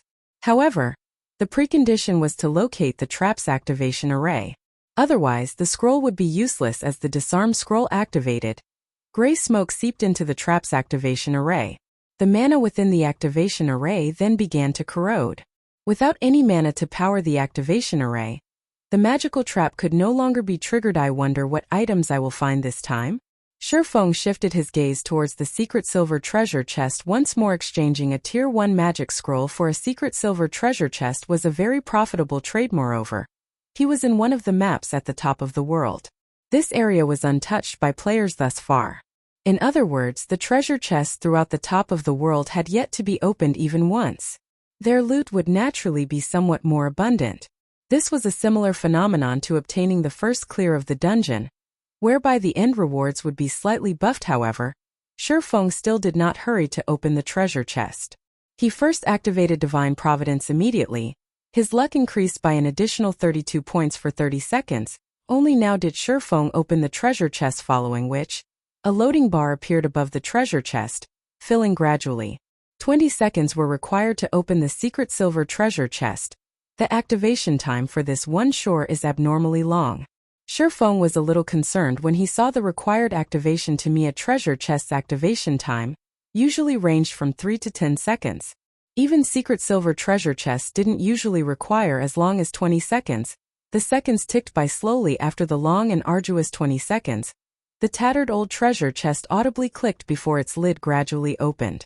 In the next moment, an array of colors escaped the treasure chest, illuminating the entire cave. There are so many items inside. After the rainbow brilliance dissipated, the secret silver treasure chest's contents were on full display before Feng. Items filled the entire chest. This was definitely the fullest treasure chest Feng had ever seen in his life. He spotted more than 10 Tier 3 gemstones alone. There was also a large number of magic crystals and silver coins. There were even 3 weapons and equipment inside the chest. These items were all level 50. Level 50 was considered a major milestone in God's domain. Although part of the reason was that players could apply for their Tier 2 classes at this level, it was mainly due to the difference in equipment. Level 50 equipment was a lot stronger than level 45 equipment originally. The attributes on a piece of level 40 secret silver equipment was roughly the equivalent of a piece of level 45 mysterious iron equipment. Only the latter had slightly higher defense. However, the attributes on level 45 secret silver equipment were only the equivalent of level 50 bronze equipment. That was a difference of 2 ranks. Because of this, the attribute gap between players widened significantly. However, after reaching level 50, players would quickly discover that high-quality level 50 weapons and equipment would become far more difficult to obtain. Moreover, the number of weapons and equipment that dropped from dungeons would decrease significantly. Nowadays, ordinary players could collect a full set of bronze equipment so long as they put in the required effort. Many might even have a few pieces of mysterious iron equipment mixed into their sets. However, an ordinary level 50 player walking around in a full set of level 50 bronze equipment would be an impressive feat. Even level 50 mysterious iron equipment would be rarely seen on a guild's normal members. Only elite guild members could barely scrape together a full set of mysterious iron equipment. One could just imagine how difficult it was to obtain level 50 equipment of high quality currently. Of the 3 pieces of level 50 equipment inside the treasure chest, 2 were secret silver rank and 1 was fine gold rank. He had truly hit the jackpot this time. However, the item that demanded Feng's attention was a pale gold scroll. Even though the scroll sat quietly inside the chest, the frightening amount of mana radiated distorted the surrounding mana. If the scroll were activated, who knew what kind of power it could display? This was an effect that only Tier 3 magic scrolls or above could display. Tier 4 magic scrolls were as rare as a phoenix's feather throughout God's domain. If sold, it could fetch for an astronomical price. However, nobody would be so foolish as to actually sell a Tier 4 magic scroll. Meanwhile, although Tier 3 magic scrolls could not compete with Tier 4 magic scrolls in terms of rarity, each scroll was still considered a strategic item to a guild. Outside of an emergency, guilds would never consider using their Tier 3 magic scrolls. I wonder what kind of Tier 3 spell it contains? Feng eagerly picked up the pale gold scroll and examined it. Forcibly upgrades the tier of a skill by 1 tier up to a maximum of Tier 3 cooldown. 1 hour. Uses remaining 30. After reading the introduction, Feng was momentarily stunned. A magic amplification scroll was no less valuable than an epic item to ordinary players. This scroll could forcibly improve their skills by a single tier. This scroll could provide a miraculous impact if used at a critical moment. For example, in a battle between 2 players who could both use only Tier 1 skills. If the losing player could suddenly amplify one of their skills to Tier 2, It could turn the tide of battle when fighting bosses. The control effects of a Tier 1 skill was incredibly limited. However, the skill would display a marked difference at Tier 2, and yet, this was still not the magic amplification scroll's greatest function. Its true purpose lay in summoning. It was particularly useful to the summoner class. A Tier 1 summoner could, at most, summon a Tier 1 monster to fight for them. After using magic amplification on their skills, however, they could summon Tier 2 monsters. As for Tier 2 summoners, they could summon Tier 3 monsters. A Tier 3 monster was the equivalent of the Great Lord rank. Whether it was out in the fields, a dungeon, or a PvP battle, having a Great Lord ranked monster by one side would provide massive advantages. One such monster could easily decimate an army of 10,000 players. Although I'm not a summoner, I have the Bible of Darkness. I wonder if the magic amplification scroll will have any effect on it? When Feng thought about the possibility of summoning a Tier 3 demon, he could not help but grow excited. If he could summon a Tier 3 demon, he would have a much easier time searching for Solomon's treasure. With the assistance of a Tier 3 demon, he could easily defeat even a group of chieftain-rank stone ape guards. Chapter 688 Tier 3 Overlord. Setting aside the Tier 3 magic scroll, Feng stored the remaining items from the treasure chest in his bag. He then carefully took out the Bible of Darkness. You must succeed. Feng was not absolutely confident in being able to summon a Tier 3 demon after all. The Bible of Darkness was a fragmented legendary item. It was not an easy task to upgrade the skill of a fragmented legendary item. Even with a Tier 3 magic scroll, the likelihood of success was low. Unfurling the magic amplification scroll, Feng began to chant its incantation. Suddenly, the mana in the cave went berserk. An endless stream of mana surged into the cave from outside, increasing the density within the cave to the point where it was visible to the naked eye. The dense mana took the form of a multicolored haze that filled the cave, creating a beautiful sight. Such dense mana. Feng had become the heart of the cave as mana surged into his body, forming a massive vortex. Emerge, Demon Gate. Feng activated Demon Summoning Rumble. Suddenly, the cave began to tremble. In the blink of an eye, a massive pair of gates suddenly appeared out of thin air. This gate was twice as large as those that appeared when he summoned Tier 2 demons. Feng even struggled to move under the intense pressure this gate emitted. Did I succeed? Feng could not help his growing excitement as he watched the demon gate. The combination of the magic amplification scroll and the Bible of Darkness. If he could put this combination to use in a guild war, it would definitely turn the tides of battle regardless of the time or location. A Great Lord ranked monster was a massive threat to a player, not to mention a Great Lord that was under an enemy player's control. The threat level of such a Great Lord would be increased by at least tenfold as the demon gate slowly opened. A humanoid demon wearing crimson scale armor and wielding a pitch-black war axe hovered out of the darkness. However, although the demon had the shape of a human, it was much larger. The demon stood over 3 meters tall and had a pair of blood-red wings that allowed it to hover above the ground. Such a weak little ant actually dares to summon me. The Purgatory Demon? The Purgatory Demon snarled, ridicule flashing its blood-red eyes as it looked down on Feng. With a single flap of its wings, the Purgatory Demon crossed the distance of 10 yards in an instant, its speed surpassing even that of a Great Lord. The demon then swung its war axe down towards Feng. Die! The pitch-black war axe suddenly emitted intense shockwaves, destabilizing the surrounding space as the war axe descended. Feng suddenly discovered that he could not move. This is the Tier 3 taboo skill, Spatial Suppression. Feng was aghast. He had never imagined that the demon he summoned would be so powerful. There were many kinds of Tier 3 demons. Moreover, Tier 3 demons possess very high intellect, so there was a small number who could learn Tier 3 taboo skills. Among Tier 3 demons, these individuals were warlord-level existences. Feng was only a Tier 1 class. He had no hope of breaking free from the suppression of the Tier 3 taboo skill. He could not even use a skill. He could only watch as the massive war axe descended on him. Boom! When the pitch-black war axe landed, the impact destroyed the entire cave. Ha ha ha! Such a weakling also dares to use the Bible of Darkness? With this, the Bible of Darkness now belongs to me. The hovering Purgatory Demon could not help but laugh. However, its laughter was short-lived as a serious expression suddenly appeared on the demon's face. Its gaze focused on the ruins before it. Are you still alive? The Purgatory Demon stared in shock as it watched Feng slowly climb out of the rubble. Feng looked somewhat miserable as his entire body was covered in dust. However, his HP was still full. He had not received any damage from the Purgatory Demon's attack as expected of a Tier 3 demon. If I hadn't used Phantom Kill as a precaution for the magical trap, that hit really would have killed me, Feng said, smiling as he turned to the hovering Purgatory Demon while dusting himself the instant the Purgatory Demon had appeared. Feng had noticed that he could not control it completely. Hence, he had immediately activated the Replace skill, trading places with his doppelganger while he hid at the cave's entrance. However, the shockwaves from the demon's Tier 3 taboo skill had still affected him. Fortunately, he was able to activate Defensive Blade in time, blocking the incoming damage. Lucky ant. But you won't be so lucky the next time. The Purgatory Demon revealed a sinister expression as it swung its massive war axe at Feng once more. In response to the fast and destructive attack, Feng simply smiled as he said coldly, "There won't be a next time because your time is up." Time. Confusion flashed in the Purgatory Demon's eyes. Immediately, however, panic appeared on its face as it shifted its gaze towards the Bible of Darkness in Feng's hands. Countless blue chains suddenly emerged from the Bible of Darkness.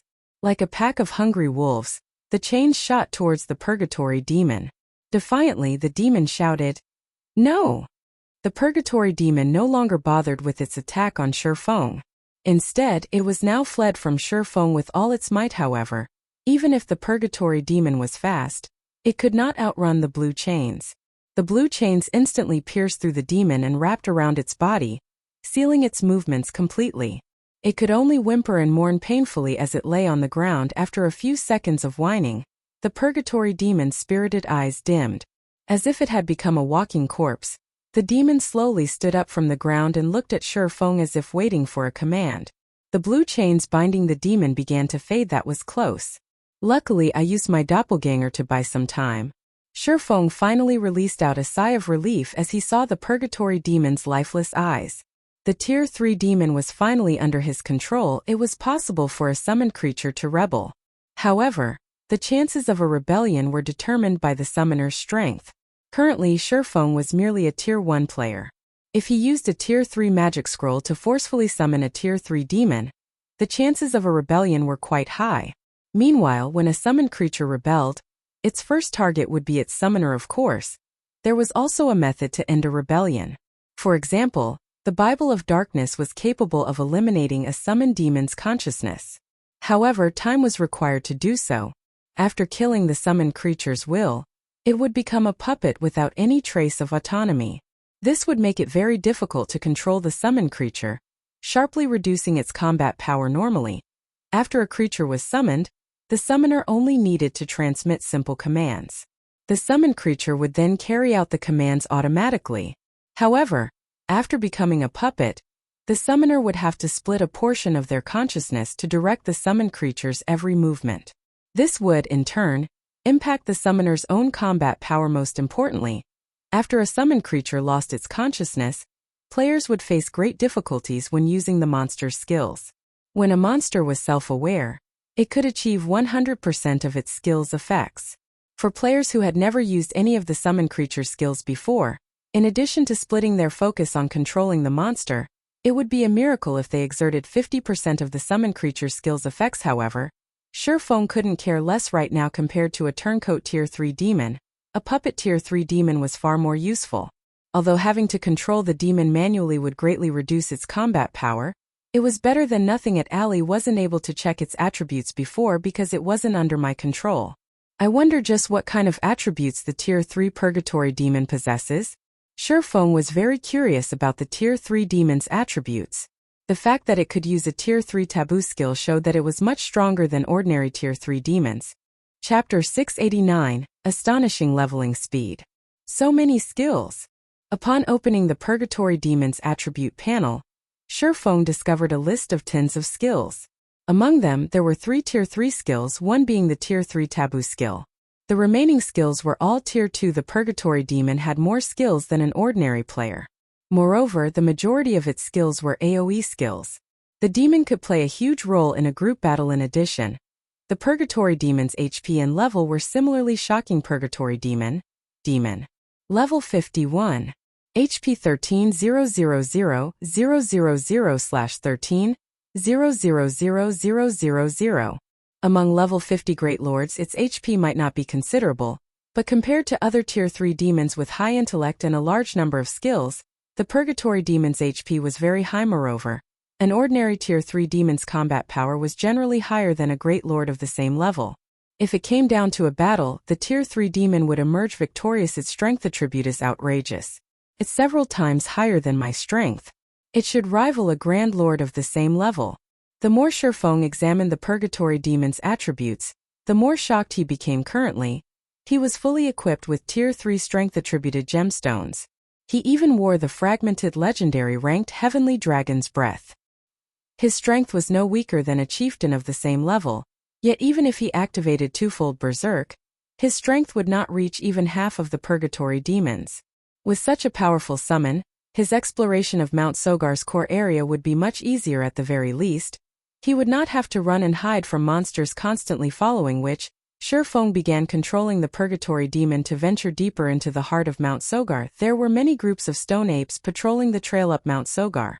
Not only did each patrol team have over 100 elite stone apes, but the teams were also led by one Lord-ranked stone ape guard. Shortly after exiting the cave, a stone ape guard discovered both Feng and the Purgatory Demon. The Lord released a roar and immediately, over 100 level 50 elite stone apes charged at the two intruders. You guys can serve as a test, then.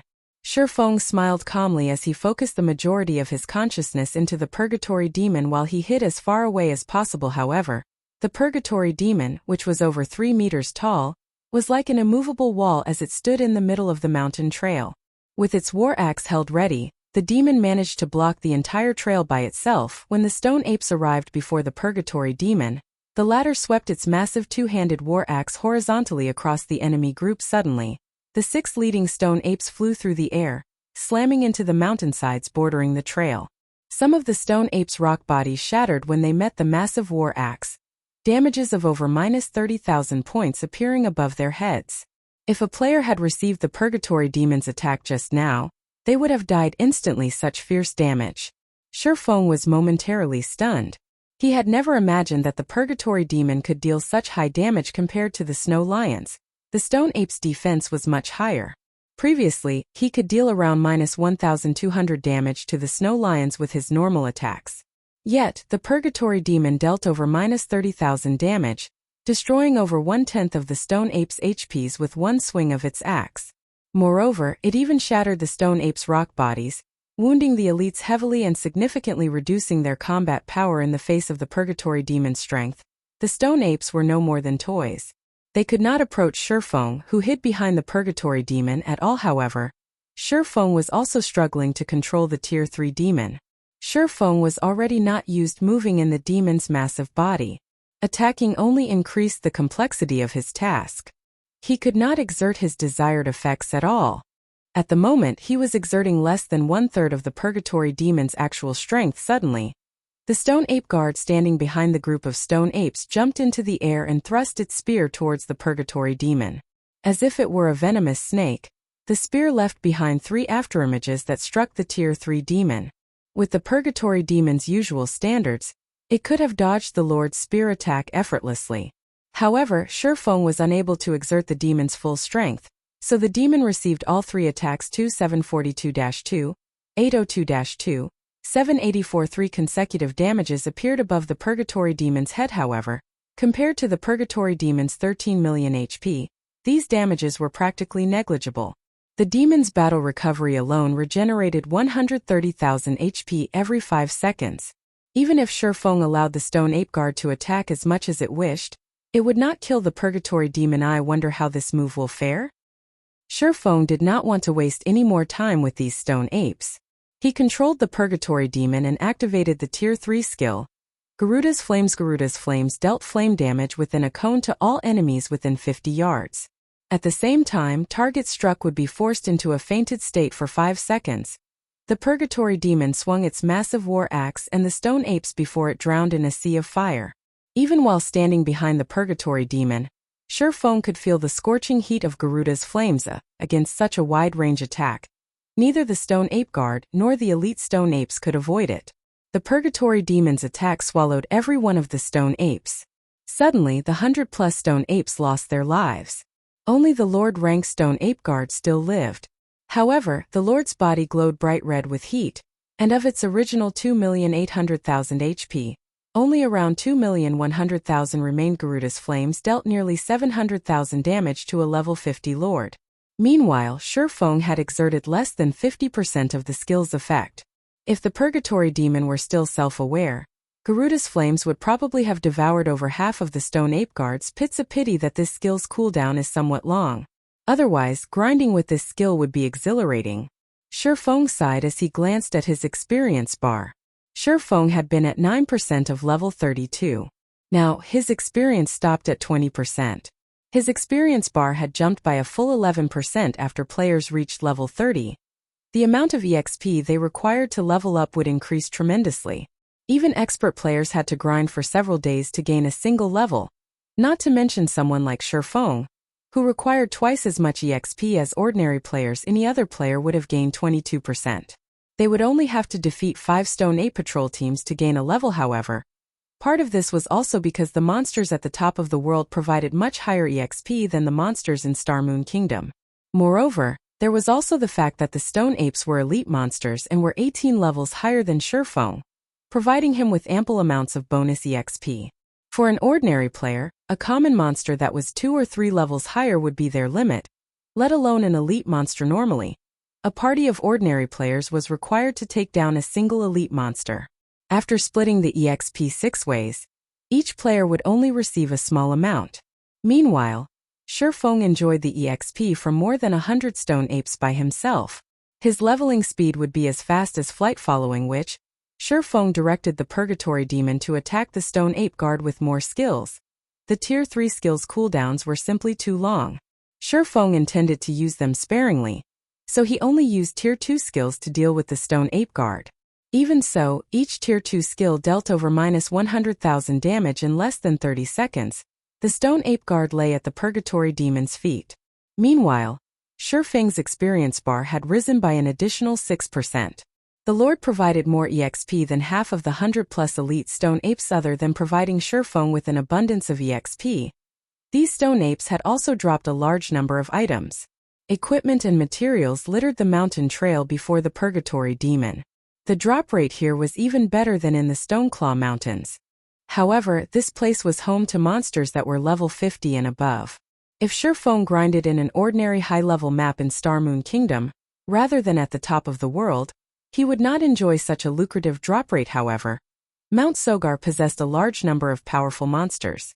This was one major difference between it and ordinary maps. Surviving here was already extremely difficult for level 50 players, not to mention grinding for levels and items. Moreover, Feng was only able to eliminate the powerful monsters here due to the Purgatory Demon. Chapter 690 Absurd EXP. The top of the world is pretty nice. It's no wonder why those experts in the past tried so hard to come here. Feng sighed contently after he finished organizing the loot among these drops. There were several dozen pieces of level 50 equipment, 2 of which were mysterious iron rank, 16 were bronze rank, and the remainder were common rank. After reaching level 50, even elite monsters rarely dropped bronze equipment. Only chieftains would drop bronze equipment with a 100% certainty, and had the chance to drop mysterious iron equipment. As a result, players would have a far more difficult time obtaining level 50 high-quality equipment. To make matters worse, the final bosses of level 50 hard mode party dungeons were only chieftains. Only Hell mode had Lord-ranked final bosses. However, how many ordinary parties were capable of conquering Hell mode party dungeons? Moreover, bosses' drop rates declined sharply after level 50. A boss that would drop 6 or 7 items at lower levels would only drop 1 or 2 items after reaching level 50. Feng could vaguely remember the time he had fought and grinded frantically, only managing to reach level 50 after an arduous struggle. Yet, what about level 50 equipment? After investing a ton of effort, he had only managed to obtain a full set of level 50 mysterious iron equipment by the time he reached level 50. If he had worn that quality equipment when he was level 45, he would have been considered as an ordinary veteran player at best. Even so, he had been the envy of Blackie and many of his fellow guild members back then.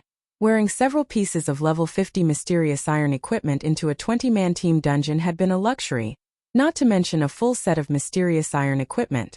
After all, one obtained less than a handful of level 50 mysterious iron items after clearing a level 50, 20-man hard mode team dungeon. This was also the reason behind Forger's suddenly popularity surge. Although it might be very difficult for players to forge top-tier equipment, they had a relatively high success rate for producing level 50 and above bronze and mysterious iron weapons and equipment. However, the required materials were not so easily obtained. On the other hand, after defeating a single wave of stone apes, Feng now had so many pieces of level 50 bronze and mysterious iron equipment. It was mind-blowing. Feng continued to explore Mount Sogar's core area. During his journey, he defeated any stone ape patrols that he encountered for EXP and equipment. Humans had yet to claim Mount Sogar, so there were many stone ape patrols wandering along the mountain trail. It did not take long before Feng encountered another patrol team. For Feng, this place was a leveling heaven against the stone ape patrols. The Purgatory Demon's strength was simply overwhelming. In less than 3 hours, Feng easily reached 74% of level 33. If he wanted to, he could place in the top 20 of Star Moon Kingdom's ranking list. Previously, to obtain the first clear of level 30 100-man team dungeons, the various guilds had intentionally held back their levels. Meanwhile, some powerful independent experts or workshop experts had not. Instead, they took the opportunity to level up rapidly, earning some fame for themselves. Hence, the current average level on Star Moon Kingdom's ranking list was quite high, with the top 3 players at level 34. Meanwhile, the top 20 on Star Moon Kingdom's ranking list were all level 33 and above. If not for the Purgatory Demon helping him grind on Mount Sogar, he might have struggled to catch up to the top 20 players. Mount Sogar was massive. It was almost 3 times as large as an ordinary leveling map of the same level. Hence, searching for Solomon's treasure was time-consuming. Feng also encountered many powerful monsters throughout his journey, which slowed his progress further. To explore Mount Sogar effectively, Feng had used the Bible of Darkness and Magic Amplification Scroll once more to summon a level 51 Tier 3 Cursed Demon. Although the Cursed Demon had similarly turned on him, Feng had directed the Purgatory Demon to incapacitate the Cursed Demon, allowing him to force it into submission. Unlike the Purgatory Demon, however, the Cursed Demon did not possess any Tier 3 taboo skills. It also only had 9,500,000 HP. However, as it was a magic-type demon, its AoE capabilities were much stronger than the Purgatory Demon. With 2 Tier 3 demons under his control, Feng could explore the area far more efficiently. He had no problems facing even 2 or 3 waves of stone ape patrols simultaneously. He no longer had to waste too much time hiding and killing monsters. The Stoneclaw Mountains inner region. Kola, be careful of that half-orc lord's skills. Lure it away from the team first. Everyone else focus fire on the lord that Turtledove is tanking. Fire Dance fought while commanding her team to deal with 2 level 40 half-orc lords. Currently, players crowded the Stoneclaw Mountains. To secure more resources for themselves, Zero Wing's main force had no choice but to distance themselves from the crowd and push deeper into the mountains. They were lucky if they encountered a lord in the outer region. However, after reaching the inner region, the number of lords wandering about had increased significantly. From time to time, players would have to face 2 lords simultaneously. This was a huge challenge for teams. Hence, the various guild teams avoided this area to Zero Wing's main force. However, this area was just difficult enough. Zero Wing's lead MT Kola wore a complete Tier 1 set equipment. He also had the blue fire shield. He had no problems handling a single level 40 lord by himself. As for Turtledove, she had recently obtained the epic rank Divine Frost armor, so she too could tank a lord without assistance. In addition, Yuwumian similarly wore a complete Tier 1 set equipment for shield warriors. He was constantly ready to jump in when necessary if the MTs had no issues. There was no need to mention the team's DPS. Whether it was Fire Dance, Rampant Blade, Shadow Sword, Minor Wind, or Violet Cloud, every one of them possessed superb attack power. They also wore equipment that allowed them to ignore more than 10 of monsters' levels. Without any level suppression, their damage against level 40 lords would not be affected in the slightest. Hence, the team was more than capable of taking down 2 level 40 lords simultaneously. Currently, the members of Zero Wing's main force were all at level 32, leveling with impressive speed. There were a few reasons for their leveling rate. First, everyone's experience bars had been frozen around 90% of level 30 throughout their raid of the Frost Prison. After obtaining the first clear of the Hell Mode Frost Prison, everyone promptly turned their attention to grinding in the Stoneclaw Mountains. They also managed to accumulate the double EXP buff by resting in the guild residence's private rooms while they had been offline. While they had focused on raiding the Frost Prison, they had accumulated more than 1 level's worth of the double EXP buff. Thus, the moment they returned to leveling, they rapidly climbed to level 32 inches less than 20 minutes. The team had dealt with their latest half-orc enemies, resulting in everyone's experience bars rising significantly. Fire Dance. Our guild members have been ambushed in the Stoneclaw Mountains. Be careful. Aqua Rose suddenly contacted Fire Dance to warn her someone's ambushed our guild members. Fire Dance was slightly surprised. Which guild is it? Stone Forest Town was Zero Wings territory now. For someone to dare target Zero Wings members in the Stoneclaw Mountains, they were simply asking to be banned from the town. I don't think that it's a guild. The ambushed members reported that their attackers had not worn any guild emblems. After watching the videos they recorded, the ambushers didn't seem like any guild experts I've encountered. However, the enemy is moving in relatively large groups. The smaller groups have around a dozen or so players, while the largest one is a 50-man team. I've researched that team already. They do not belong to any guild. Rather, the team belongs to a workshop. Aqua Rose was similarly surprised when she received the report on these assailants. After all, every player currently grinding in the Stoneclaw Mountains should know Zero Wings' reputation. Yet, there were still people who dared to ambush their members. In any case, your team should be on the lookout as well. I'll try to learn more as soon as possible. If this really were the doing of a guild, then she would destroy that guild's foothold in the Stoneclaw Mountains. Alright, I'll make a note of it. Fire Dance nodded. There would not be any other players in the Stoneclaw Mountains inner region. After all, the danger here was much higher than in the outer areas. Ordinary players could not set foot here and survive. However, as soon as Fire Dance disconnected the call, she heard Minor Wind's anxious voice through the team chat. A large group of players is approaching. Chapter 691 Red List. In God's domain, not only did rangers possess both melee and ranged combat capabilities, but their perception and scouting abilities were also superior to other classes, particularly out in the dangerous fields. If a party had a ranger among its members, the party could avoid many potential dangers. As the number 1 ranger of Zero Wing, not only did Minor Wind wear excellent equipment, but he had also learned some rare skills thanks to Feng's guidance, particularly scouting and perception skills. Some of these skills could strengthen a player's 5 senses, even allowing them to see a blade of grass that was over 100 yards away. If they could detect a powerful monster approaching, they could avoid unnecessary battles. As a ranger expert, Minor Wind could reach even greater heights with these skills. If an enemy did not possess skills like the assassin's stealth, Minor Wind would easily discover them as they shifted through the grass. Even from 150 yards away. Are they guild players? Fire Dance asked. This was the Stoneclaw Mountains inner region. Not only were the monsters very high-leveled, but they were also much stronger than ordinary monsters of the same level. Generally, only large guilds' main forces were capable of grinding here. No. None of them are wearing any guild emblems. Moreover, they all are red names, Minor Wind reported and shook his head after observing them carefully with eagle eyes. Based on how they're moving, it is clear that they are coming straight for us. They're charging at us? Cola could not help but laugh. Do these red names think that we are easy targets? The others also began laughing with their team's skills and equipment. Even an army of 1,000 elite players would not be a problem, much less a small team. Other players should celebrate their peaceful coexistence.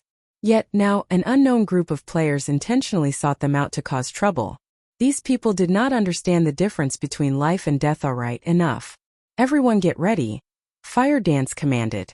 She felt that this matter was not as simple as it seemed.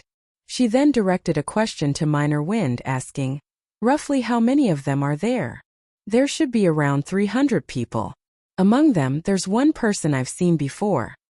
He's an expert ranked on Starmoon Kingdom's red list. Minor Wind could not help his surprise after he could observe more details about the approaching enemies. The main god system had not comprised nor did it handle the red list. Rather, players had established it to keep a record of powerful red named Starmoon Kingdoms, Red List only kept a record of the top 100 red names in the kingdom. Every one of these red names was an expert.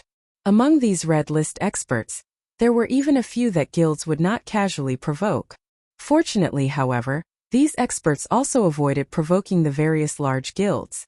Hence, the relationship between them had always been relatively peaceful, each minding their own businesses. Yet now an expert on the Red List had actually come to challenge them. This was certainly unexpected since they want to target Zero Wing. Make sure their visit is a one-way trip. Fire Dance glowered. She felt there was more to this than what appeared on the surface. Although she did not know what it was, dealing with the approaching red names took priority over all else immediately. Fire Dance led the team to welcome their aggressors. Big Brother Traceless Blood, it seems that we've been discovered. A sharp-faced male ranger in tight, gray leather clothes hurriedly reported to the male assassin beside him. This assassin had eyes like a venomous snake, and he hid his face behind a black scarf. Although this male assassin had a thin body, among the nearly 300 red names present, not a single person dared to underestimate him. It was because this man was an expert ranked within the top 10 of Star Moon Kingdom's Red List. Although there was more than one Red List expert among the crowd, none of them could even hope to hold a candle to Traceless Blood. After all, Traceless Blood had once massacred a third-rate guild's main force.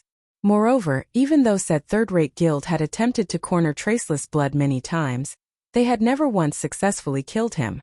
On the contrary, the assassin had claimed their guild leader's life multiple times. For a time that guild had been a laughingstock. From that moment on, no guild out there dared to underestimate Traceless Blood. Aside from guilds, Traceless Blood had also killed many of Star Moon Kingdom's experts. His most notable assassination attempt so far was his assassination of the Star Alliance's guild leader, Galaxy Past. In the end, although he had failed to kill Galaxy Past, he had escaped the Star Alliance's many experts. This outcome had angered Galaxy Past greatly, and the man had even ordered a bounty on Traceless Blood, rewarding 50 gold each time someone manages to kill him. If converted to credits, 50 gold was the equivalent of more than 100,000 credits. This was sufficient to tempt many people. Unfortunately, until this day, not a single person had managed to kill Traceless Blood even once. On the contrary, Galaxy Past's bounty had only served to boost the assassin's fame, becoming an infamous red name on Star Moon Kingdom's bounty list. Good. Then, I've wanted to experience the skills of Zero Wing's experts for a while now. You guys should be careful. Although we have the numerical advantage, our coordination is definitely no match for theirs. Try to split their members up as much as possible, Traceless Blood commanded. He then activated stealth and vanished before the crowd. Everyone nodded in response. In truth, however, they all looked down on Zero Wing. They were all PvP experts. Hundreds, if not thousands, of players had died at each of these red names' hands, particularly in field battles. The various large guilds' experts were no different from pampered flowers. These experts mainly focused on raiding dungeons. When it came to PvP in the fields, such experts were nothing to them. I heard that the equipment of Zero Wing's main force is superb. We're going to make a fortune. Many red names drooled when thinking about Zero Wing's equipment. Someone's charging towards us. A red name ranger shouted immediately. Every red name went on alert, focused on the group of players charging towards them. Ha ha ha. Sure enough, they're just a bunch of noobs that don't know what a real battle is. Rather than attacking from a distance first, they've decided to jump into their graves. Many of the ranged red names began to launch attacks at Zero Wing's 3 MTs. These three were none other than Kola, Yi Wumian, and Turtledove. Facing more than 100 ranged attacks, the 3 MTs immediately utilized the trees as cover, avoiding the oncoming attacks while advancing. Even when an attack landed, they only received a few hundred damage. All 3 MTs had over 10,000 HP, so this damage was barely a scratch. A single heal from the rear line healers was all they needed to recover such high defense and HP. However, do you really think you can win by relying on your equipment? A few melee red names could not help but curse disdainfully as they watched the 3 MTs. They then readied their weapons and charged to meet Zero Wing, and battle equipment was only one of the many aspects of battle. Even if their HPs and defenses were higher, they could not live if they could not move suddenly. Dozens of melee players surrounded the 3 MTs, halting their advance. Knowing that Kola and the others had superior equipment, these red names did not take them head-on. Instead, they used skills to restrict the trio, creating opportunities for the ranged players to chip away their HPs. Turtledove, was only a guardian knight. Even if her dodging capabilities were more powerful, against more than a dozen players, she was bound to be hit sooner or later. Red Name's normal attacks usually dealt around -400 damage to her. If a powerful skill stuck her, she would receive more than -1000 damage. She would not last long even if she cast Protection Blessing on herself. I can finally test out this move. Turtledove smiled calmly as she activated Freezing Air. Chapter 692, A Corporation's Strength. Star Moon City, Star Moon Restaurant. Star Moon Restaurant was the only 5-star restaurant in Star Moon City. The building was 36 stories tall and stood at the heart of the city's central trade district. If one dined in the top floor rooms of the restaurant, they could couple their food with the beauty of Star Moon City. However, even expert players could not afford even a single meal in the top floor rooms. The minimum expenditure here was 30 gold normally. Only NPC nobles came here for a meal. This was not a place for players today, however. A charming and sexy female player in luxurious purple robes enjoyed a meal in one of the VIP rooms on the top floor. Delicacies covered the table, each costing at least 2 gold. Each dish offered players a relatively top-tier piece of equipment. Suddenly, the room's doors opened. A burly, middle-aged man entered the room. Miss Willow, I've arranged for the matter you requested. Both the Red Names and various workshops are quite satisfied with the remuneration that we have provided. Now, all we need to do is watch as Zero Wing is slowly ground to dust. The burly man reported coldly as he approached the purple-robed female respectfully. This man was none other than Twilight Echo's guild leader, Glorious Echo. After Feng had angered Exemplary Willow, the latter had ordered Glorious Echo to deal with Zero Wing. However, that was a challenge even for him. Star Moon Kingdom was not Twilight Echo's home ground. Moreover, even if it were, Twilight Echo couldn't do anything about Stone Forest Town. Hence, he had decided to hire the various workshops and Red Names in Star Moon Kingdom to deal with Zero Wing. A beggar doesn't fear going bankrupt. Unlike guilds, these players could afford to target Zero Wing as they had never particularly relied on Stone Forest Town or the Stoneclaw Mountains to strengthen themselves and level up. Even if Zero Wing tried to avenge their losses, locating these Red Names and workshops would not be easy. The resources and manpower required to do so would gradually wear Zero Wing down. It was especially true for those Red Names. Every one of them was an expert in field combat. It was easy for these Red Names to find an opportunity to kill a few of Zero Wing's core members. In addition, through repeated ambushes and harassment, they could restrict Zero Wing's activity. Moreover, Exemplary Willow was still arranging further punishment for Zero Wing. There was no need to worry about the guild surviving. What did the Star Alliance and Ouroboros say about our offer? Exemplary Willow asked softly. The Star Alliance has agreed to our conditions. Ouroboros, unfortunately, does not know how to appreciate kindness when offered. However, I've contacted Ouroboros' original guild leader. If Miss Willow agrees to help him, he is confident that he can reclaim Ouroboros for himself. Glorious Echo had been shocked by Gentle Snow's rejection. Ouroboros was no longer as strong as it had been. After the mutiny, Ouroboros began to struggle. Several corporations that had originally supported Ouroboros had abandoned the guild. The fact that the guild remained standing was a miracle in and of itself. Theoretically, the guild should be in need of a large sum of money to turn things around. Yet, Gentle Snow had rejected the offer of open source corporations support. Exemplary Willow had offered no less than what she had given Twilight Echo. Moreover, as the guild leader of Ouroboros, Gentle Snow should hold a significant fraction of the guild's shares. If she had accepted the offer, those shares would have easily become over 10 times more valuable. Exemplary Willow wanted to obtain the Stoneclaw Mountains at all cost. If they could not obtain Star Moon City's 2 first-rate guilds, it would be nearly impossible to claim the regional dungeon for themselves. Hence, Glorious Echo had sought out Ouroboros' original guild leader, Chao Chenghua. Chao Chenghua's influence was still entwined with Ouroboros. He was only helpless about his situation because Gentle Snow had gained the support of several important guild elders. If Chao Chenghua had the support of OSC, however, there was a large possibility that he could regain control over Ouroboros. Since that is the case, agree to his conditions. I don't want to waste too much of my time on Star Moon Kingdom. Exemplary Willow nodded indifferently. When she thought about Feng's previous arrogance, her lips unconsciously twisted into a cold sneer against a boorish fellow like Feng. She had decided to show him just what kind of beast he had provoked. Meanwhile, in the Stoneclaw Mountains inner region, the battle between Zero Wing's main force and the army of red names was in full swing after Turtledove activated freezing air.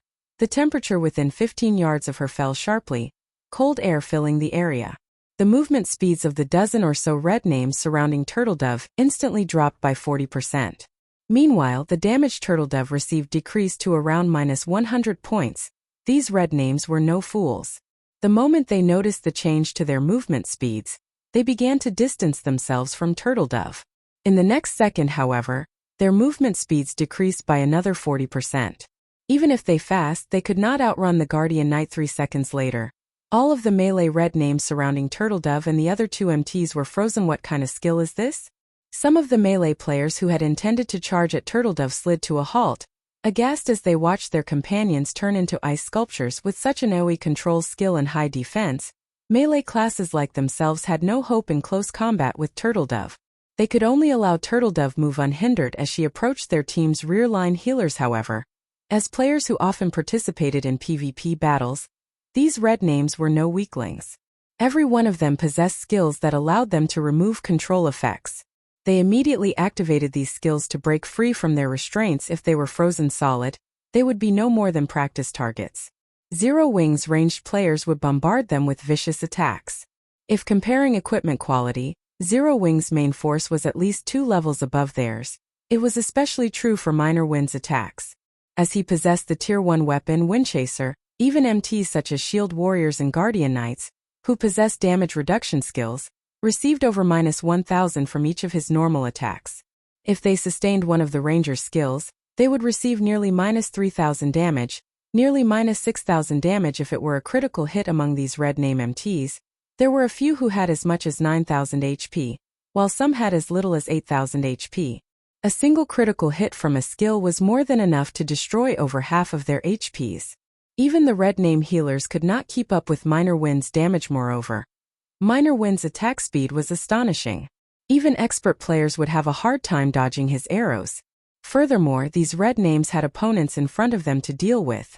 They could not afford to split their attention to dodging the Ranger's arrows only. As soon as these players broke free from their frozen debuffs, they instantly discovered that something was amiss. Although they were no longer frozen, their movement speeds were still so low. They could not shake off Turtledove and could only suffer the Guardian Knight's repeated attacks. Each of Turtledove's attacks dealt over -600 damage to the melee players.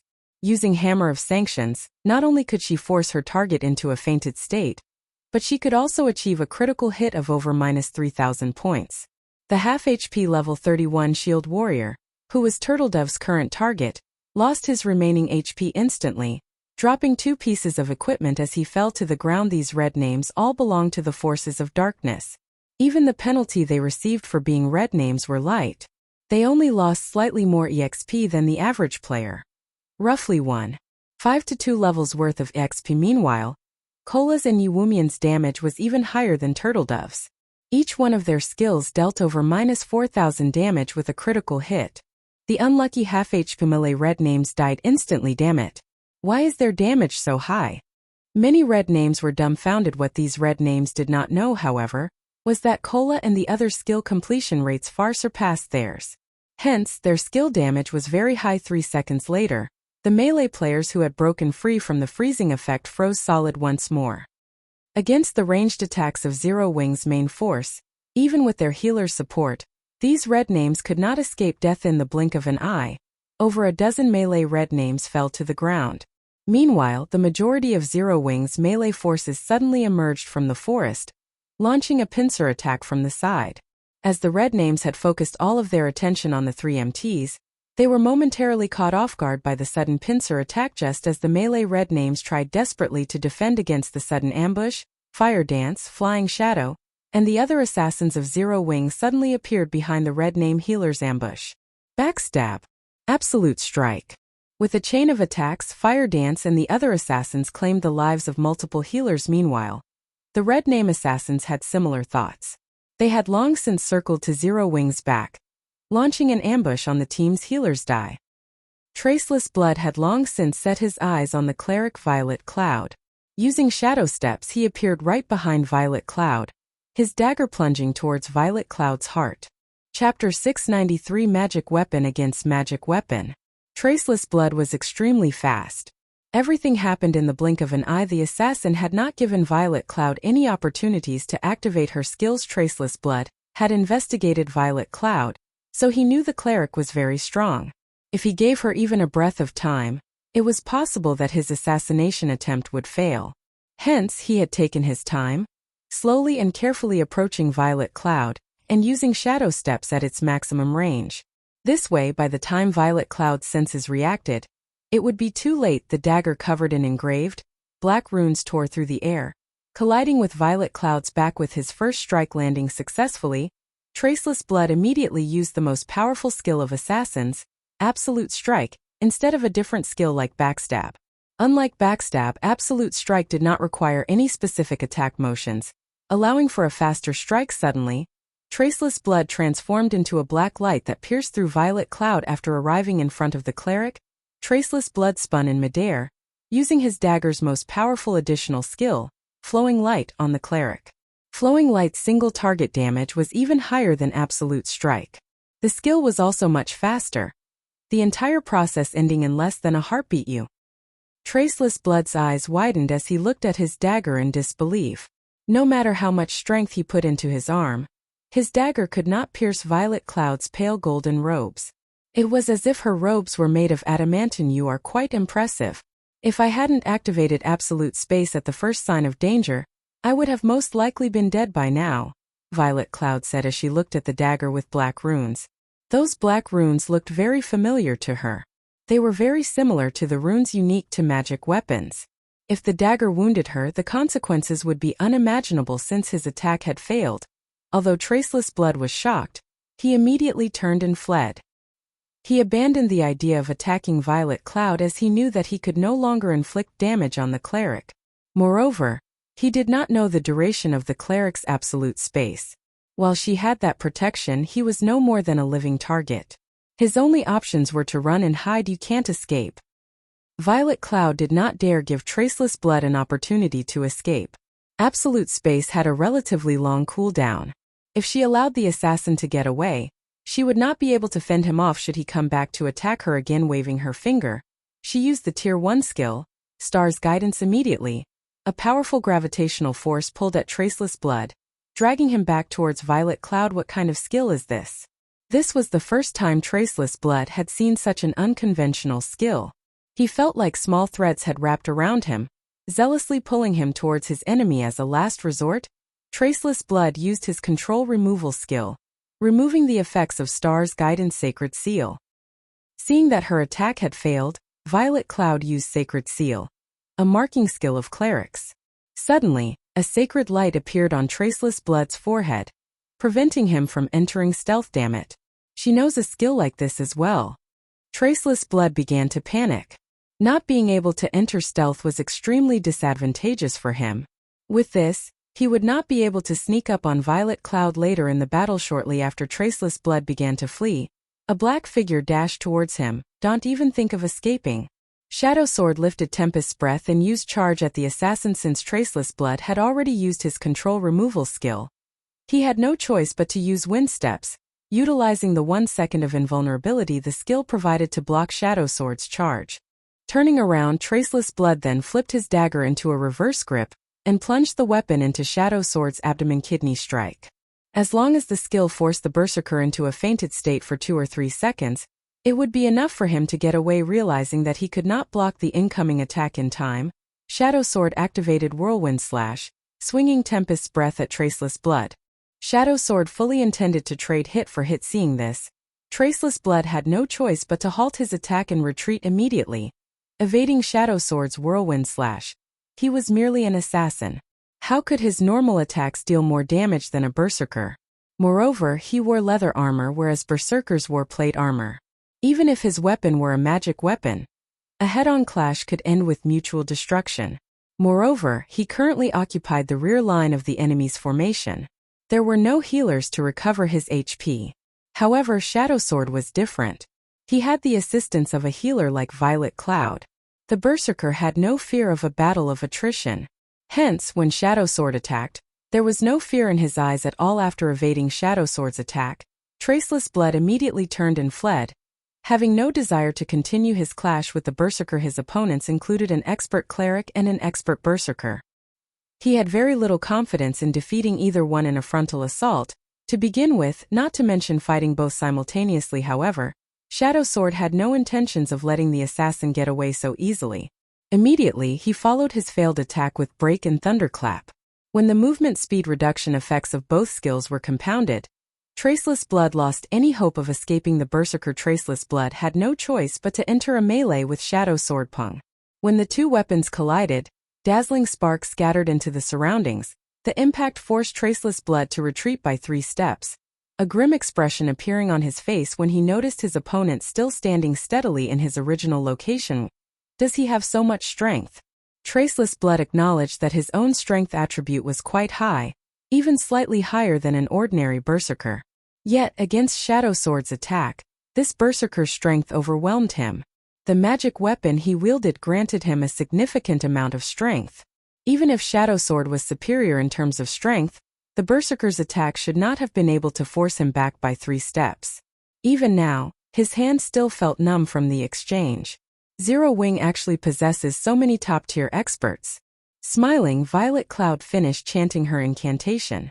She then pointed her finger at Traceless Blood Tier 1 spell. Black Coffin. A pitch-black barrier suddenly wrapped around Traceless Blood.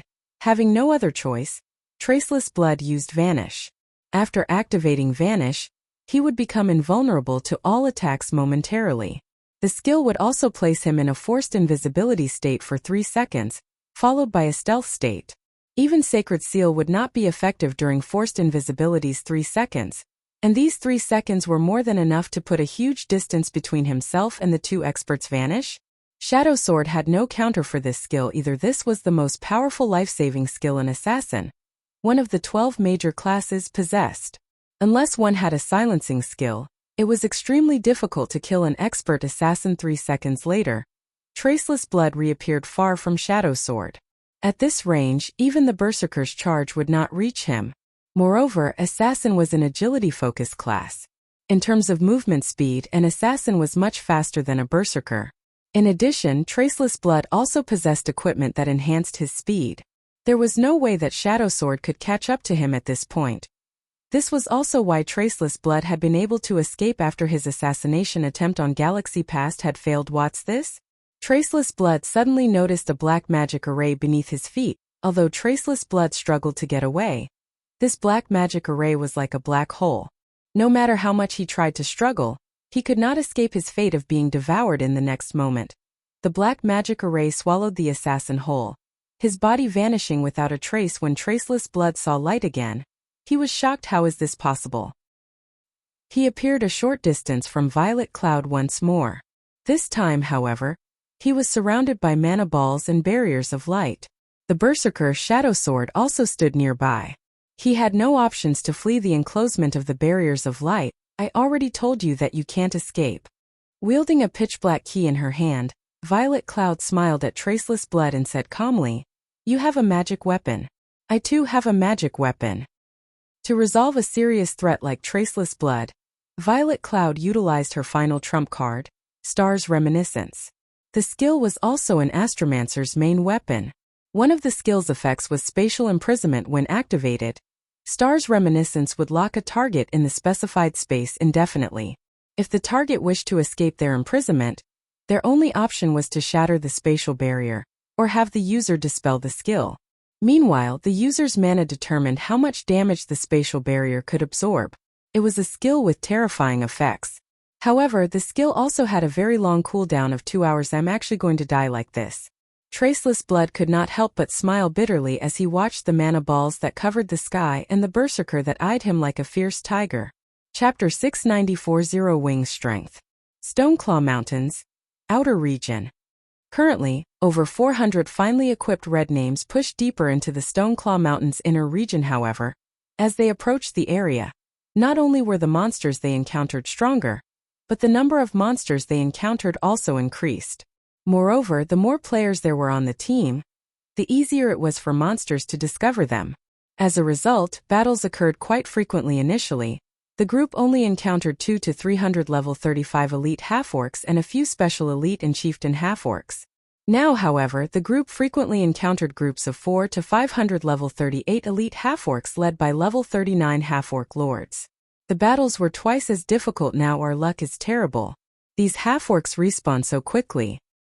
If we had known that their respawn rates were so fast, we would not have wasted so much time on recruiting more members and let Traceless Blood get ahead of us. Many team members envied Traceless Blood's team to have better chances of defeating Zero Wing's main force. They had spent a lot of time trying to recruit more members. Yet now they had to deal with all of these half-orcs. It would still be some time before they would catch up with Zero Wing's main force. I heard that the battle has started already. I wonder if we can make it in time? We'd be more effective if we arrived late. After all, this is Zero Wing's main force we are talking about. If Traceless Blood cannot wipe them out completely, we can pick up the scraps. Hey, that's Traceless Blood you're talking about. With him on the offensive, do you really think many will get away? I guess that's true. Let's hurry then. Otherwise, this trip will have been pointless. Realizing this, the team began to fight with more fervor in God's domain. Dark players and light players rarely interacted as both sides looked down on each other. To dark players, light players were merely a group of players with little to no combat capabilities. They were only good at grinding dungeons. How could such players compare to their intense lifestyles of blood and blades? Hence, no matter how famous and powerful a guild expert was, in the eyes of red names, these experts were insignificant existences. Red names thought nothing of light guilds. There's a large group of players heading our way. A ranger suddenly reported, can't be Zero Wing's main force, right? I didn't think that they would give up so quickly. It seems that Zero Wing only amounts to so much. Those rumors about how powerful the guild is are all just a bunch of lies. Many red names began to ridicule and mock the guild. Alright, enough. Get ready. Do not let a single player from Zero Wing escape. They were quickly approaching the Stoneclaw Mountains inner region. Aside from Zero Wing and the ambushing red names, this area was empty of players. Since these players approached them from the inner region, they were, without a doubt, members of Zero Wing immediately. The 400-plus red names spread out and waited for Zero Wing to stumble right into their encirclement. Seconds ticked by.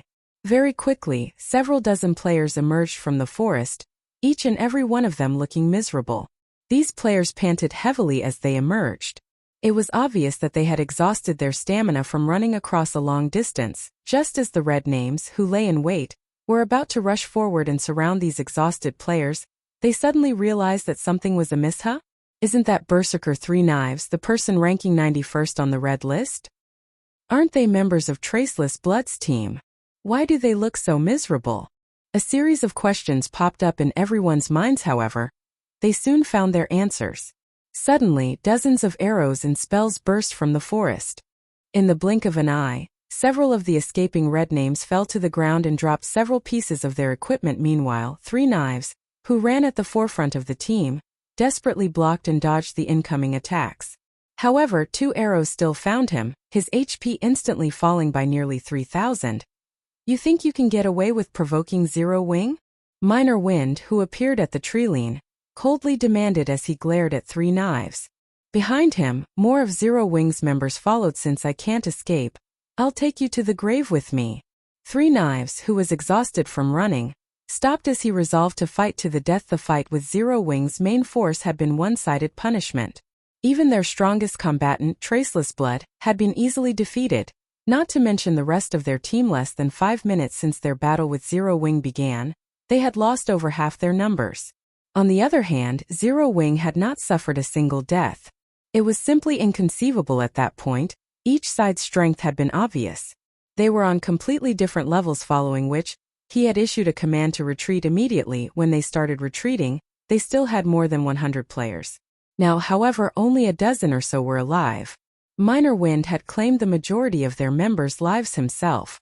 Not only were the Ranger's arrows extremely fast, but he also had ranged AoEs at his disposal. Even Three Knives, who ranked 91st on Star Moon Kingdom's red list, could not defend against all of Minor Wind's attacks, much less the members of his team. Mutual destruction? Minor Wind could not help but laugh. Unfortunately, you are not capable of such a thing. Although Three Knives was strong, superior to even a few members of Zero Wing's main force, The Berserkers' skill completion rates were not high. After taking into account the difference in their equipment, Three Knives would rank roughly around 56th in Zero Wing's main force. Of course, this was not taking the power of darkness into consideration as Minor Wind said so. He knocked his longbow and shot dozens of arrows in quick succession at the remaining red names. Although Three Knives and the other red names tried to approach Minor Wind, over 40 yards stretched them and the ranger. There was not enough time for them to reach the ranger. Moreover, of the dozen or so remaining red names, not a single one was a ranged class.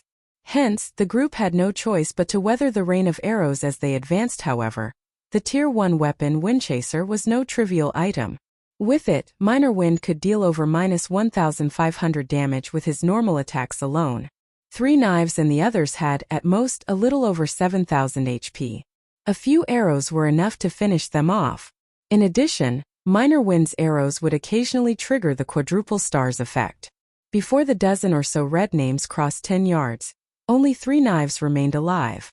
Though the Berserker only had a thread of HP left, the red names lying in ambush were all shocked. With just his bow, Minor Wind single-handedly defeated over a dozen red names before they came anywhere close to him.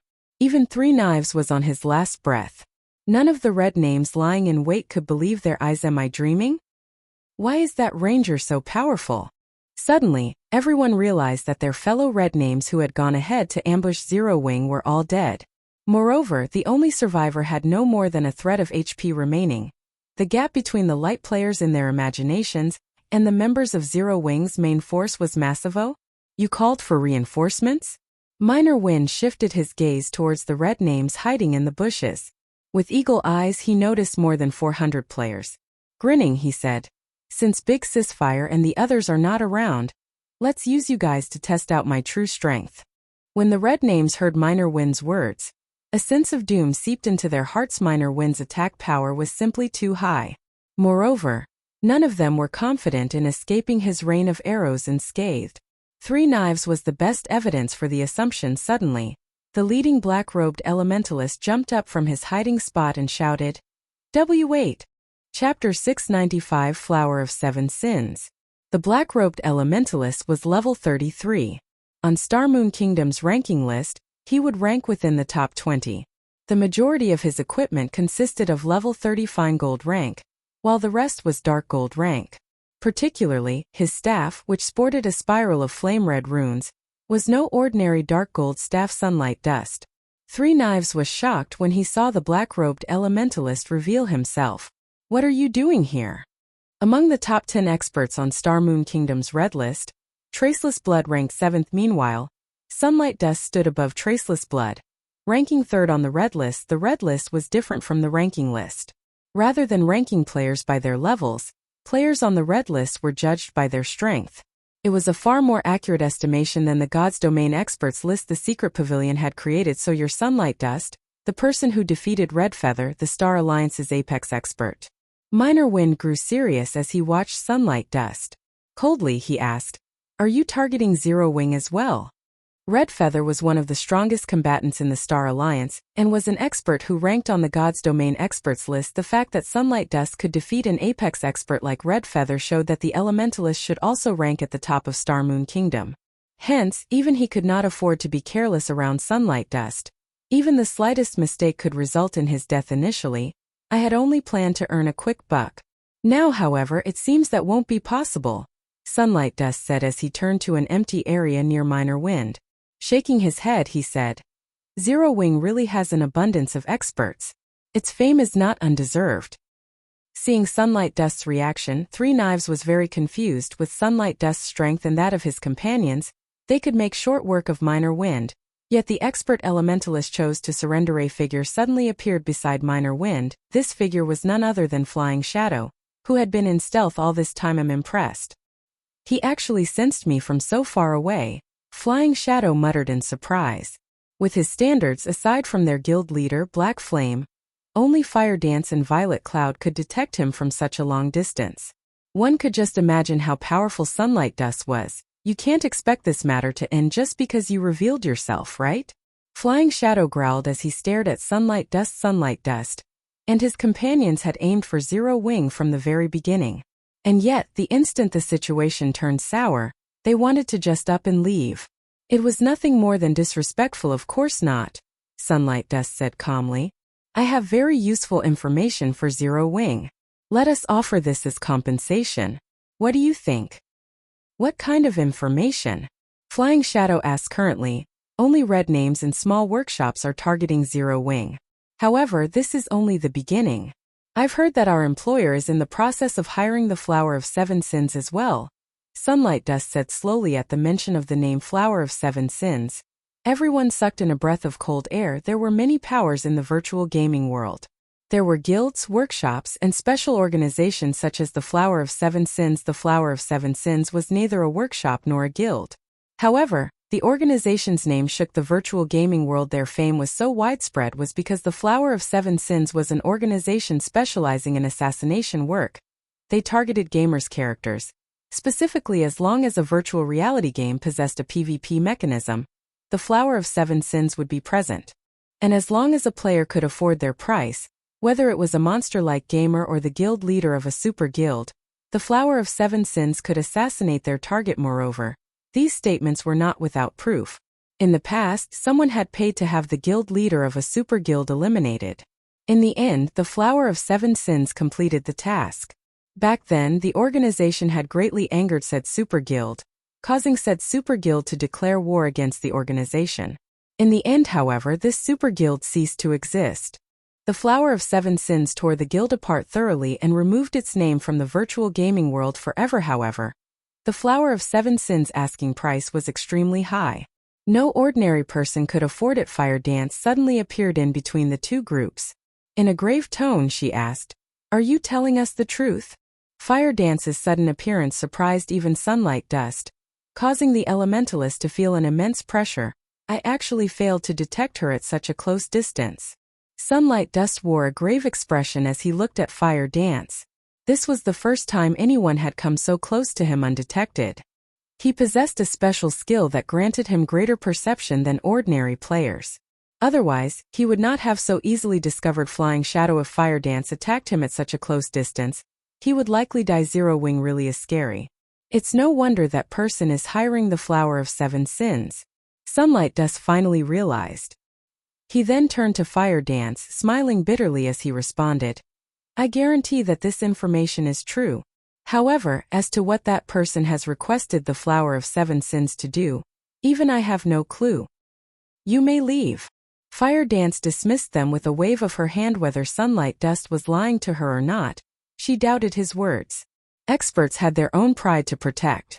It was especially true for an apex expert like Sunlight Dust, following which Sunlight Dust led his team away. As for Three Knives, he was not allowed to leave with his life. Flying Shadow immediately ended the Berserker's life as negotiations ended. As for Sunlight Dust, he did not particularly mind. Although he and Three Knives were both red names, they were not companions, and he had no obligation to rescue Three Knives. Big Sis Fire, what are we going to do now? Flying Shadow asked worriedly as he sheathed his daggers. Every player's heart was familiar with the terror of the Flower of Seven Sins. Until today they had never once failed a job. Even super guilds did not dare to provoke the Flower of Seven Sins. Such an organization targeted Zero Wing. Even with Zero Wing's current strength, Flying Shadow doubted that they could fend off the Flower of Seven Sins. This matter is of utmost importance. Let's discuss it with Aqua and guild leader first. Fire Dance had no idea of what to do now. The Flower of Seven Sins' reputation was simply too immense. Anyone who had touched a virtual reality game knew about the organization. The Flower of Seven Sins was a transcendental existence among gamers. If the Flower of Seven Sins truly intended to annihilate Zero Wing, then this would be the greatest danger their guild had ever faced. The top of the world, Mount Sogar. With the aid of 2 Tier 3 demons, Feng finally managed to locate a pair of massive locked doors near the top of Mount Sogar. Engraved runes decorated the stone doors and black chains bound them, each chain giving off a faint pressure. This pressure was familiar to Feng divine might. Although the divine might the chains exuded was faint, no one who had encountered divine might would forget the sensation. Feng had already reached level 34. His level was high enough for him to rank within the top 3 of Star Moon Kingdom's ranking list. On Mount Sogar, however, he was an insignificant existence.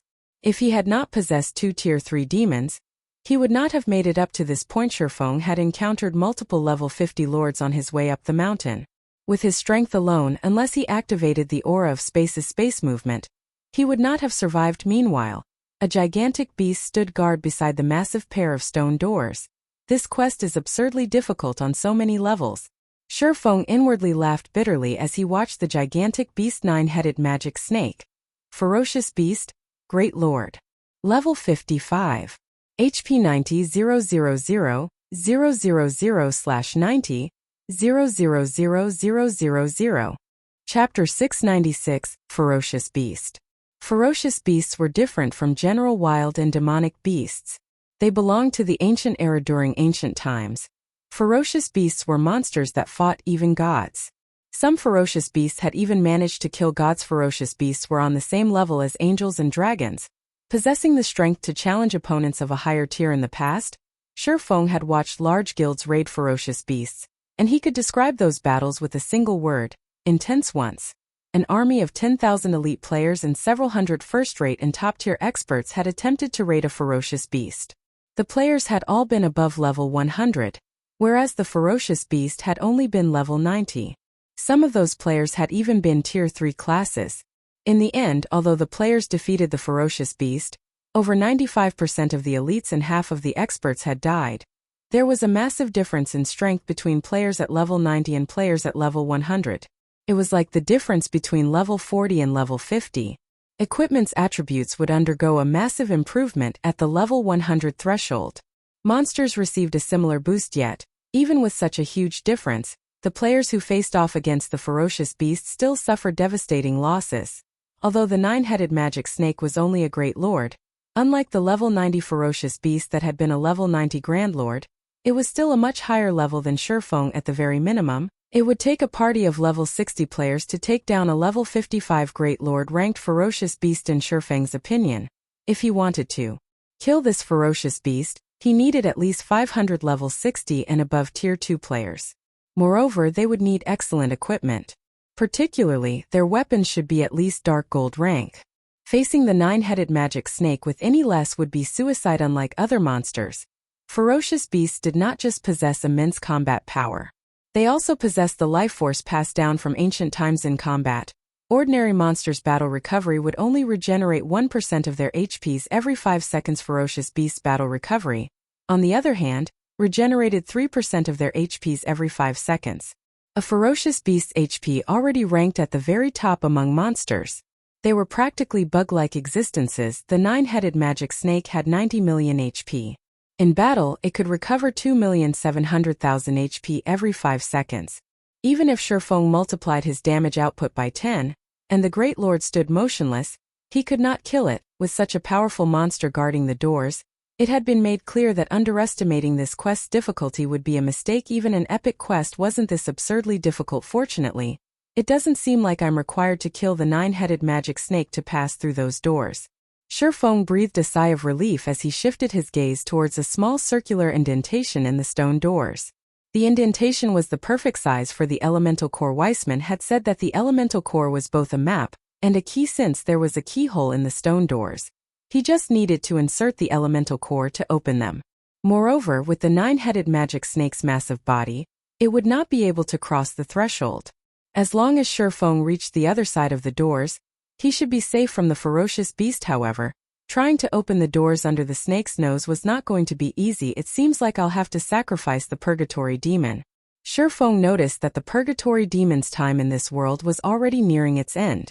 Since it was going to disappear soon anyway, he might as well put it to good use. The purgatory demon had 13 million HP. It should buy him some time. Immediately, Feng used Phantom Kill and sent his doppelganger away. With this, should his life be in danger, he could escape. As the doppelganger distanced itself from Feng's group, the swordsman directed the purgatory demon to charge towards the 9-headed magic snake. Next to the 9-headed magic snake, which was over 30 meters tall, the purgatory demon looked like an insect. One bite from one of the Great Lord would be enough to devour several purgatory demons. When the purgatory demon was 30 yards away from the 9-headed magic snake, the latter yawned lazily as it whipped its tail forward. Suddenly, the hill-like snake tail appeared before the purgatory demon. Before Feng could react, the snake sent his purgatory demon hurtling into a nearby stone wall. When the purgatory demon slammed into the wall, a damage that the demon had never experienced before appeared above its head. 267, 849. Feng's mouth twitched when he saw those numbers. This damage far surpassed his expectations. With a casual strike, the nine-headed magic snake dealt nearly -270,000 damage. Despite both creatures being tier 3, the difference in strength was like heaven and earth. Since I can't approach it, what about this?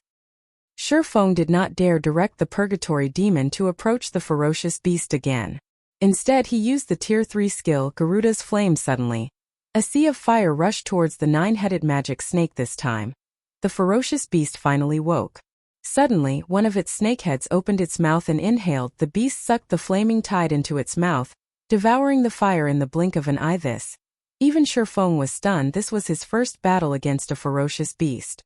Although he had known that the purgatory demon was no match for the nine-headed magic snake, he had not expected the ferocious beast to fend off the purgatory demon's attack with little to no effort. The difference between them was absurd. After devouring the sea of fire, that snakehead turned to stare at the purgatory demon. In the next moment, it widened its mouth and spat out a more powerful version of Garuda's flames. The flames were extremely fast, and it took everything Feng had just to get the purgatory demon to dodge those flames. As for the sturdy stone walls that bore the brunt of the molten attack, not only did the flames effortlessly tear through the walls, but the stone also melted into glowing lava. In an instant, over 50 meters of the stone wall disappeared. Is this the strength of the nine-headed magic snake? Feng was utterly baffled at this point. He even began to doubt whether the nine-headed magic snake was just a great lord. Even several thousand tier 2 players would not be a match for the ferocious beast. Moreover, based on the magic snake's lazy attitude, it was obvious that the ferocious beast was simply toying with him. It had yet to utilize its true potential. Helpless, Feng could only use his final trump card, the purgatory demon's tier 3 taboo skill, Spatial Suppression. If he could not shift the nine-headed magic snake's attention towards the purgatory demon, he would not have a chance to open the stone doors. The power of a tier 3 taboo skill could rival even an ordinary tier 4 skill. As the nine-headed magic snake was both a great lord and a ferocious beast, its combat power should be equivalent to tier 4. In theory, a tier 3 taboo skill should deal damage to the nine-headed magic snake.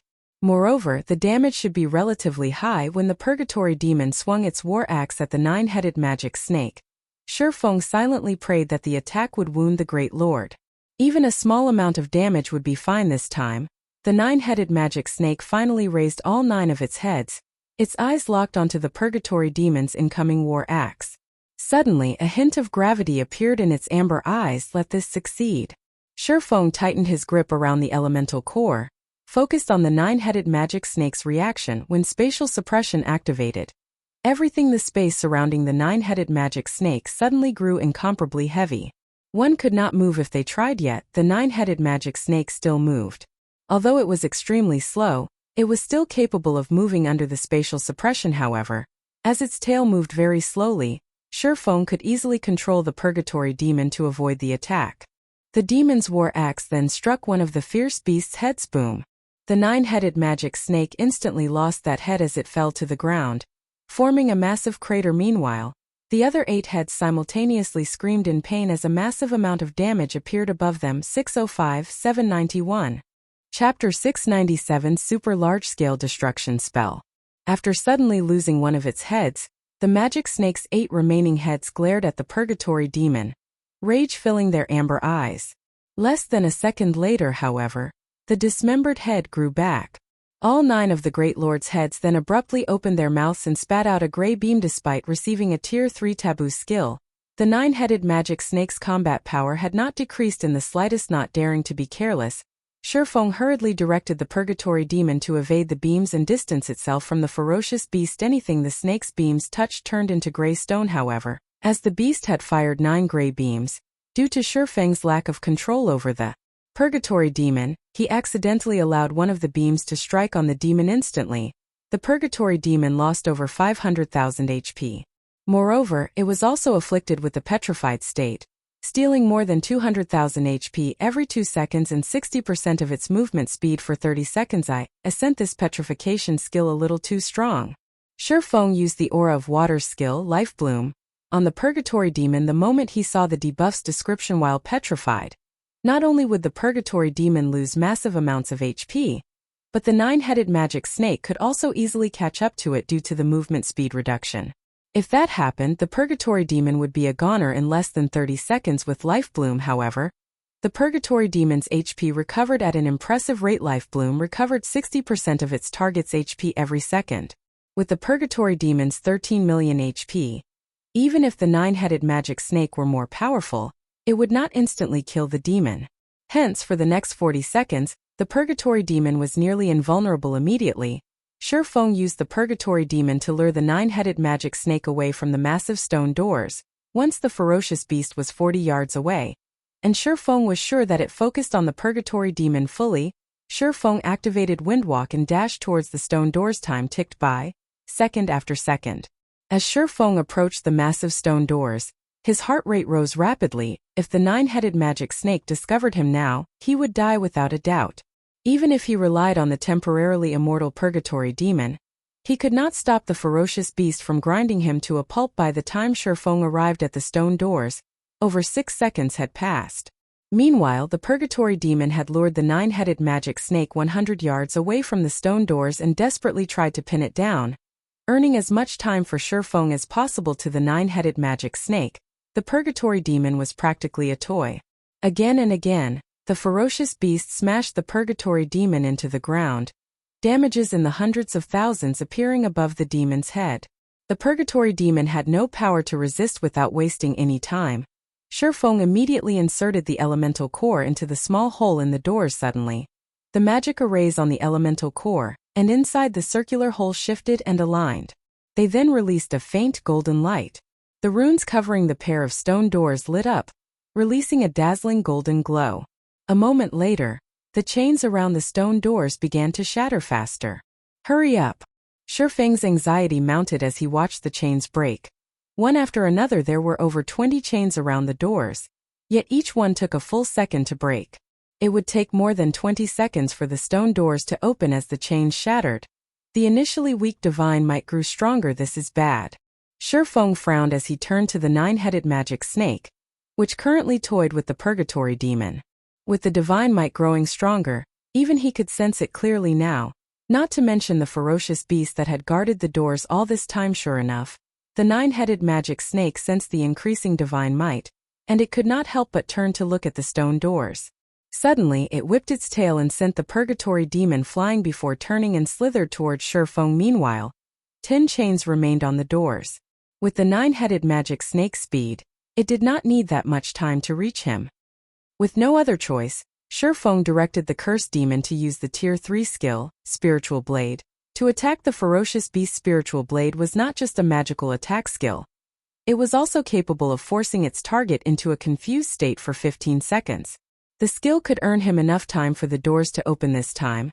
Due to the stone doors being unlocked, the nine-headed magic snake did not bother blocking the Spiritual Blade. Immediately, the ferocious beast received over -300,000 damage, releasing a pained cry as its massive body slid to a halt. Its eyes glazed over slightly. Good. Feng unconsciously sighed with relief. Although the nine-headed magic snake possessed relatively high magic resistance, in the end, it was still only a great lord. A Tier 3 skill should still be effective against it. As the chains continued to shatter, the ferocious beast's glazed eyes gradually regained clarity. By the time the last 3 chains remained, the nine-headed magic snake woke from its stupor. It then released an earth-shaking roar, its cold, amber eyes suddenly turning blood red. Widening its mouth, it fired multiple gray beams. Once more, the nine-headed magic snake had spat a total of 9 gray beams. Each one was more than enough to kill Feng instantly. Moreover, the 9 beams sealed off any path of retreat. Feng had nowhere to go immediately. Feng activated his replace skill in the next moment. Feng's doppelganger lost all of its HP as it transformed into a gray statue, following which, the doppelganger shattered, becoming dust that scattered in the wind. It could not resist the beams in the slightest. Seeing Feng vanish completely, the nine-headed magic snake shifted its attention towards the cursed demon. Feng immediately directed the cursed demon to escape to the nine-headed magic snake. However, the cursed demon was simply too slow. After the demon had taken a few steps, the ferocious beast caught up to it. With a whip of its tail, the nine-headed magic snake sent the cursed demon into a stone wall, destroying over 400,000 HP instantly in less than 3 seconds. The cursed demon lost over 2 million HP. This is my chance. Feng realized that all of the chains had finally broken. He activated space movement and arrived before the doors once more. Stretching out his hand, he twisted the elemental core as the elemental core produced a click sound. The massive stone doors gradually opened. Turning to take a look, the nine-headed magic snake froze. It had never imagined that Feng would appear again. Thinking that its previous skill had been too weak, all 9 of the Great Lord's heads stretched open their jaws once more. This time, however, the heads did not spit gray beams suddenly. A massive threefold magic array appeared above the stone doors. The sky suddenly darkened as black winds moaned. The massive magic array covered a radius of 300 yards. And even the distant purgatory demon and cursed demon were within the ferocious beast's attack range. Feng's excited expression dropped. Feng had seen this spell before, the Tier 3 curse, Dark Gale. The curse was a super large-scale destruction spell that lasted 10 full seconds. At this moment, Feng had no defense against this spell. The 7 Luminaries ring was still on cooldown, so he could not switch to the Aura of Earth or the Aura of Illusion. As for Defensive Blade, the skill's block counts were not enough to block the Dark Gale completely as the Black Gale tore at him. Feng said his prayers as he activated Defensive Blade. The wind devoured all life it touched. In the blink of an eye, the Defensive Blade's 9 block counts had been exhausted. Dark Gale had caused 9 instances of damage in just 1 second. Even with his Tier 1 Defensive Blade, Feng would not last 2 seconds. Meanwhile, the Purgatory Demon and Cursed Demon each lost nearly 500,000 HP every second. The nine-headed magic snake's damage was terrifying. What a pity. As the black wind surrounded him, Feng felt somewhat disappointed. He was a thread away from opening and entering the stone doors. He had never imagined that the nine-headed magic snake would be so vicious to use a Tier 3 curse. Moreover, it was a super large-scale destruction spell. The ferocious beast gave him no chance as the black wind swept in for a second attack. Suddenly, the threefold magic array in the sky began to disappear. The Dark Gale also dissipated into nothingness before Feng could figure out what was happening.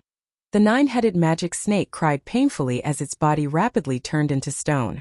It then shattered into dust and rubble. 3 shimmering items fell on top of the pile of rubble.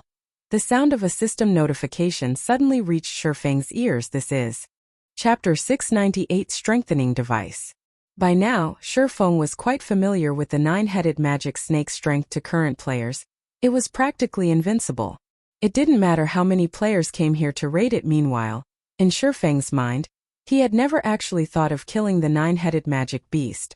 Since the beginning, he had only thought of luring it away from the stone doors.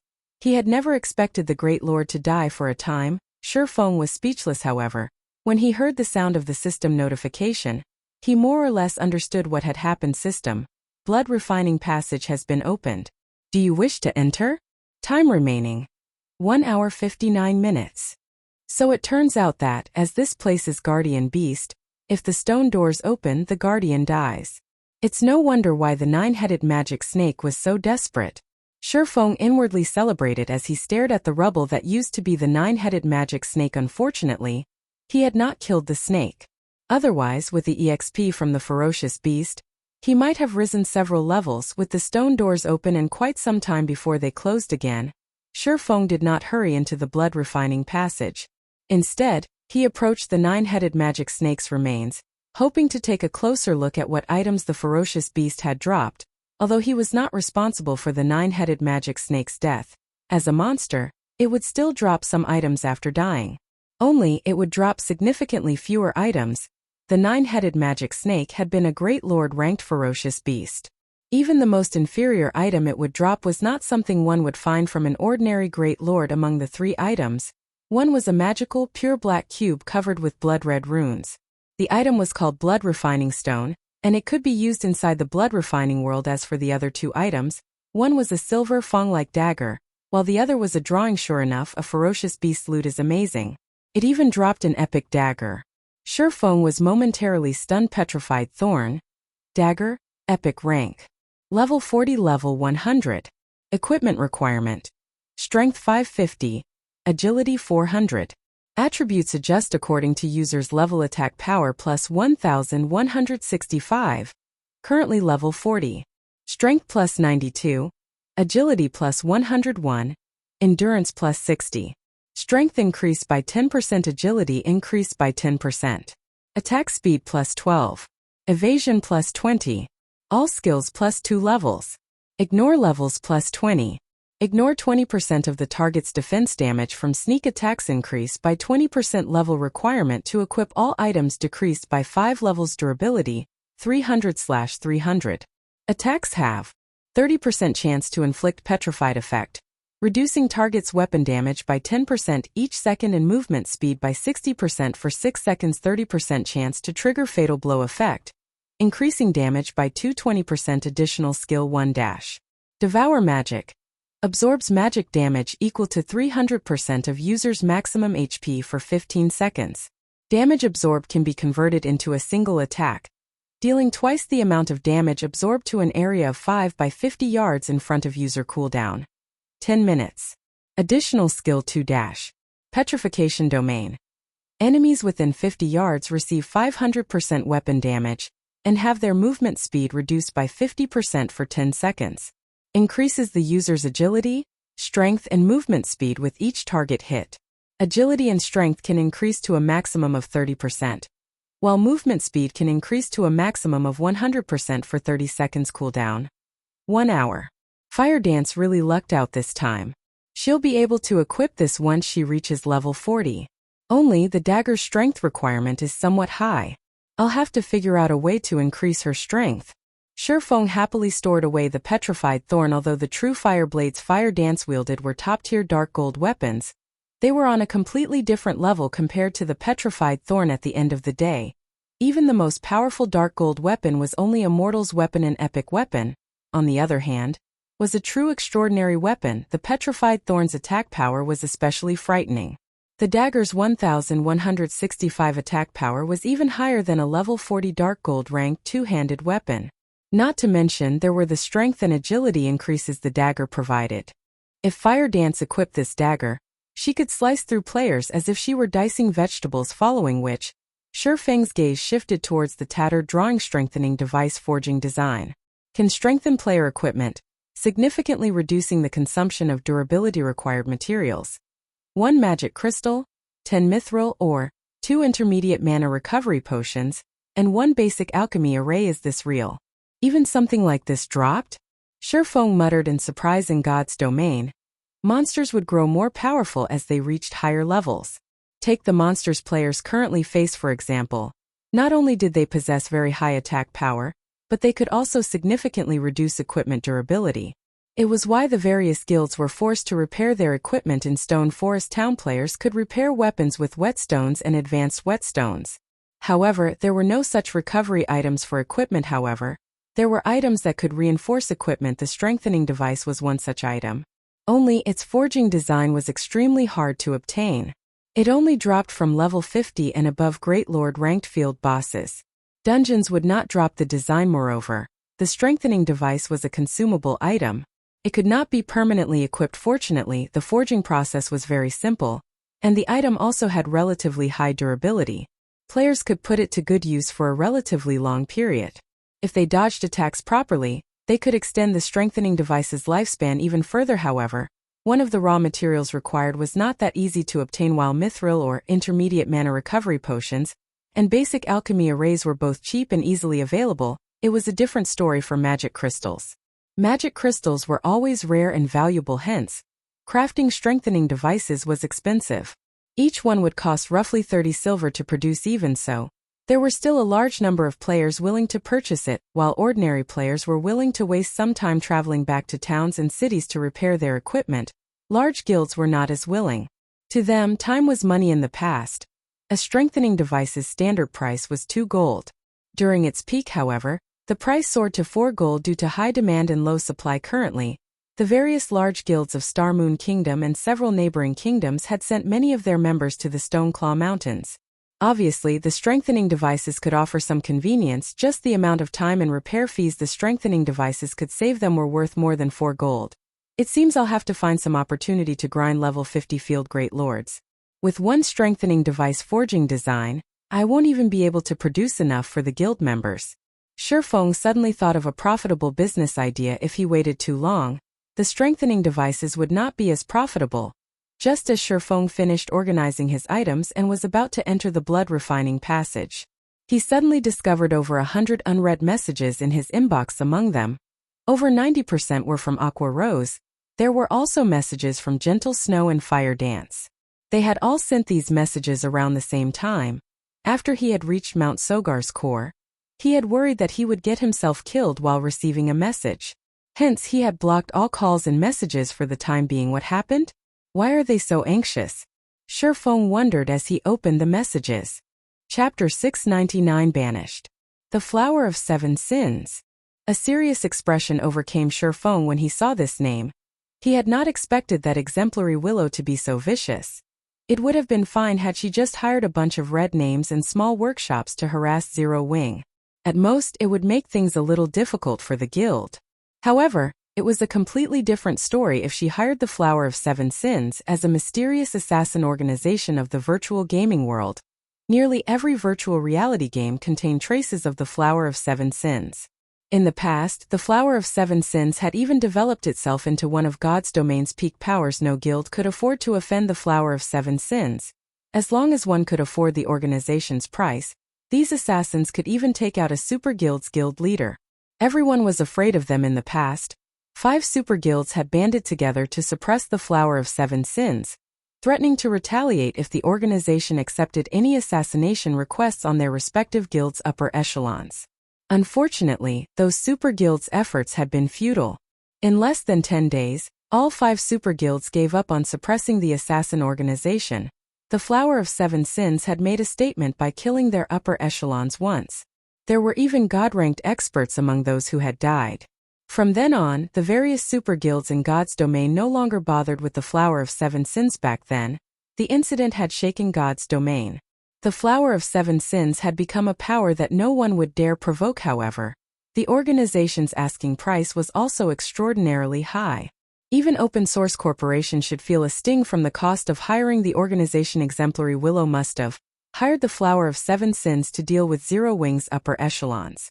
Even OSC can't afford to target the entire guild. Feng gave the situation some thought. The best method to deal with Zero Wing was to kill the guild's upper echelons to level 0. This would certainly collapse both Zero Wing's strength and reputation. As for the possibility of the Flower of Seven Sins failing to carry out their contract, since its creation, the Flower of Seven Sins had never once failed a job. Their strength was practically endless. Even Feng was not confident of surviving an assassination attempt from the Flower of Seven Sins right now.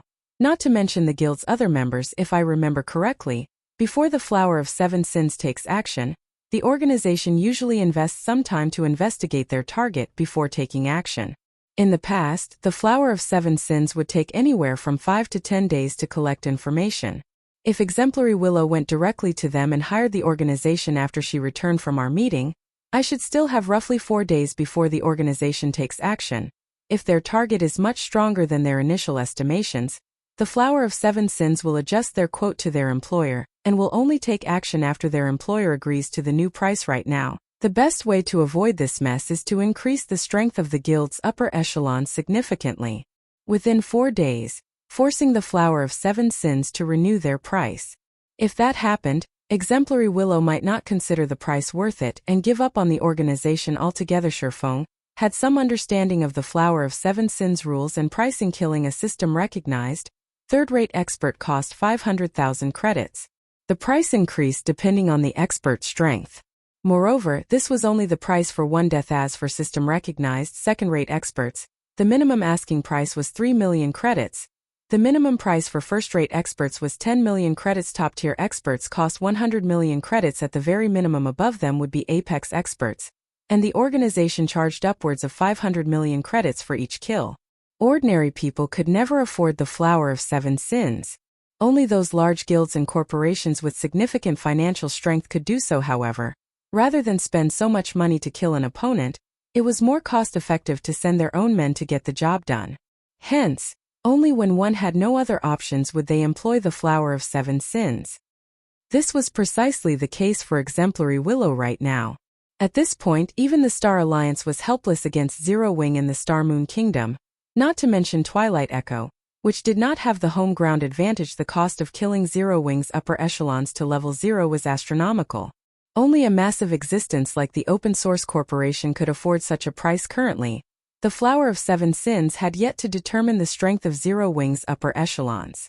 Based on Feng's estimates, killing a 5th-floor expert of the Trial Tower should cost at least 500,000 credits, a 6th-floor expert would cost at least 3 million credits, a 7th-floor expert would cost around 10 million credits, and an 8th-floor expert should cost at least 100 million credits. Currently, Zero Wing upper management consisted of more than 20 players, and the majority were 6th-floor experts. Only Fire Dance and Violet Cloud had reached the 7th floor. If everyone could improve their strength, the cost of killing them would increase exponentially. At that time, even OSC would have to reconsider, following which, Feng contacted Aqua Rose, instructing her to turn the guild's upper echelons focus on improving their strength and progressing through the Trial Tower as much as possible. Feng would also go all out to supply everyone with the 100-berry wine. Although Aqua Rose did not understand Feng's intentions, since he had given the order, she had no choice but to do as he wished. For a time, Zero Wing's upper echelon ceased grinding monsters in the Stone Claw Mountains. Instead, they focused on their progression in the Trial Tower. As for Gentle Snow's message, she wanted to inform Feng of OSC's investment into the Star Alliance, becoming one of the guild's major shareholders. She also stated that OSC intended to deal with Zero Wing, so he should be wary of the Star Alliance. Naturally, Feng had already taken appropriate measures to protect Zero Wing. Hence, not long after Feng read Gentle Snow's message, shocking news spread throughout Star Moon City. Stone Forest Town was no longer open to the Star Alliance. Any guild that was affiliated with the Star Alliance was also barred from Stone Forest Town. This incident instantly attracted the attention of every player in the capital city. Everyone was confused as to why Zero Wing would suddenly declare war against the Star Alliance. The Stoneclaw Mountains had long since become an iconic symbol of Star Moon City. Meanwhile, Stone Forest Town was an indispensable resting place for players grinding in the Stoneclaw Mountains. Without this resting place, the Star Alliance would fall far behind the other guilds. Of course, the Star Alliance could seek the aid of others to help them repair their equipment in Stone Forest Town.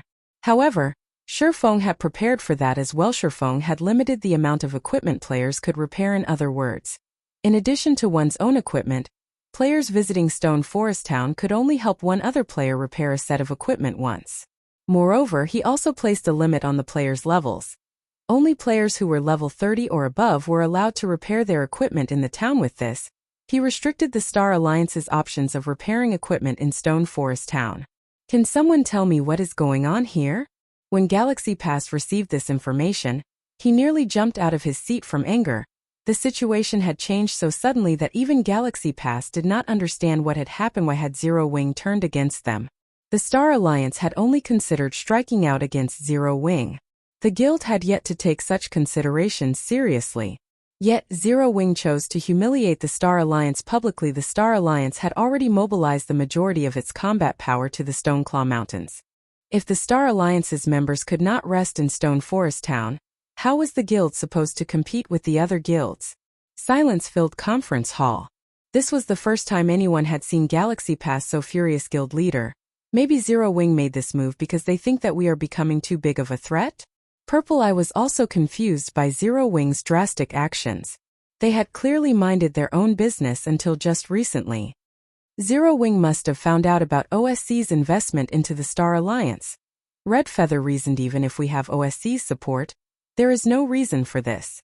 Zero Wing has clearly made us out to be their greatest enemy, Purple Eye said as she shook her head. Go.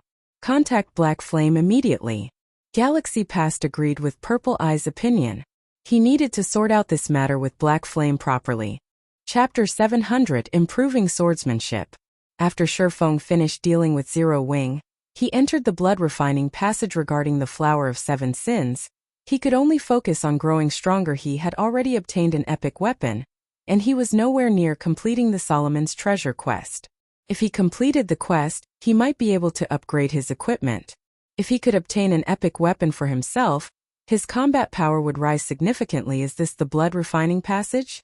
Feng found his surroundings somewhat stifling. The blood refining passage was a long and narrow passageway. Feng could not even see the passage's end. Numerous blood-red runes had been carved into the walls on either side, radiating a faint divine might that made him very uncomfortable. It felt as if he were submerged in water. Even walking down the passageway was difficult. If he had to fight in such an environment, he wouldn't be able to exert even half of his normal strength. The moment Feng entered the passageway, the large stone doors had closed, preventing any retreat. Right now, his only option to escape was to give up on the quest and use a return scroll since his path of retreat had been closed off.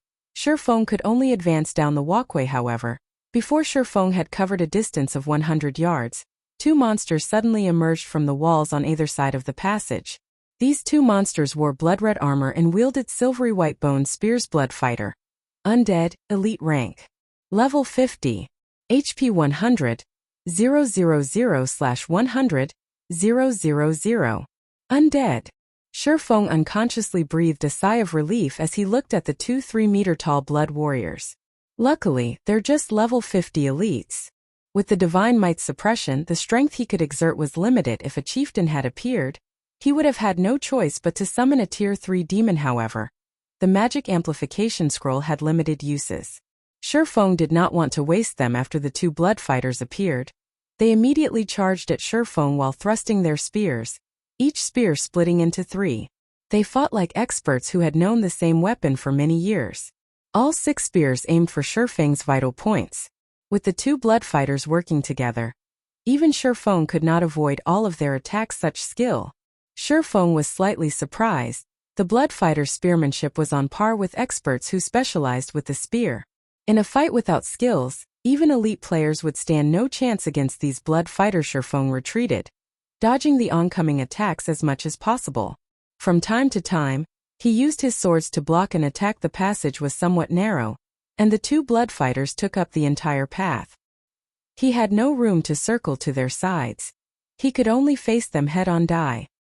After Feng tested blood fighter's skills, he took half a step back and raised the Abyssal blade, intending to use Thundering Flash to end this battle quickly. In the next moment, the Abyssal blade transformed into a streak of black light as it descended. However, the usual blue electric arcs did not appear. The two blood fighters did not receive any damage whatsoever. On the contrary, one of them thrust its spear at Feng's head fiercely. Hurriedly, Feng repelled the oncoming spear with Purgatory's shadow in his other hand, deftly evading the silver spear. I can't use skills? Feng felt his head begin to ache. Skills were a player's advantage against monsters. If a player could not use any of their skills, then more than half of their advantage over monsters would be gone. However, Feng was not a greenhorn. During God's Domain's initial stages, players normally relied on skills in a battle. However, battles between experts were usually fought without any skills. Instead, they relied on their techniques against each other. The two blood fighters were indeed powerful. However, their attack patterns were overly monotonous and lacked flexibility. To a sword expert like Feng, a few exchanges were all he needed to find a gap to damage the two elites. When the Abyssal blade slashed at a gap in one of the blood fighter's crimson armor, that blood fighter immediately retreated by a step, a crack appearing on the white bone beneath the armor. A damage of -1056 points then appeared above the blood fighter's head. Such a powerful defense and mana body. Feng had a very clear understanding of how high his attack power was. Not to mention, the Abyssal blade even bore a magic device that increased its destructive power drastically. Against a level 50 elite monster, he should be able to deal at least -1500 damage. His strike should also affect his target's combat power to some extent, not to mention an attack that had struck a vital point. Yet he had only dealt slightly over -1000 damage after striking the blood fighter's bone. Moreover, only a small crack had appeared on said bone. The blood fighter's defense could already rival that of a chieftain-ranked monster. However, after repelling one blood fighter, the space available to him increased significantly. Taking advantage of this opportunity, Feng quickly dashed to the other blood fighter's side, stabbing Purgatory's shadow into the blood fighter's arm joint and forcing the elite's attack to a stop.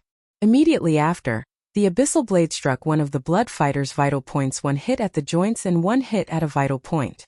Feng repeated this combination attack, preventing the Bloodfighter from retaliating as its HP rapidly decreased. Even though the Bloodfighter had 100,000 HP, the damage would slowly accumulate if Feng continued dealing -1,000 or so damage with his attacks. In less than 5 minutes, both Bloodfighters fell to the ground, becoming no more than a pile of bones and armor while dropping a piece of level 50 common equipment and a few dozen copper coins. They had also provided Feng with an ample amount of EXP in the next moment. The red mist that the Bloodfighters released upon death suddenly flowed into Feng's body system. Blood Refining Stone has obtained 1 point of blood energy system. Blood Refining Stone has obtained 1 point of blood energy. This is. Feng took out the Blood Refining Stone, which he had obtained from the 9-headed magic snake. The pitch-black stone gave off a faint, red glow.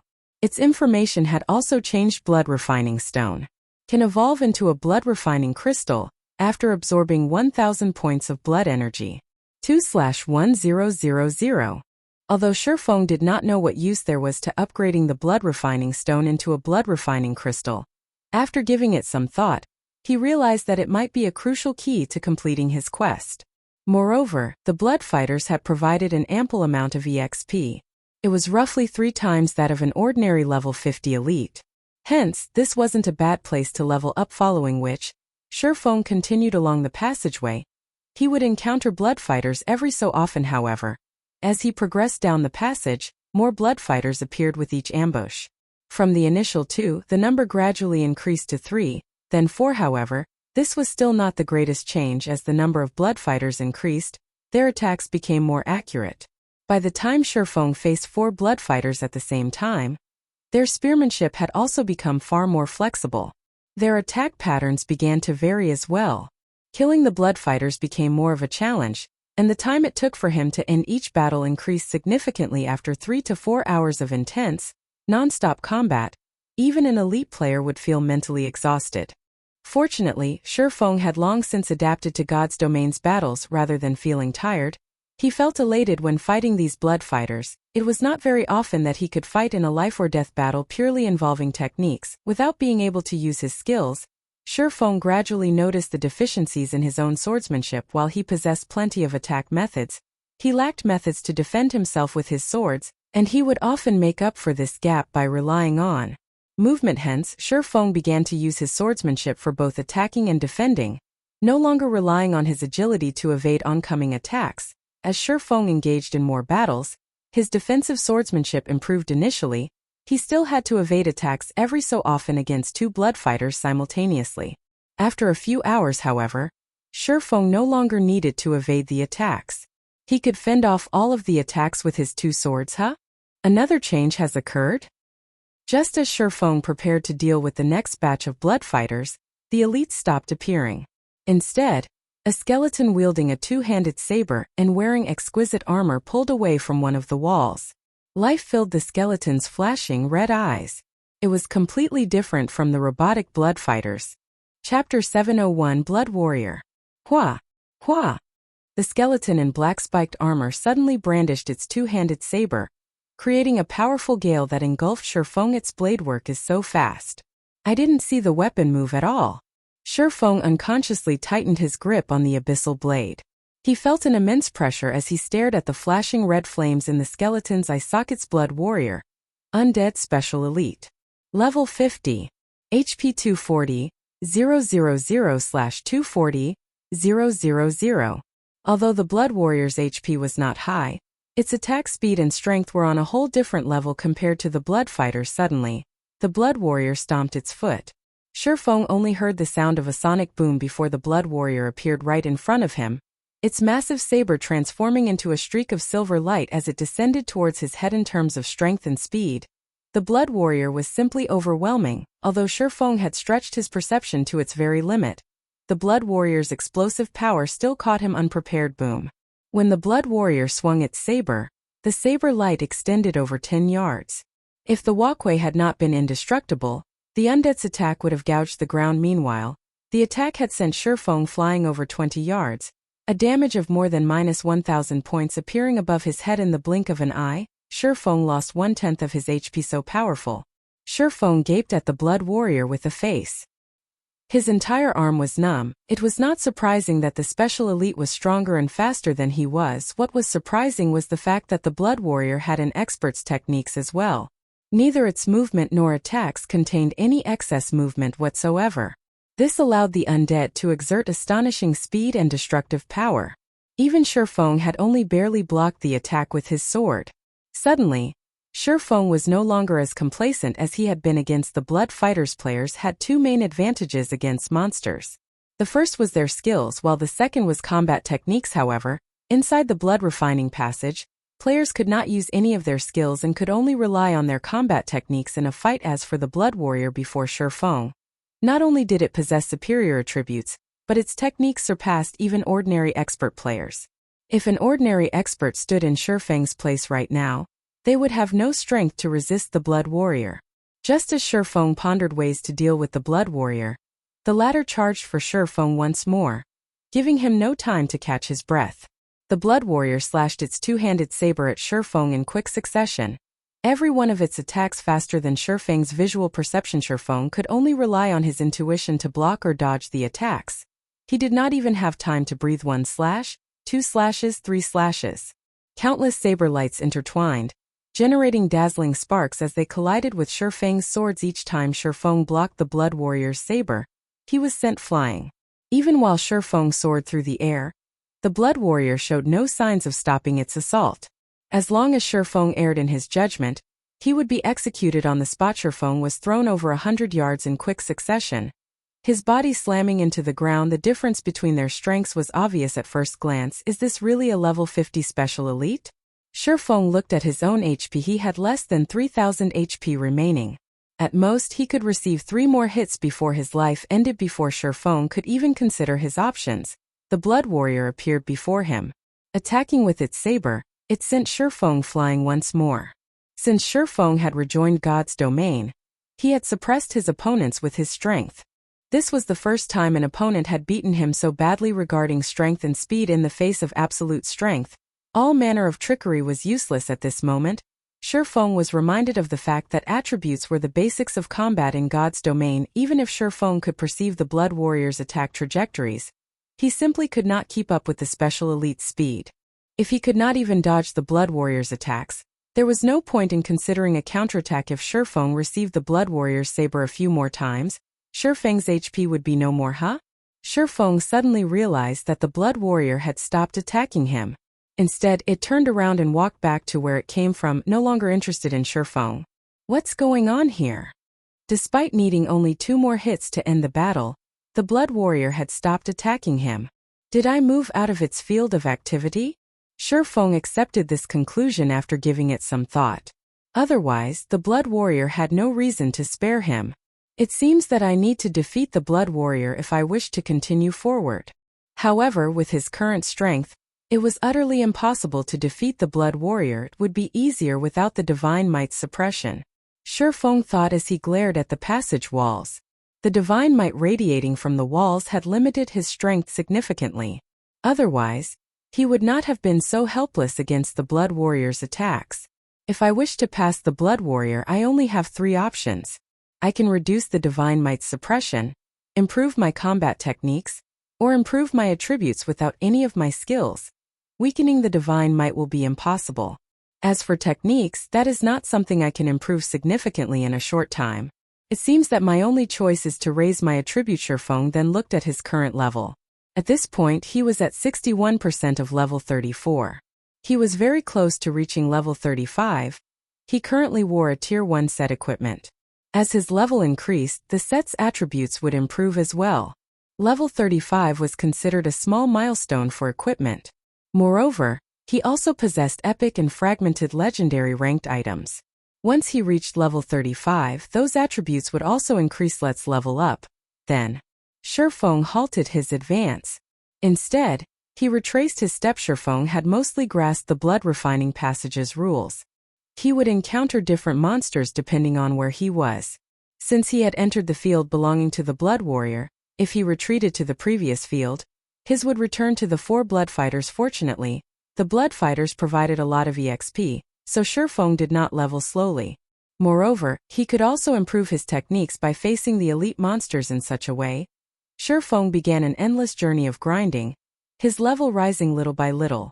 Star Moon City, inside a VIP room of one of Star Moon's high-class restaurants. Currently, 3 people, 2 women and 1 man, occupied the luxurious and spacious room. All 3 were at least level 32. One woman had already reached level 33. This woman was none other than Zero Wing's vice leader, Aqua Rose. Sitting across from Aqua Rose were the Star Alliance's guild leader, Galaxy Past, and the Star Alliance's #1 elementalist expert, Purple Eye vice leader Aqua. Let's be frank. Why did Zero Wing suddenly decide to banish the Star Alliance from Stone Forest Town? I don't recall our guild provoking your guild in any way, Galaxy Past asked quietly, trying his best to suppress the raging fire within him. The Star Alliance's progression into the Stoneclaw Mountains had slowed significantly. If this situation persisted, their previous advantages would vanish, and other guilds would overtake them. Had it not tasted the fruit known as Stone Forest Town, it would have been fine. However, after experiencing the benefits that Stone Forest Town offered, it was impossible for the Star Alliance to endure losing access to the town guild leader Galaxy. Don't tell me that you've agreed to Open Source Corporation's investment without knowing what was happening? Aqua Rose countered calmly. Or does guild leader Galaxy not know what kind of people have been harassing Zero Wing recently? After Aqua Rose's reminder, Galaxy Pass quickly came to a realization. He had received some information mentioning a small conflict between Zero Wing and Open Source Corporation. However, he had never imagined that this enmity was so severe. Guild leader Galaxy, I believe that you should have a general understanding of the situation. Today, I've come here to pass on a message from our guild leader. Narrowing her eyes, Aqua Rose coldly declared, if the Star Alliance doesn't enter an alliance with Zero Wing now, then it will be our enemy. What is your decision? Chapter 702 Swift and Ruthless. Become your enemy? Galaxy Past let out a laugh as he raised an eyebrow, a flame of anger igniting in his eyes. However, he quickly suppressed the emotion. Chuckling softly, he said, Guild leader Black Flame really hasn't changed. Although he had known about Black Flame's arrogance, he could not help his anger when it turned on him. However, he had to admit that, up until this point, not one guild had managed to do anything to Zero Wing. Aqua. You're saying that Zero Wing intends to go to war if the Star Alliance refuses to become its ally? Purple Eye asked, a hint of cold surfacing on her white, delicate cheeks. The killing intent she radiated even dropped the surrounding temperature by several degrees. The Star Alliance was a first-rate guild. Its survival until now spoke volumes to its strength. Why would it possibly cower due to an upstart guild? Besides, the Star Alliance currently had OSC's support. Star Moon City was the Star Alliance's home ground. If an all-out war broke out between their 2 guilds, Zero Wing would suffer tremendous losses. If not for Stone Forest Town, the Star Alliance would have lashed out against Zero Wing in the Stoneclaw Mountains long ago. You can interpret it as such. Aqua Rose nodded in acknowledgement. Feng's method was indeed crazy. Dealing with Open Source Corporation was already a huge headache. Now he planned to tear away all pretenses with the Star Alliance. This decision would only place Zero Wing in even greater danger. Currently, Zero Wing was not in particularly advantageous position. Aside from Overwhelming Smile, Heaven's Burial, and the other White River City guilds eyeing Zero Wing covetously, now they needed to deal with Open Source Corporation and the Star Alliance. If Zero Wing declared war on the Star Alliance, it went without saying that Overwhelming Smile and Heaven's Burial would also take action. At that time, Zero Wing would be exposed to attacks from the front and the rear. However, when dealing with a problem, one must be both swift and ruthless. Since they already knew that the Star Alliance had fallen under OSC's control, there was no doubt that the first-rate guild would become Zero Wing's enemy in the future. If they maintained the current peace, they would only prolong the inevitable. Zero Wing would eventually be at risk. Moreover, by declaring war on the Star Alliance, it would deter the other guilds. They would have to think twice before plotting against Zero Wing. Currently, as the Star Alliance had the home ground advantage, even without Stone Forest Town, the guild could continue their development in the Stoneclaw Mountains. However, the other guilds did not have that advantage. So what if we don't become allies? Galaxy Pass sneered. In a low growl, he asked, do you think the Star Alliance needs a rest stop like Stone Forest Town? Once the 15-day protection period is over and Zero Wing loses their NPC guards, the Star Alliance will be able to occupy the town at any given moment. Moreover, I believe that the other large guilds will also be very interested in the town. Guild Leader Galaxy is correct. However, might I remind you that Zero Wing has not yet started a war with the Star Alliance. Our guilds have not had any conflicts with each other in the Stoneclaw Mountains. If we go to war, however, Zero Wing cannot guarantee the safety of the Star Alliance members in the Stoneclaw Mountains. Guild Leader Galaxy, you know that Star Moon City doesn't have only one first-rate guild. Aqua Rose paid no attention whatsoever to Galaxy Pass's threat. Zero Wing had the support of Stone Forest Town. Even if its members died, they could simply revive in the town. Ouroboros's members, Zero Wing's allies, could also revive in Stone Forest Town.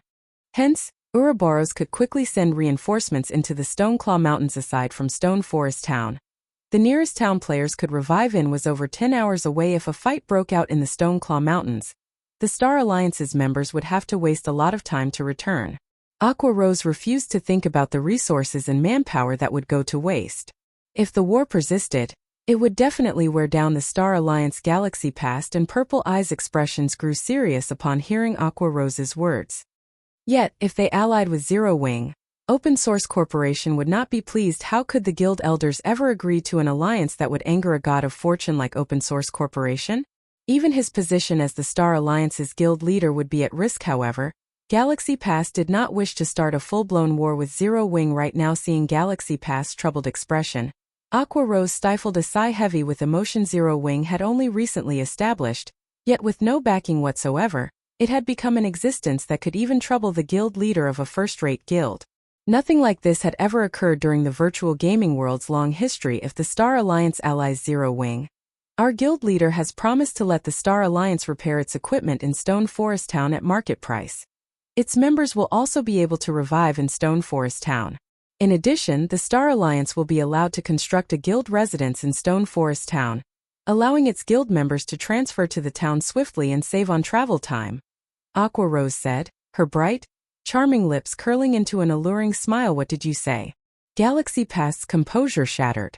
For a moment, he wondered if he had heard wrong. If Aqua Rose's words were true, then the Star Alliance's development speed in the Stoneclaw Mountains would rise by multiple times. Purple Eye was similarly shocked. She had never imagined that Zero Wing would be so generous. I said all that needed to be said. I look forward to Guild Leader Galaxy's decision. We will only wait one day. After saying so, Aqua Rose turned and left the VIP room. Zero Wing's biggest problem right now was not the Star Alliance, but the Flower of Seven Sins. Hence, the guild's upper echelons needed to improve their strength quickly and prepare. Aqua Rose would not waste her time with the Star Alliance. Right now, she needed to challenge the Divine Colosseum's trial tower. Feng was going all out to provide the upper echelons with the 100-berry wine. They would be fools not to use it. Hence, both Fire Dance and Aqua Rose fully immersed themselves in the trial tower. As for the Stoneclaw Mountains, they could leave that to the guild's core members. After Aqua Rose left, Galaxy Passed and Purple Eye remained within the luxurious room. Guild leader, what should we do? Purple Eye asked, a hesitant expression on her face. Both the OSC's funding and Stone Forest Town's resources were sorely tempting. However, both organizations were just as threatening. No matter which side they chose, the consequences would not be light. If it were up to me, I would agree to Zero Wing's offer. However, the guild's main purpose when it established was to earn money for the company. The investment of a god of fortune like OSC is something all guilds strive for. Galaxy Past laughed bitterly. However, now that I think about it, this was all due to Zero Wing. OSC only chose to invest in the Star Alliance to deal with Zero Wing. Purple, gather the guild elders for a meeting immediately. They must all be present. I don't care if they're busy. I'll contact them right away. Suddenly, the Star Alliance's elders received a message. All of the elders, regardless of where they were required to attend the meeting in Star Moon Kingdom. This situation shocked the Star Alliance's members. As a first-rate guild, their development was widespread. The Star Alliance had created branches in several other kingdoms, each one managing themselves on their own. This was the first meeting since they had joined God's domain that required the presence of every elder. Time flowed quickly. Before he knew it, a day had passed in God's domain. Inside the blood refining passage, Feng had killed blood fighters almost without rest. He only took small breaks to recover his exhausted stamina, before returning to grinding blood fighters. After Feng killed another blood fighter, the sound of a system notification suddenly reached his ear system. The blood refining stone has collected 1,000 points of blood energy. Do you wish to evolve it into a blood refining crystal? There was no guarantee that each blood fighter killed would generate blood energy. The more blood energy Feng accumulated, the less he could collect from the slain blood fighters. Who knew how many blood fighters he had slaughtered throughout the day to collect the 1,000 points of blood energy? Chapter 703 Improved Attributes. Evolve. Feng clicked Confirm. Although he did not know what changes would occur after upgrading the blood refining stone to a blood refining crystal, seeing as he had spent so much time to collect the required blood energy, the crystal should not be an ordinary item. Otherwise, it would not have dropped from the 9-headed magic snake suddenly. The magical black cube in Feng's hands crumbled, transforming into a half-transparent, blood-red crystal ball. There were even droplets of dark red liquid flowing within the crystal ball, each containing powerful life force. Why is there so much life force? Feng could clearly feel the life inside those droplets of blood. It was only slightly weaker than the water of life, but what kind of treasure was the water of life? Just one drop was enough to cure a crippled NPC. After accumulating a certain amount of the treasured water, one could even use it to revive a dead NPC. Meanwhile, the blood-red crystal in his hands contained over 10 droplets of blood that could rival the water of life. Just what kind of item is this? Unable to hold back his curiosity, Feng clicked to check the blood refining crystal's statistics. Blood refining crystal. Dark gold rank item. Can absorb the life force of powerful monsters the wielder kills. After accumulating 100 points of blood energy, player can produce a drop of life essence. Can accumulate a maximum of 1,000 drops of life essence. Each drop can increase a player's stamina and concentration recovery speed for 2 hours. Current drops of life essences. 12/1,000. Is this the true power of the blood refining crystal? Feng was shocked when he read the statistics in God's domain. It was common knowledge that players required rest to recover their stamina and concentration. Hence, players could not grind for long periods. They had to take breaks. Although there were some tools that sped recovery, such as food and field tents, those items could only be used outside of combat. Feng also knew of a few items that could recover stamina and concentration during combat. However, these items were extraordinarily difficult to obtain. The water of life was one such item. However, using the water of life to grind for longer periods was no less than extravagant. Not a single guild in God's domain could afford such a waste. The other tools were similar to the water of life, in which they were extraordinarily valuable and exceedingly difficult to obtain. Even if a large guild mobilized its forces, it would barely obtain enough items to supply for a handful of experts. Feng had never expected the 9-headed magic snake to drop such a valuable item. With the blood refining crystal, he could recover stamina and concentration without having to stop his slaughter. With this, he could grind far longer than other players. Unfortunately, accumulating life essence was a slow process. At most, 2 or 3 players could use the crystal continuously. With the blood refining crystal, I can save plenty of time. Due to Feng's reliance on techniques to kill the blood fighters, he consumed far more stamina and concentration than usual. Moreover, the blood fighters in the blood refining passage were not easy opponents. In an intense battle, a player's stamina and concentration consumption rate increased by several folds.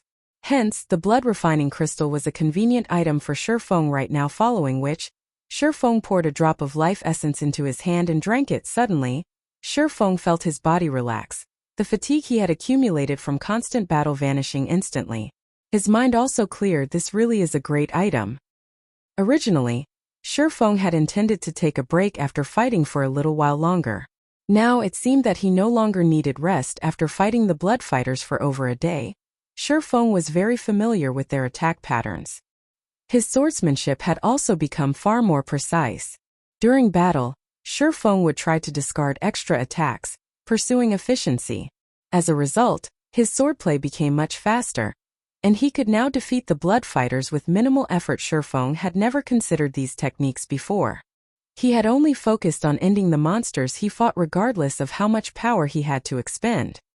After reaching the blood refining passage, however, he had to improve his attack efficiency if he wanted to kill his opponents quickly due to his inability to use skills. It was as if a new world had opened up to Feng initially. When facing 4 blood fighters simultaneously, Feng had needed over 150 moves to finish off just one of the undead. Among these 150 moves, more than 50 were used to defend himself against incoming attacks. He had to defend himself because he was unfamiliar with his surrounding, and as a result, this allowed the blood fighters to launch counterattacks. However, as the number of fights against the elites increased, he began to require fewer movements to defend himself. Now he could defeat a blood fighter with roughly 130 attacks. For a time, Feng's leveling efficiency increased significantly as time passed. Feng had become completely immersed in his swordsmanship. He no longer needed to think about how to streamline his attacks once he ran out of stamina. He just needed to drink a drop of life essence before returning to battle only after Feng reached level 35, and a golden glow illuminated his body. Did he finally regain his senses after training for so long? I should be at my limit. It's time to challenge the Blood Warrior again. Feng smiled faintly as he looked at his newly improved attributes when he reached level 35. The golden stigmata increased all of his basic attributes by 5 points and provided 10 free attribute points. Meanwhile, as a Tier 1 player, he received 8 free attribute points every time he leveled. The Abyssal Blade also provided a bonus of 2 free attribute points after reaching level 35. Feng received 20 free attribute points in total and 5 points into all of his basic attributes. Furthermore, his Tier 1 set equipment, the 7 Luminaries Ring, and the Heavenly Dragon's Breath had also received a significant boost to their attributes during Feng's previous fight with the Blood Warrior. It was obvious that he lacked sufficient speed. Hence, he placed all 20 free attribute points into agility despite rising by only 1 level. Feng had improved his attributes almost as much as if he had equipped an additional piece of level 35 dark gold equipment. His strength had also improved. Blood Refining Passage, Blood Warrior's Combat Area. The Blood Warrior wielding a silver two-handed saber appeared once more. Since Feng had already experienced the special elite, he would not allow the Blood Warrior to take the initiative to attack. Taking a step forward, he dashed towards the Blood Warrior previously. Such an action would have been suicidal. With the Blood Warrior's attack speed, Feng had not been able to defend against its attack. It would have been utterly impossible to dodge the special elite's fearsome saber in the next moment. The Blood Warrior tightened its grip on its saber. It then slashed forward, sending a streak of silver light plunging towards Feng. Boom. The silver two-handed saber missed Feng had long since predicted the trajectory of the Blood Warrior's swing. Even before the Blood Warrior prepared to strike, Feng had prepared to dodge. If he had only begun dodging after the Blood Warrior launched its attack, with his current attributes, he would never have evaded it. Even blocking it would have been a challenge. Feng did not immediately launch a counterattack after evading the first slash. Instead, he abruptly fell backward. Another streak of silver light cut across the crown of Feng's heatenly after Feng evaded 5 strikes. Did he send a slash of his own at the Blood Warrior's side, causing a critical damage of -2174. Although the strike had forced the special elite to retreat by half a step, it had not affected its combat power in the slightest. Even so, this result excited Feng in his previous battle against the Blood Warrior. He had not been able to resist the undead in the least. Now, however, he managed to damage to the special elite. At this point, grinding away the Blood Warrior's 240,000 HP was only a matter of time. Chapter 704 Final Trump Card. The Blood Warrior launched one violent attack after the other, whereas Feng desperately dodged and blocked the special elite's attacks. As they exchanged more attacks, Feng refined his own actions, thinking of ways to deal faster damage. 1042-2, 108-1, 071. One damage after another appeared above the Blood Warrior's head, its HP decreasing at a rate visible to the naked eye initially.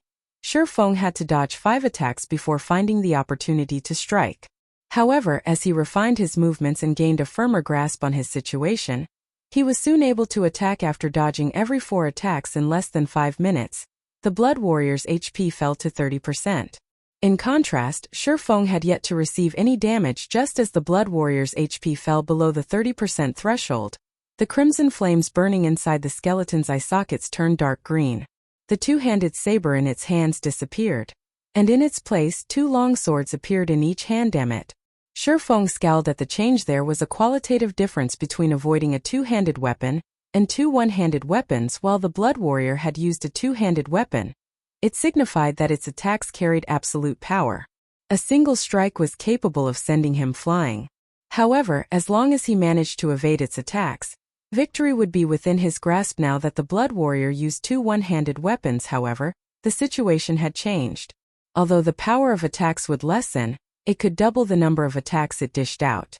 To Feng, who had relied on evasion to survive until now, this was an extremely disadvantageous situation. The Blood Warrior's sudden transformation had caught Feng off guard. When the Blood Warrior launched its first attack, its blade moved as fast as the two-handed sword had, as fast as lightning. If he had not predicted the attack by the movements of the Blood Warrior's joints, it would have struck him against this first strike. Feng abruptly turned sideways, allowing the silver longsword to brush past his chest. Just as Feng thought of taking a step backward, the Blood Warrior's other sword arrived before him. Dang! Sparks scattered. The abyssal blade in Feng's hand barely blocked the Blood Warrior's fatal strike in time. As a result, however, Feng was forced to retreat by 4 steps before he could stabilize his body. Meanwhile, a damage of over -400 points appeared above his head. The Blood Warrior's destructive power with a one-handed sword was much weaker than with a two-handed saber. If Feng had a choice, however, he would very much prefer the saber-wielding Blood Warrior. I can only try my best. Feng quickly adjusted his footwork, using void steps as he saw the Blood Warrior coming in for a second wave of attacks. Suddenly, Feng vanished from the Blood Warrior's sight. Feng had no intentions of giving up this fight. Currently, the Blood Warrior had less than 70,000 HP remaining. If he strived for a little longer, he could defeat the special elite, whether it was against players, monsters, or NPCs. Void Steps was a very effective technique. Only Void Steps was not suitable against high-tiered monsters and NPCs, as these individuals possessed domains. The owner of a domain could grasp every movement within their domain. They had greater perception than what their vision provided, rendering Void Steps useless. However, the Blood Warrior was merely a special elite. Moreover, it was neither a high-intellect NPC nor a high-tiered monster. It could not cope with Feng's Void Steps at all. After Feng used Void Steps, he frequently disappeared and reappeared. Each time he appeared, he would inflict a significant amount of damage to the Blood Warrior. And every time the Blood Warrior tried to retaliate, Feng would vanish, preventing the Blood Warrior from locking onto its target. Although this move seemed like a bug, this was Feng's final trump card, which he normally avoided using Void Steps combined of both footwork and breathing techniques. The burden on its user's stamina was only secondary. Its main downfall was the massive stress it placed on its user's concentration. Even though Feng's brain activity had improved significantly, utilizing Void Steps frequently was a double-edged sword. He did not know when the technique would backfire and hurt him. Feng used Void Steps more than 40 times in a row, breaking his previous record. Meanwhile, the Blood Warrior's HP fell rapidly. Now it had less than 40,000 HP remaining. Feng was also dizzy after using the advanced footwork so many times. He felt indescribable fatigue. However, if that were all, he could force himself through it. Fortunately, before the battle began, Feng had drunk a drop of life essence. Hence, both his stamina and concentration recovered rapidly right now. Otherwise, he would not have been able to stay conscious. 1 hit, 2 hits, 3 hits. The Blood Warrior could not resist in the least. It could only endure Feng's assault silently, its HP decreasing by the thousands very quickly. The special elite's remaining HP plunged from 40,000 to 30,000, from 30,000 to 20,000, and then finally falling to a critical state. In the end, Feng suddenly appeared behind the Blood Warrior and thrust his sword through its back, destroying its final strand of HP. Really pushed myself to the limit this time. When Feng saw the Blood Warrior fall, he breathed a sigh of relief and slumped on the ground. If the battle had gone on any longer, Feng would have exhausted himself, losing his ability to use Void Steps and his control over his body. He would become sheep at the slaughter. Fortunately, he had succeeded after the Blood Warrior died. Feng's experience bar increased by a sizable chunk. The EXP he obtained from the special elite was more than even a level 50 Lord offered. Immediately, he reached 9% of level 35. Aside from providing Feng with a large sum of EXP, the Blood Warrior also dropped a level 50 Fine Gold Cape. Blood Refining Cape, Fine Gold rank. Level 50. Equipment requirement: Strength 400, Agility 800, Defense plus 571, Strength plus 68, Agility plus 54, Endurance plus 56. Movement speed plus 4. Evasion plus 15. Additional passive skill dash. Conceal. Increases the difficulty to perceive the wearer. Additional active skill dash. Lightning flash. Appear behind a maximum of 4 targets. Damage increased by 20%. Duration of 5 seconds. Cooldown 2 minutes. What a good item. Feng's eyes shone as he examined the blood-refining cloak capes were extremely rare in God's domain. They were even rarer than rings and ornaments. Even now, the only other cape Feng had found since joining God's domain in this life, and still used, was the Dark Pursuer's cape. Although the Dark Pursuer's cape provided very minor buffs to his attributes, the skill Silent Steps that the cape offered was very powerful. It could even rival an assassin's Shadow Steps. Only, the skill's cooldown was somewhat long. However, if used appropriately, it could set one up for an instant kill. In combat, such a skill was far more valuable than attributes. However, now that he had the blood-refining cape, as soon as he fulfilled the equipment requirements, he would immediately replace the Dark Pursuer's cape. The requirement of level 50 was not a problem to Feng as he had the Heavenly Dragon's Breath, which reduced items' level requirements by 10 levels. In other words, he could equip the blood-refining cape once he reached level 40. Although the 7 Luminaries ring also decreased the level requirement of all items by 5 levels, in God's domain, this effect was not stackable. The highest effect would apply aside from dropping the blood-refining cape. The Blood Warrior also dropped an ancient gold-rimmed book. The pressure this ancient book radiated even caused Feng to shudder with fear. 2 large words graced the book's cover: Solomon's Treasure. Chapter 705. Whereabouts of a legendary item. This is Solomon's treasure? Feng could not help his surprise. Originally, he had thought Solomon's treasure would be a mountain of gold or an ocean of silver. It should at least be a high-ranking treasure chest. However, he had never expected Solomon's treasure to be a book. Could it be an epic item? Thinking so, Feng picked up the ancient book. The pressure the book radiated instilled fear into anyone who neared it. This was a power that only an epic ranked or above item possessed in God's domain. Although epic weapons and equipment were precious, epic tools were far more rare. Take the Bible of Darkness for example. Even without occupying an equipment slot, it increased a player's strength significantly. This was a benefit that no weapon or piece of equipment could provide. After Feng picked up the book, he was suddenly alerted of a system notification system. You have obtained the ancient document, Solomon's Treasure. Do you wish to activate the ancient document? So, it's an ancient document. Excitement appeared on Feng's face upon hearing that the book was actually an ancient document. No wonder it's called a treasure. There were many kinds of books in God's domain. Some were meant for reading, some could be used to learn skills, and some offered their own abilities. The Bible of Darkness belonged to the 3rd category. In addition to these 3, there was another category that was extremely rare and special. The ancient document. Ancient documents held records of God's domain. However, players that obtained an ancient document had only one chance to activate it. Upon activation, players could obtain one of God's domain's secrets. Although this seemed trivial, in the past, players in God's domain had gone crazy over a single ancient document. In the past, ancient documents sold in the Blackwing auction house at much higher prices than even fragmented legendary items. Why were they worth so much money? They were so valued because an ancient document could unlock the whereabouts of a legendary item, offering players a high chance of obtaining one for themselves. Of course, aside from legendary items, one could also learn the whereabouts of powerful super skills or tools. However, with the goal of growing stronger, a legendary item was undeniably the best choice. Legendary items in God's domain were extremely limited. One had to expend unimaginable effort to claim one. One needed luck and strength. Every legendary item was extremely difficult to obtain. Moreover, the game would never reveal a legendary item's exact location to players, only clues. Unfortunately, clues were never 100% accurate, and most of the clues relating to legendary items were likely traps. Even after a long search, one might find nothing but a dead end.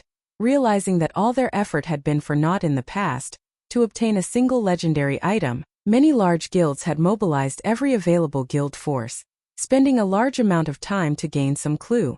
With the many clues they obtained, they would search for the location of said legendary item. One could just imagine the manpower and resources that the search required. Hence, even after mobilizing an entire guild, The chances of successfully claiming a legendary item were quite low, however. One could locate a legendary item with an ancient document. There was no need to check every clue they had obtained. Hence, ancient documents were precious and valuable. It seems that my trip wasn't a waste. Feng grinned as he looked down at the ancient document in his hands.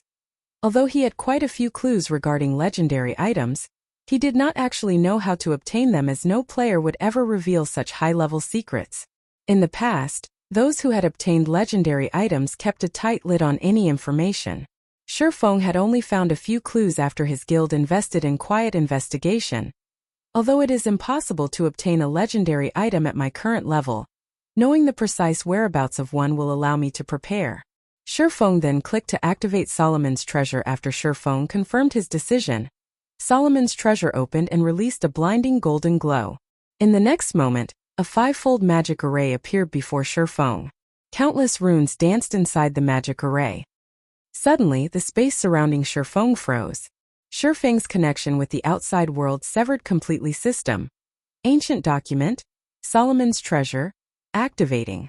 System. Beginning connection with the main god system. System. Verification completed. Ancient document confirmed as the 6th volume of Solomon's book. Allowing connection with God's domains database. System. Connection with God's domains database is successful. You have one chance to access God's domains database. Please enter desired inquiry. Luckily, I know the name of a legendary item. No one else would have any idea of what to search for. Feng's grin deepened.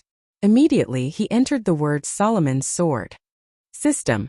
Searching for information on Solomon's sword. System. Search completed. Confirming data on Solomon's sword. System. Confirmation completed. Do you wish to accept the information? Feng then clicked to accept. Feng felt a plethora of information relating to Solomon's sword flow into his brain. The system displayed a total of 3,687 clues before him. Immediately, Feng felt a headache coming on. Verifying one clue was an extremely difficult task. Not to mention 3,687. Even a large guild would go mad if it had to verify every one of these clues at this point. Feng came to understand one thing. Those who had found legendary items were either players who had received the blessing of the main god system and possessed heaven-defying luck, or they were as frightening powerful as super guilds. Not only did super guilds have an abundance of members at their disposal, but they also possessed monster-like experts. Only with this kind of manpower could they search for a legendary item. It was practically impossible for a third-rate or second-rate guild. I didn't think that all of the clues I gained in the past were all fakes. Fortunately, I haven't attempted to verify those clues. Otherwise, I would have wasted a ton of time, Feng said. Relieved. Among the 3,687 clues listed, the system only confirmed 5 as legitimate. In other words, only these 5 clues could lead him to Solomon's sword, one of the 10 great legendary weapons. If Feng had not obtained the ancient document, he would never find Solomon's sword. Of the 3,687 clues, every clue required a long time to verify. The easiest clue required one to spend 2 or 3 days' time, while the more difficult clues required up to half a month to verify. Moreover, due to level restrictions, Feng would not be able to visit many of these places yet. Even if he only needed to spend 1 day verifying each clue, it would still take 10 years to plow through them all. Without the ancient document, obtaining Solomon's sword was a dream. After receiving the information, Feng grew somewhat dizzy. Suddenly, the sound of another system notification reached his ears. Chapter 706 Disaster Treasure Chest. White River City, Divine Coliseum. Ever since they had discovered that the Flower of Seven Sins targeted Zero Wing, Aqua Rose and the guild's upper echelons had holed up inside the Divine Coliseum. They continuously expended magic crystals and 100-berry wine in the Trial Tower and Divine Battlefield to train as much as possible. As a result, Zero Wing's upper echelons broke their previous records in the Trial Tower again and again, shocking White River City's players. Awe towards Zero Wing swept through the city once again. Meanwhile, inside the Divine Coliseum, a bald man in gray leather armor stared at the trial list while sipping vodka. Suddenly, a thin, cloaked youth walked up and sat down beside this bald man. Accurate 9. What's the situation regarding Zero Wing's upper echelons? The thin youth sent a whisper to the bald man as he ordered an ice blue spirit. Their strength has been improving rapidly. Currently, 3 people have reached the 8th floor. 7 people have reached the 7th floor. My guess is that it won't be very long before the others reach the 7th floor as well. It would not be easy to kill all of them back to level 0, the bald man, Accurate 9, responded, laughing. However, the stronger they are, the better. This way we can charge more for the job. Nodding, the thin youth said, Indeed. I just wonder whether or not Open Source Corporation will be willing to pay the price. I think they will, Accurate 9 said as he handed the NPC bartender another magic crystal, purchasing another bottle of vodka. Magic crystals are the lifeline of all of God's Domain's players. If OSC obtains the Stoneclaw Mountains, their future earnings will far surpass the cost of hiring us. Let's hope that OSC is willing to pay this price then. It's been a long time since I've accepted a major job. Zero Wing should prove to be quite the challenge. I can also use this chance to polish my skills a little bit, the youth said. Downing the ice blue spirit, he shifted his gaze to the 3 names listed on the trial list's 8th floor. Where's Black Flame's name? Black Flame has always been mysterious. Even now, I have yet to discover the exact extent of this person's strength. However, based on the information I've collected thus far, he should have progressed relatively far in the refinement realm. He might have even reached your standard, Accurate 9 said seriously as he sent a sideway glance at the thin youth beside him. My standard? The 2nd stage of the refinement realm? That's interesting. I look forward to taking him on, the youth said, a hint of excitement shining in his eyes. He looked like a predator that had just caught the scent of new prey. Pleiades, don't even think about it. Silver has already reserved Black Flame. At most, you can pick your target from the trial tower's 8th floor, Accurate 9 said, smiling as he pointed to violet clouds, fire dances, and aqua roses. Name Silver? Why is he suddenly interested in this mission? The youth named Pleiades said, slightly surprised.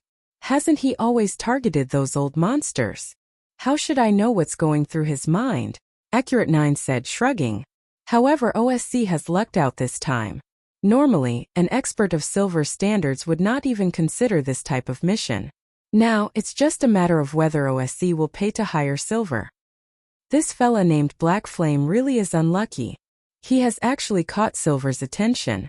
Not even heaven can save him, Pleiades said sympathetically. The Flower of 7 Sins missions were divided into several levels. Experts within the organization were similarly ranked. An expert like himself only ranked at the intermediate level, whereas Silver was a peak expert in the Flower of 7 Sins. An expert like Silver dealing with Black Flame was simply a waste of time. As Pleiades and Accurate 9 occupied themselves with their conversation, one of Star Moon City's first-rate guilds, the Star Alliance, had officially declared war against Zero Wing, announcing their intentions to seize Stone Forest Town. This news spread quickly throughout Star Moon Kingdom. The Stoneclaw Mountains outer region. A 500-man team ravaged a half-orc settlement. A settlement typically contained lord-ranked half-orcs. A powerful settlement might even house 3 or 4 lords. 10 or more chieftain-ranked half-orcs usually patrolled the area as well. In this half-orc settlement, there were a total of 3 half-orc lords and 17 half-orc chieftains. However, against this team of 500 players, they could not offer any form of resistance currently. Almost all of the settlement's half-orcs were already dead. Only one level 38 half-orc lord continued to resist desperately. In the end, however, a silver-armored female berserker still claimed its life. Snow. Something has happened with the Star Alliance, Zhao Yueru, who wore a purple-red robe, suddenly reported. A moment ago, the Star Alliance declared war against Zero Wing and sent many of their elites to deal with Zero Wing's members. In the end, the Star Alliance's elders had been mesmerized by the money that OSC offered, Gentle Snow said, laughing lightly. Although I do not know what kind of hidden cards the Star Alliance possesses, this is a good opportunity for us. Contact our other members immediately. Tell them that Ouroboros is going to declare war against the Star Alliance as well. Shortly after, more shocking news spread throughout Star Moon City. The 2 first-rate guilds of Star Moon City were finally going to take action. This war would be unlike the previous small skirmishes. This time, both guilds would face each other head-on. In the future, whenever the members of either guild encounter each other, only one would walk away. Despite a storm currently brewing in Star Moon City, Feng was oblivious. Quest Solomon's Treasure completed quest rewards: 10 million EXP, 20 free mastery points, and 1 completely random treasure chest. After the system notification faded, Feng's experience bar increased by a small chunk. A wooden treasure chest emitting a purple glow appeared inside his bag. Completely random treasure chest. May contain a reward or a punishment. Disappears after 5 uses. Isn't this the disaster treasure chest? Feng was suddenly speechless as he stared at the dazzling treasure chest inside his bag. Completely random treasure chest was the name the system gave. The players who were familiar with the treasure chest, however, had another name for it: the disaster treasure chest. 9 out of 10 times, opening the completely random treasure chest resulted in a punishment. Moreover, the punishments were relatively severe. The punishments ranged from losing 1 or more levels to losing some attributes permanently. Some punishments even prevented players from gaining any EXP or reduced their attack power for many days. Hence, it gained the name Disaster Treasure Chest. Of course, if players obtained a reward, they deserved a celebration. In the past, many players had bragged on the forums about the rewards they had obtained. There were players who had actually gained an epic item from the random treasure chest, while some had obtained a complete dark gold set equipment. Others had been rewarded a top-tier mount. To put it simply, the rewards the treasure chest provided were extremely tempting. Reward and punishment. It was up to players to decide if the risk was worth it. Feng, however, the potential benefits were greater than the risks. A player's luck attribute greatly affected the outcome of their draws. Even if Feng opened a punishment due to his luck attribute, it was possible that the punishment would be light. Currently, Zero Wing faced the threat of the Flower of 7 Sins. Hence, it was of utmost importance that he grow stronger. Naturally, Feng would not let go of this perfect opportunity to improve his strength. Not to mention, his chances of obtaining a reward were much higher than others. Hopefully, I'll draw something good. Feng then activated Divine Providence and stretched out his hand to open the Disaster Treasure Chest. Chapter 707 God Sword. As Feng gradually opened the treasure chest, a golden ray of light escaped from the wooden boxwa. The golden light merged with Feng's body. Feng immediately felt a renewed and improved strength. His accumulated fatigue weakening significantly. System. Completely random treasure chest has been activated. Rewarding 10 points to hidden attribute. Fortitude. A hidden attribute as a reward? I've lucked out this time, Feng muttered as he clenched his fists. He could feel his fatigue lessening. Fortitude was the most important attribute among the 4 great hidden attributes. Hidden attributes would not increase a player's damage. Similarly, it would not decrease the damage a player received. However, they were far more useful than basic attributes. Unfortunately, hidden attributes would not increase with a player's level. They would only increase through special means. Meanwhile, Fortitude was somewhat similar to a monster's mana body. First, it decreased the impact external injuries had on a player's combat power. The second effect was to decrease stamina and concentration consumption during battle, allowing players to fight for longer periods. Third, it reduced the impact stamina and concentration depletion had on a player's combat power. Due to these 3 major effects, players thirsted for the Fortitude attribute. It was especially true for experts. Expert players normally incorporated certain combat techniques during battle. These combat techniques placed a heavy burden on their stamina and concentration. Take void steps for example. Although the burden on Feng's stamina was minimal, it was a massive burden on his concentration. Hence, Feng had to limit how often he used the technique in his fights. If a player's fortitude was sufficiently high, they could use such combat techniques far more often. In turn, this would improve their chances of victory. In addition, against high-tiered monsters such as a Grand Lord or monsters that possess special skills that could reduce a person's stamina and concentration, fortitude was a severe advantage. In the past, there had been a Tier 5 player that had become famous due his monstrously high fortitude, Berserker Saint Broken Flow. Due to his extraordinarily high fortitude, he opted to fight battles of mutual destruction. With such tactics, Broken Flow had even defeated those whose strength and techniques were superior to his. As a result, Broken Flow had become one of the 12 sacred berserkers. As God's domain was still in its initial stages, it was extremely difficult to obtain the fortitude attribute with players' low levels. Even Feng did not know of any good methods to gain the hidden attribute at his level. Normally, players would only begin to encounter the hidden attribute after level 50. Moreover, of the methods and quests Feng knew, the majority only rewarded 1 or 2 points of fortitude. The fact that he had managed to obtain 10 points now had saved him plenty of time and effort.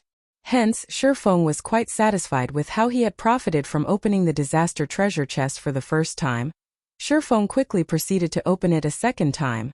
The second time he opened the treasure chest, he obtained the Tier 3 magic scroll, Thunder's Wrath. It was a Tier 3 large-scale destruction spell and covered an area of 100 yards. The third time Feng opened the treasure chest, a black beam struck him, and his agility attribute permanently decreased by 25 points to ordinary players. A 25 agility point loss was massive. Even after obtaining their Tier 1 classes, they would have to level up 3 times to make up lost points. To Feng, however, the loss was acceptable. The Abyssal Blade already provided with an additional 2 free attribute points each time he leveled up. In addition to the Golden Stigmata, a loss of 25 agility would not affect him too badly when players reached Tier 2. The amount of free attribute points they obtained with each level up increased to 20.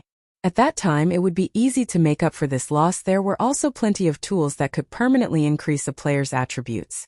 In fact, Feng knew of a few that were relatively easy to obtain. Moreover, he had already obtained 10 Fortitude and a Tier 3 large-scale destruction spell. Those two were more than enough to make up for this meager setback. When Feng opened the completely random treasure chest for the 4th time, he was struck by a purple beam system. You have been cursed. EXP gained from killing monsters decreased by 70% for 10 days. Fortunately, I still have plenty of options to level up. Feng frowned slightly as he saw his new punishment. Very quickly, however, he dispelled the disappointment from his mind as he muttered, "With 2 punishments in a row, let the last be a reward." Feng then opened the treasure chest for the final time. This time, a purple-red potion appeared inside the wooden box. Dragon Slayer Potion. Consumable. Increases all attributes by 100%, and all resistances by 100 points for 1 minute cooldown. 3 hours. This potion is insane. Feng could not help his shock in Feng's memories. The best potion he had ever seen only increased a player's main attribute by 100% and offered a small amount of magic resistance. The Dragon Slayer Potion, however, actually increased all attributes by 100%. This was, by far, the most intense attribute increase Feng had ever seen a potion offer. Even the effects of the Heavenly Dragon's Breath's activatable skill, Heavenly Dragon's Power, could not compare to this. If he drank this potion, it would be the equivalent of wearing an additional legendary item. He could challenge opponents of a higher tier. Unfortunately, the treasure chest only rewarded 1 Dragon Slayer potion. If he could produce more, the Flower of 7 Sins would be no more than a flea to 0 wing. After using all 5 draws, the completely random treasure chest disappeared. Feng then stored the Dragon Slayer potion away and took out Solomon's treasure to begin sorting through the information he had gained regarding Solomon's sword. After using an ancient document, the information that flowed into the user's mind only offered a general summary, whereas the detailed information was recorded inside the ancient document. After Feng studied the information for several hours, he finally understood how he could obtain one of God's domain's 10 great legendary weapons. Solomon's sword. The complete Solomon's sword had long since disappeared. It had been shattered during the Great Destruction. Solomon's sword broke into 5 fragments and had been scattered throughout God's domain. Later, different people had found each of these fragments. These people had recast the shattered fragments to form new weapons. Each of these new weapons contained an immense power. However, due to the passage of time, the inhabitants of God's domain had forgotten about Solomon's sword. Instead, these 5 weapons had shaken God's domain with their might, their names passed down by the common populace. As the fragments of Solomon's sword had not been equal, the might of the new weapons differed from each other. Among the created weapons, the most famous was the 3rd-ranking sword on God's domain's famed swords list, Broken Steel. Broken Steel was leagues stronger than Feng's Abyssal Blade. There is no need to think about Broken Steel right now.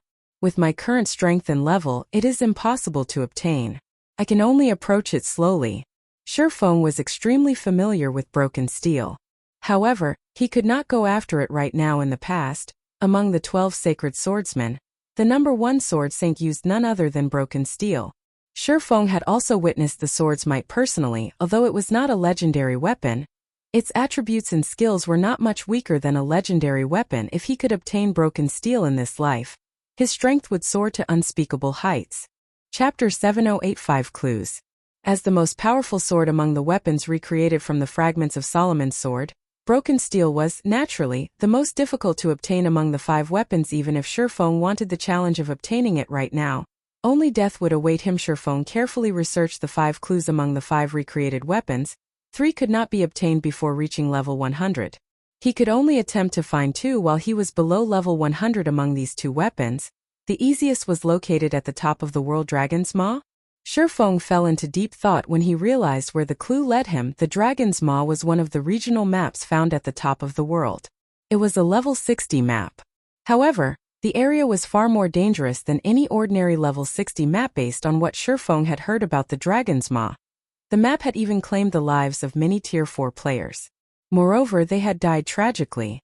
Not only had they lost some EXP and a piece of equipment, but they also permanently lost basic attributes upon death. Even Feng wasn't sure how much they had lost exactly. However, the fact that a level 60 map had even caused the deaths of Tier 4 players was more than a little intimidating. The Dragon's Maw was only a short distance from Mount Sogar. Feng only needed to travel across 2 leveling areas. If he left the blood refining passage, he could reach the map quickly. However, with his current strength, he was more than 90% certain that he would die there. Feng did not particularly mind dying. However, the risk of losing attributes outweighed the gains. If he wished to increase his chances of obtaining the weapon hidden in the Dragon's Maw, the best option was to go there after reaching level 50 and completing his class change. Fortunately, he didn't have to worry about someone else claiming the weapon before him. If one wished to travel to the top of the world through normal means, they would need the strength of a Tier 4 class at the very minimum. Unless, of course, they possessed a Tier 4 position teleportation scroll. However, such an item was extremely rare. A second Tier 4 magic scroll would most likely not appear in God's domain for a long time. Hence, the chances of players reaching the Dragon's Maw were practically non-existent. Just as Feng prepared to leave the blood refining passage and grind monsters nearby, he suddenly heard the sound of a system warning. What? I've used up the nutrient solution already? Didn't I just replace it yesterday? This sound was very familiar to Feng. If the nutrient solution were about to run out, the system would warn him. But it's already 4 in the afternoon right now. I should log out and get some rest. Feng had spent practically all of his time killing blood fighters in the blood refining passage. He had not logged out to train or relax. Now that he had completed his quest, this was a good time for him to take a break. Having made his decision, Feng logged out of God's domain inside the luxurious bedroom. The lid of the pure white virtual gaming cabin slowly lifted. Feng emerged. The sun illuminated his room, shining on a wide array of modern electronic smart devices displayed before Feng as the Big Dipper Training Center's luxury villa. An ordinary apartment could never compare to the Greenwater Villa. Artificial intelligence managed the rooms, and whatever Feng wanted done, he only needed to issue the command, and the villa's AI would complete the task. It was an extremely convenient place to live. After exiting the virtual gaming cabin, Feng felt an indescribable physical weakness. Sure enough, I exhausted myself during my fight with the Blood Warrior. Feng smiled bitterly. Although he had always focused on improving his brain's activity, it was simply too difficult to get his hands on S-rank nutrient fluids. Even if he were the one providing the money, Big Dipper could only procure a limited quantity. To nurture Fire Dance and the others, he kept only 5 bottles for himself. Hence, he would use them conservatively. This was the reason that he did not use Void Steps unless absolutely necessary. However, this quest had been very important. If he had been unable to defeat the blood refining warrior, he would not have obtained the ancient document or discovered Solomon's sword's whereabouts, following which, Feng drank 2 bottles of S-rank nutrient fluid before he recovered from his weakened state. S-rank nutrient fluids really are impressive. It's unfortunate that even Big Dipper can't obtain more in a short time. Otherwise, if I had a large supply, I could push Fire Dance and the others into the refinement realm quickly. Feng sighed with disappointment. Both Fire Dance and Violet Cloud had long since set half a foot into the refinement realm. However, neither could break past the final hurdle, entering the new world. Otherwise, with Fire Dance and Violet Cloud's equipment, their combat power could rank among the top 5 experts throughout Star Moon Kingdom. There were many expert players in God's domain. Neither the Red List nor the God's Domain Experts list could take into account every expert in Star Moon Kingdom. Among these experts, many were still unknown. Hiding frightening combat power. Take the members of Midnight Tea Party for example. In the past, during God's Domain's early stages, the majority of the independent team's members had been unknown existences. However, every one of them possessed astonishing strength. Only, their goals differed from other players, so they had never bothered to make themselves known to the public. However, with Fire Dance and Violet Cloud's equipment advantage, there was a very high possibility that they would rank among the top 5 in the kingdom once they reached the refinement realm. Just as Feng was about to head to the gym to train, his quantum watch rang as his class's female monitor, Zhao Ruoshi, called. Zhao Ruoshi's smiling face appeared on the screen. With a cold voice she asked, Feng, do you remember what today is? Feng was about to ask, but after hearing Zhao Ruoshi's tone, he immediately came to a realization. He had previously agreed to attend Zhao Ruoshi's birthday party. However, due to God's Domain, he had completely forgotten about the event. Although Zhao Ruoshi wore a warm and elegant smile, Feng knew how angry his classmate actually was. As if she had known that Feng would forget about her birthday, Zhao Ruoshi sighed as she said, My car is parked outside the villa. You have 30 minutes. I'll be right there. Feng hurriedly began to tidy himself. Roughly 10 minutes later, Feng emerged from the Greenwater Villa. Zhao Ruoshi wore a navy blue dress and a pure white ribbon atop her head. Her long silky hair swept down to her waist, her prideful figure even rivaling gentle snows in God's Domain. As she stood beside her luxury sports car, passers-by could not help but turn to look at her. Who is that? She's so beautiful. She's even more beautiful than our school's beauty. I wonder who she's waiting for? Some of the men training at the Big Dipper Training Center drooled as they stared at Zhao Ruoshi. However, as this was the Greenwater Villa, the person living here was definitely someone extraordinary. Hence, the most they did was look, none of them daring to approach Zhao Ruoshi. Finally here. Get in.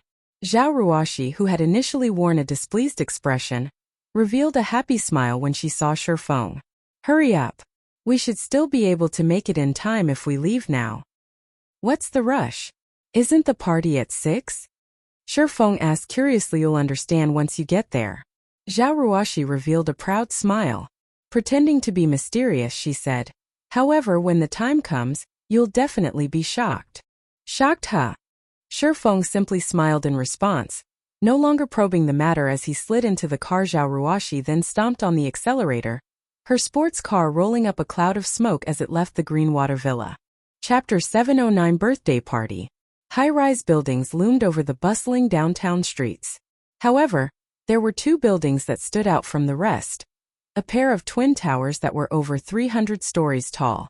The twin towers shone like the city's emperors, overlooking all life inside the city limits. These towers had long since become one of the symbols of Jinhai City. At the same time, the twin towers were also Jinhai City's famous 6-star hotel.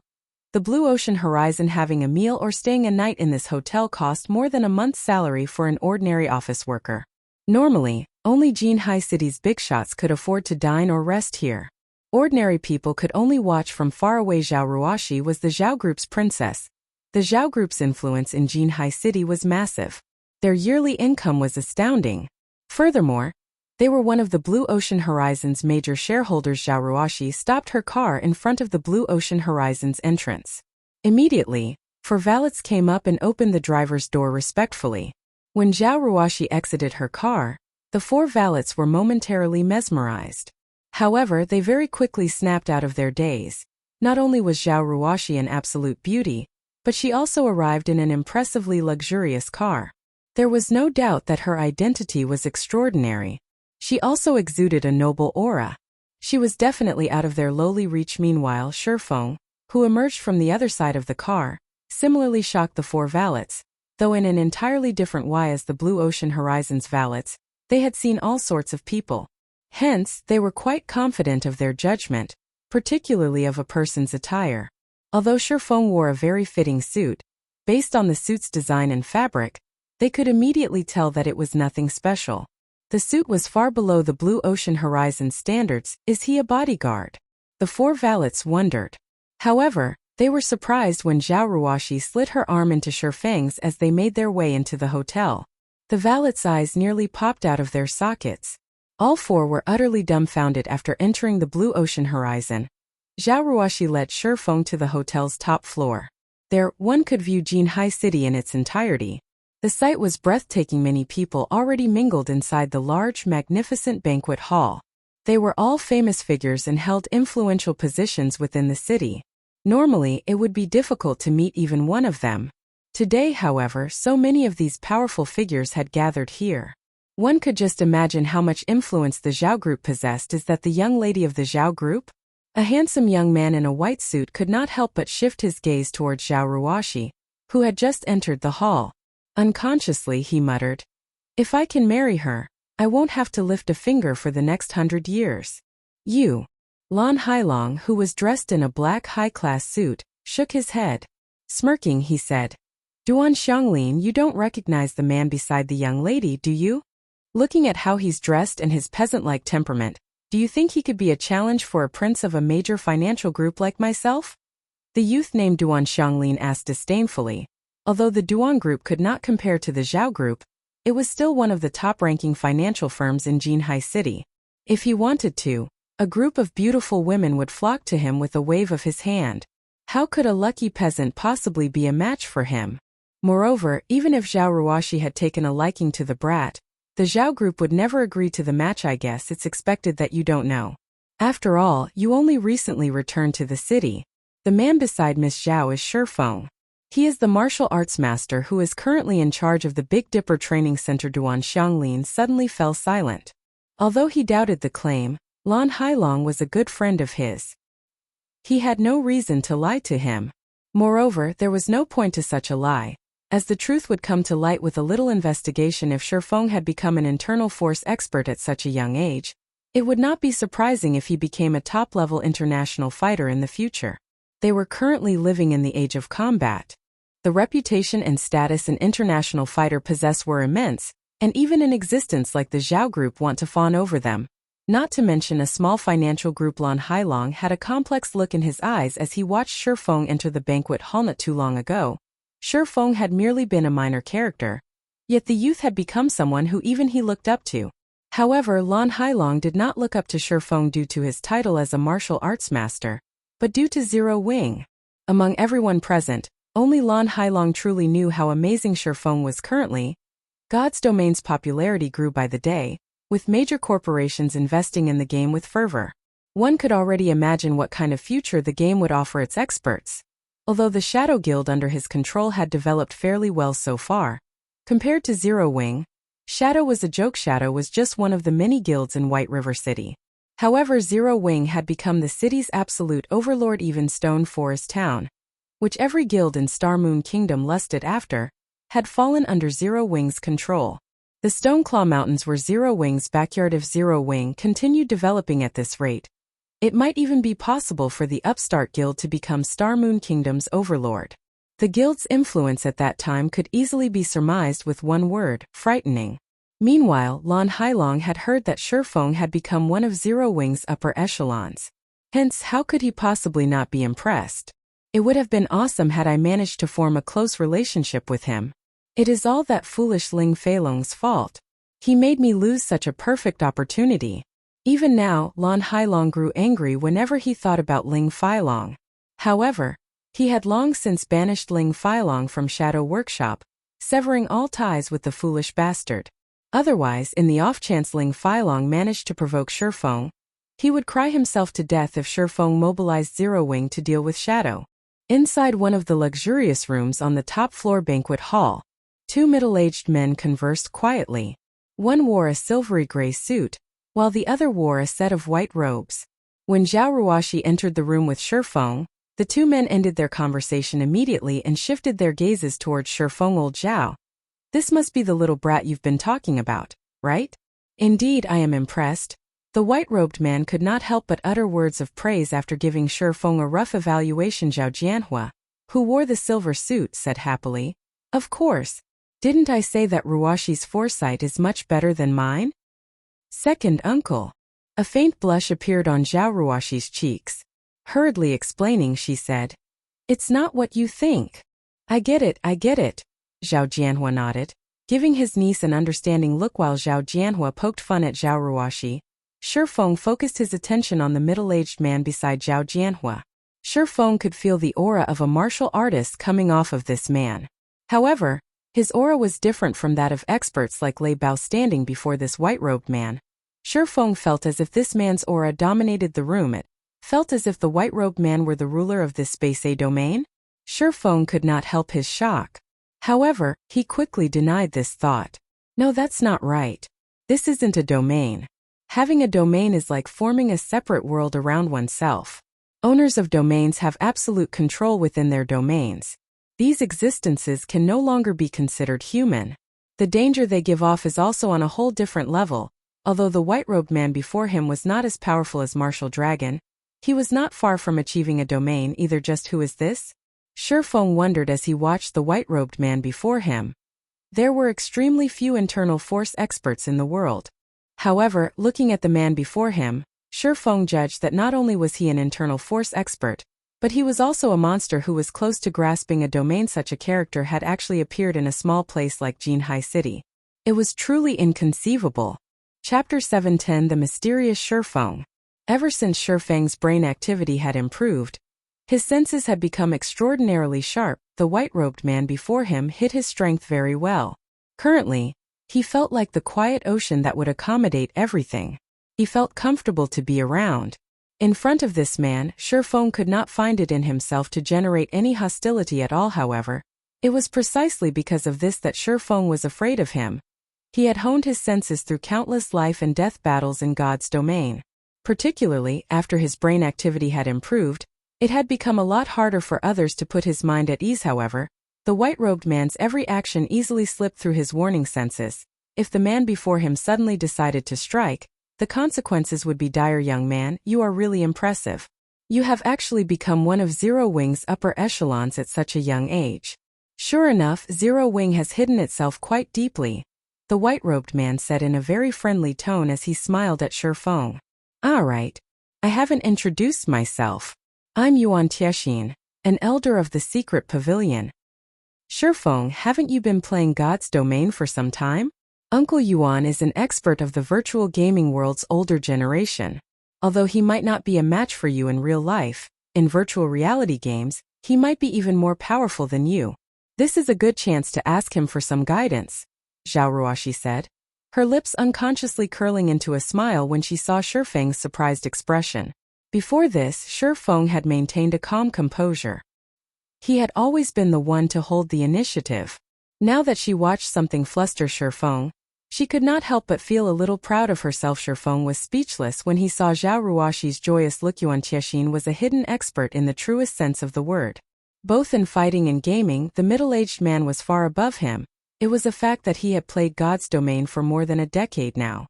However, one's superiority was not determined by the amount of time one played God's domain. Otherwise, there would not have been so many players stuck at Tier 2, unable to advance to Tier 3 even after 10 years. One also had to take into account aspects such as opportunity, talent, and luck. For example, most people would live out their lives in obscurity. Some would spend only a few years to reach astounding heights that others would never touch throughout their entire lives. God's domain was similar in this manner. Feng was not so arrogant as to think that he was invincible in God's domain. He had only utilized his memories to obtain certain opportunities. Little girl, you speak too highly of me. Young man, I was only interested in meeting you after hearing Ruoshi say that she brings someone promising, one of Zero Wing's upper echelons, to suggest asking me for guidance. I'm not that amazing of a person. You can just call me Uncle Yuan, Yuan Tiexin said, chuckling as he shook his head. Let's have a seat before we continue our chat. Although Yuan Tiexin had spoken casually, Feng did not dare to be careless around the man's secret pavilion. Was not just any guild. It was an existence that everyone in the virtual gaming world knew.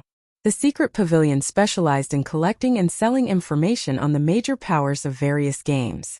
The secret pavilion ability to compile the God's Domain experts list showed how skilled it was in gathering information. Uncle Yuan, you've constantly talked about Feng's status in Zero Wing.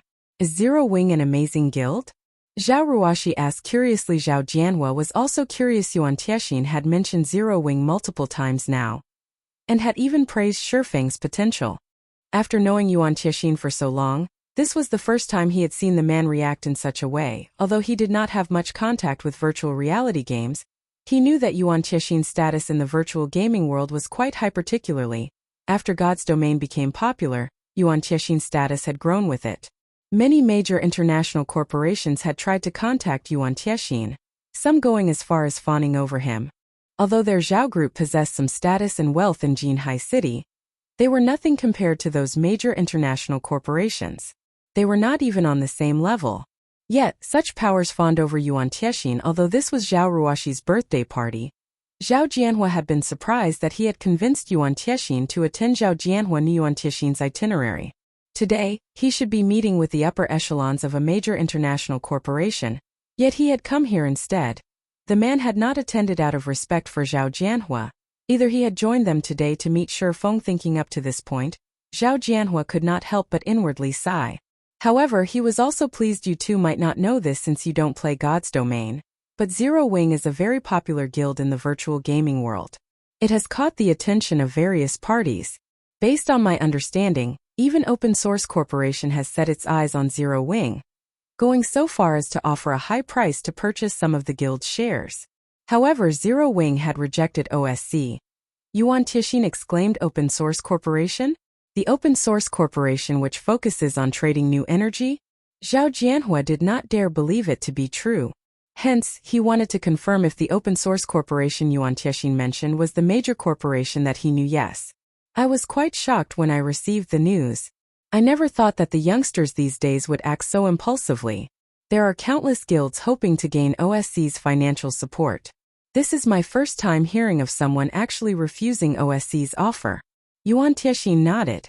Chuckling, he said, I've come here for two reasons. First, I wanted to see Ruoxi. Second, I wanted to meet this upper echelon of Zero Wing that I've heard so much about, in the hopes that I can arrange a meeting with the incomparably mysterious guild leader, Black Flame. I wonder if I can have the honor? Zhao Jianhua and Zhao Ruoxi were dumbfounded when they heard Yuan Tiexin's words. They shifted their gaze towards Feng. Rejecting Open Source Corporation's investment was shocking enough. They had never imagined that Yuan Tiexin had actually come here in person to obtain Feng's help. For a moment, both Zhao Jianhua and Zhao Ruoxi's minds were blank. However, as the person of interest, Feng wore a calm expression as he said, Since Uncle Yuan wishes to meet my guild leader, I will try my best to get in touch with him for you. However, the guild leader has always been a busy man. I cannot guarantee that he will be willing to meet with you. I hope that Uncle Yuan can forgive me. Certainly. I also hope you will pass on a message to guild leader Black Flame for me. The Flower of Seven Sins has begun to act, Yuan Tiexin said very confidently. I believe that once guild leader Black Flame receives this information, he will accept my request. When Feng heard the news of the Flower of Seven Sins taking action, his heart involuntarily shuddered, a serious expression appearing on his face. The secret pavilion had obtained this information. There was no need to question its authenticity since Yuan Tiexin had reported that the Flower of Seven Sins was on the move. It meant that Exemplary Willow was willing to pay the Flower of Seven Sins price. Aqua Rose had already told him that the guild's upper echelons were rapidly growing stronger. At this moment, 3 of them had reached the 8th floor, and 7 people had reached the 7th floor. As for everyone else, they were all at the late stage of the 6th floor. The Flower of Seven Sins price was undoubtedly astronomical. Has that woman lost her mind? No matter how Feng thought about it, this was not a worthy trade-off. Chapter 711 Violent Dragon Set. After the birthday party ended, Feng immediately returned to the Greenwater Villa and logged back into God's domain. Yuan Tiexin had already made himself very clear with his words. If Feng wished to find out more about the Flower of Seven Sins, then it would be best if he contacted the man, since the Flower of Seven Sins had already started taking action. Then what he needed to do right now was prepare for the upcoming battle.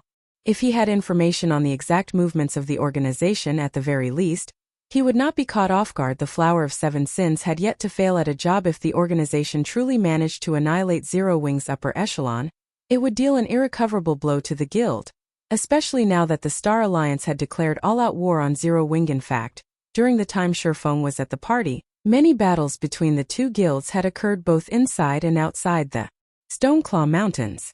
Fortunately, though both sides had suffered losses, Zero Wing had the upper hand since it also had help from Ouroboros. Even so, the situation was not looking too good, As the Star Alliance also had many red names and workshops on its side, this situation prevented the members of Zero Wing from focusing on grinding at the Stoneclaw Mountains on the sidelines.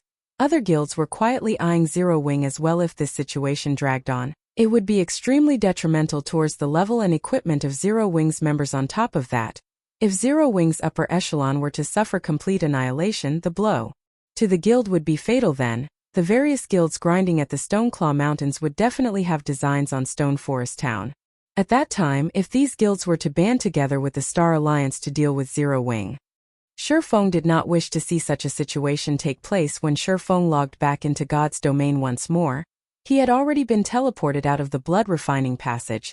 Appearing at the foot of Mount Sogar, he immediately opened his friends list and chose to add a friend. Feng had set his friends list so that it was shielded, which prevented others from adding him as a friend. As for messages and calls, his settings automatically rejected those from strangers. Hence, other than his friends, nobody had any way of contacting him. Yuan Tiexin had told Feng that his God's domain ID was Grilled Ironheart. Currently, Feng was using his identity as Black Flame to add Yuan Tiexin as a friend. As long as Yuan Tiexin agreed to the friend request, the middle-aged man would be able to contact Feng right away. Less than 5 minutes after Feng sent out the friend request, the system notified him that Grilled Ironheart had agreed to become his friend. It really has been difficult for the secret pavilion to get in touch with you, Guild Leader Black Flame. Since Guild Leader Black Flame has taken the initiative to contact me, then you must be very interested in the information regarding the Flower of Seven Sins, Yuan Tiexin said slowly. Guild Leader Black Flame, you should know that the secret pavilion thrives on trading information. If you wish to obtain information on something, then you have to pay an appropriate price for it. I believe Guild Leader Black Flame should understand this point, right? I understand what you are trying to say. Without a doubt, you guys must be aiming for the magic crystals in the Stoneclaw Mountains. Yet, it also won't be so convenient for you to obtain them. Hence, seeing as you are trying to make contact with me at this time, you must be hoping to set up a foothold at Stone Forest Town, correct? Initially, Feng had felt it strange that a major character like Yuan Tiexin would appear at Zhao Ruoxi's birthday party. However, when the middle-aged man had brought up his wish to make contact with Black Flame, Feng immediately understood his goal. The magic crystal was an essential resource required for a player to develop in God's domain. Although the various kingdoms and empires around the continent also had their own regional dungeons that could produce magic crystals, these regional dungeons remained undiscovered. Moreover, even if some countries had activated their regional dungeons, the drop rate of magic crystals there could not compare to the Stoneclaw Mountains. The Stoneclaw Mountains was an Azura mode regional dungeon. A regional dungeon of such high difficulty would naturally have much better drop rates than other regional dungeons. Although the secret pavilion was quite a lofty existence in God's domain, it had yet to reach the standard of an omnipotent god. The secret pavilion might not have much need for coins, weapons, and equipment, but it was a different story for magic crystals after all. If they wished to maintain their status as a lofty existence, strength was still necessary. For example, the current Yuan Tiexin, whom Feng was looking at through the video chat, carried a flame-shaped shield and wore spike-scale armor. This spike-scale armor set was the Violent Dragon set, a level 30 dark gold set equipment meant for shield warriors. To obtain the entire set, one had to complete a series of high-level quests that was utterly impossible without a very powerful 100-man team. The difficulty of the quests was only slightly lower than the difficulty of raiding a 100-man team dungeon. One could just imagine how powerful the secret pavilion was. It should be known that Feng had relied on special means to clear a 100-man Hell Mode team dungeon. Otherwise, raiding the Hell Mode Frost Prison would have been utterly impossible. Guild Leader Black Flame is certainly amazing. That's right. The secret pavilion is indeed very interested in the Stoneclaw Mountains. Hence, we hope to set up a guild residence at Stone Forest Town, Yuan Tiexin said laudatorily. Practically everyone within the secret pavilion was familiar with the name of Black Flame by now. As for why they were very familiar with it, it was not because Black Flame was the #1 expert of Star Moon Kingdom. Rather, it was because Black Flame had managed to kill one of the Dragon Phoenix Pavilion's strongest fighters, Martial Dragon. Although he had the aid of a personal guard, that too could be considered a part of his own strength. Straight to the point, I see. I wonder what benefits can the secret pavilion bring to me, then? Feng asked, smiling bitterly. In truth, Letting the secret pavilion establish a guild residence in Stone Forest Town would not affect Feng in any way. The secret pavilion's home ground was not in Starmoon Kingdom. It would not have any conflicts of interest with Zero Wing. After all, Zero Wing was not yet strong enough to prevent others from entering the Stoneclaw Mountains. Moreover, if the secret pavilion invested in Stone Forest Town, Zero Wing could also earn some repair fees from the guild. However, even though there were no demerits, that did not mean he should let the secret pavilion enter Stone Forest Town for free. Guild leader Black Flame can rest assured on this point. The secret pavilion can provide you with the general information regarding the Flower of Seven Sins hit list on Zero Wing and the assigned assassins. To know one's own strength and the enemy's is the sure way to victory. I believe that, with this information, Guild leader Black Flame will have a much easier time coping with the situation. Although Yuan Tiexin had said these words very casually, Feng's heart was already beating madly at this moment. Feng had never imagined that the secret pavilion was such a frightening existence.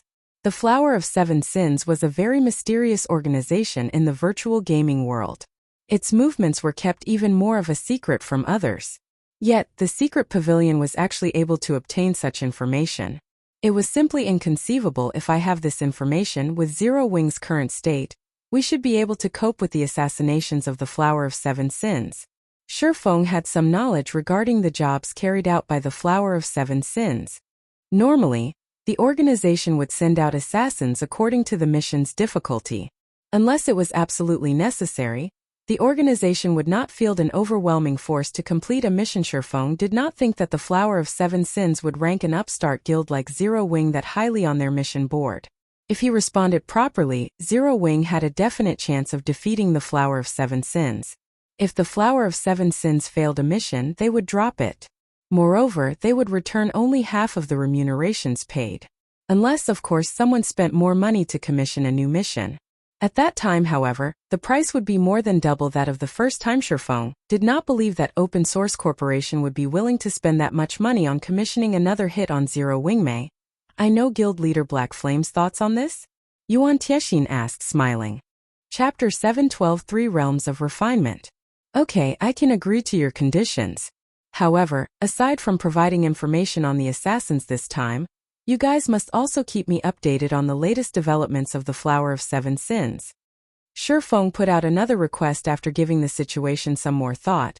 Since the secret pavilion was able to uncover the hit list and hit men, it would be an easy task for the guild to find out the specific time when the organization would take action. If he knew the general timing of when the Flower of Seven Sins was going to attack, he would have a better chance of laying a trap to deal with the organization's hit men. Combat in God's domain was not just limited to simple ambushes. There were various sorts of means one could use to deal with other players. Only, the mindset of current players was still confined to previous virtual reality games. This thinking held that only players could be used to deal with other players. In fact, one could also employ traps in PvP. As long as one knew the opponent's movements and then proceeded with setting up a trap at a fixed location, one could kill off their targets without even lifting a finger. Moreover, even if the trap could not finish off the target, one could still gain the initiative in the battle, placing their opponent in a disadvantageous position. Deal. As long as they make a move, I'll notify you of it immediately. However, even I will only be able to tell you the general time frame for when they take action.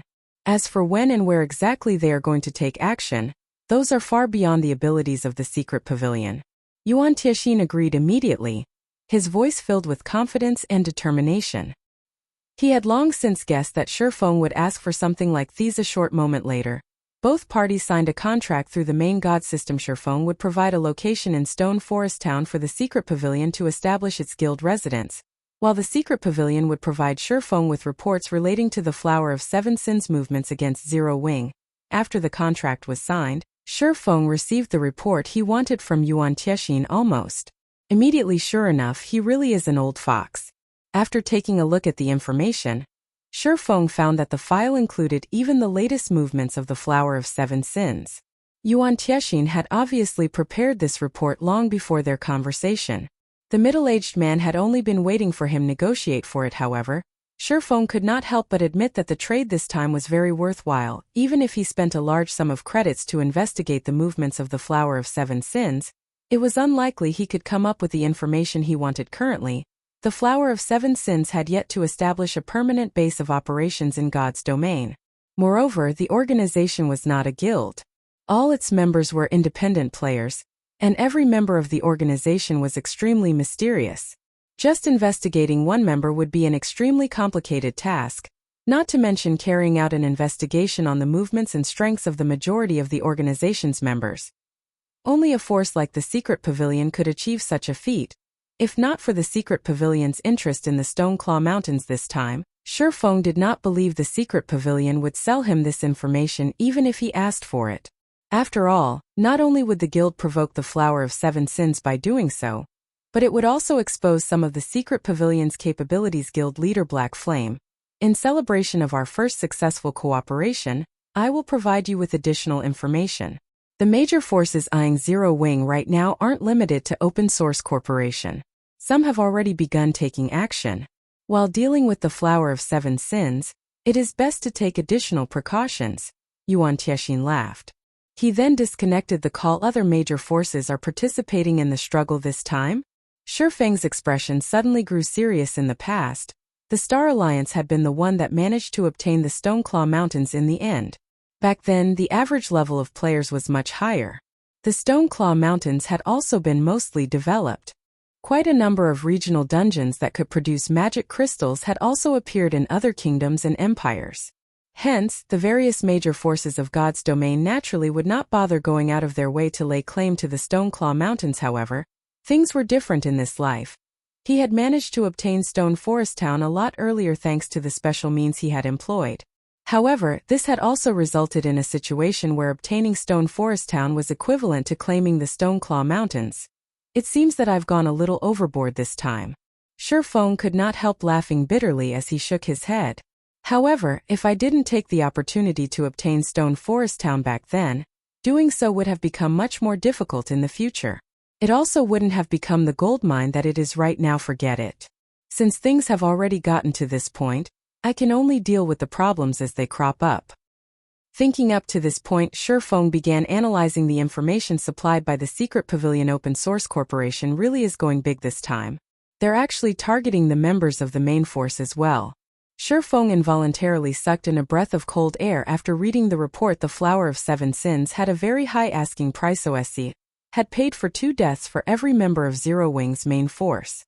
Although that number was much lower than for Zero Wing's upper echelon, for whom OSC had paid for 10 deaths each, it would still weaken Zero Wing's main force significantly. But really though, the people from the Flower of Seven Sins are sure looking down on Zero Wing.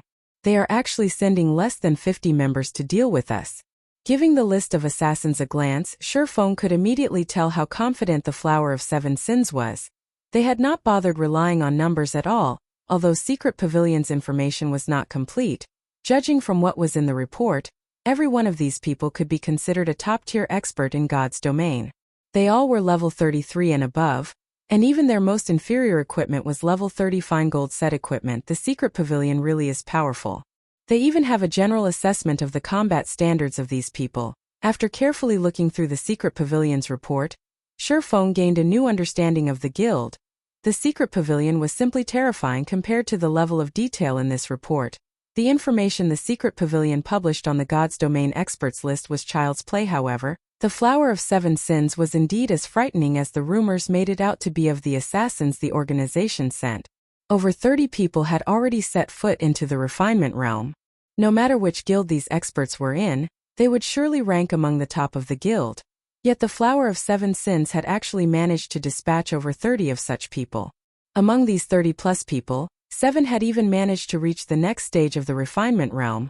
The Flowing Water realm, however, the most powerful assassin sent by the Flower of Seven Sins was not one of those 7 Flowing Water realm experts.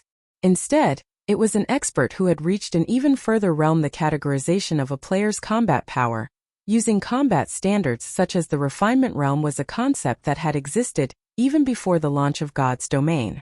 Moreover, it had existed for a very long time already, so the theoretical setup behind the concept had long since been perfected. The system was not unique to God's domain. Only God's domain had made the concept of the Refinement realm known to the general public back then.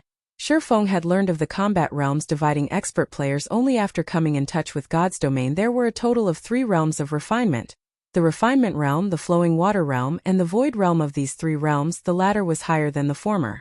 Meanwhile, only those who managed to enter the Refinement realm were considered true top-tier experts of God's domain. Each one of these experts was capable of going up against an entire army of players by themselves. Meanwhile, above the realms of Refinement would be the domain. However, the monsters that had managed to achieve a domain were as rare as a phoenix's feather. One such existence was Martial Dragon.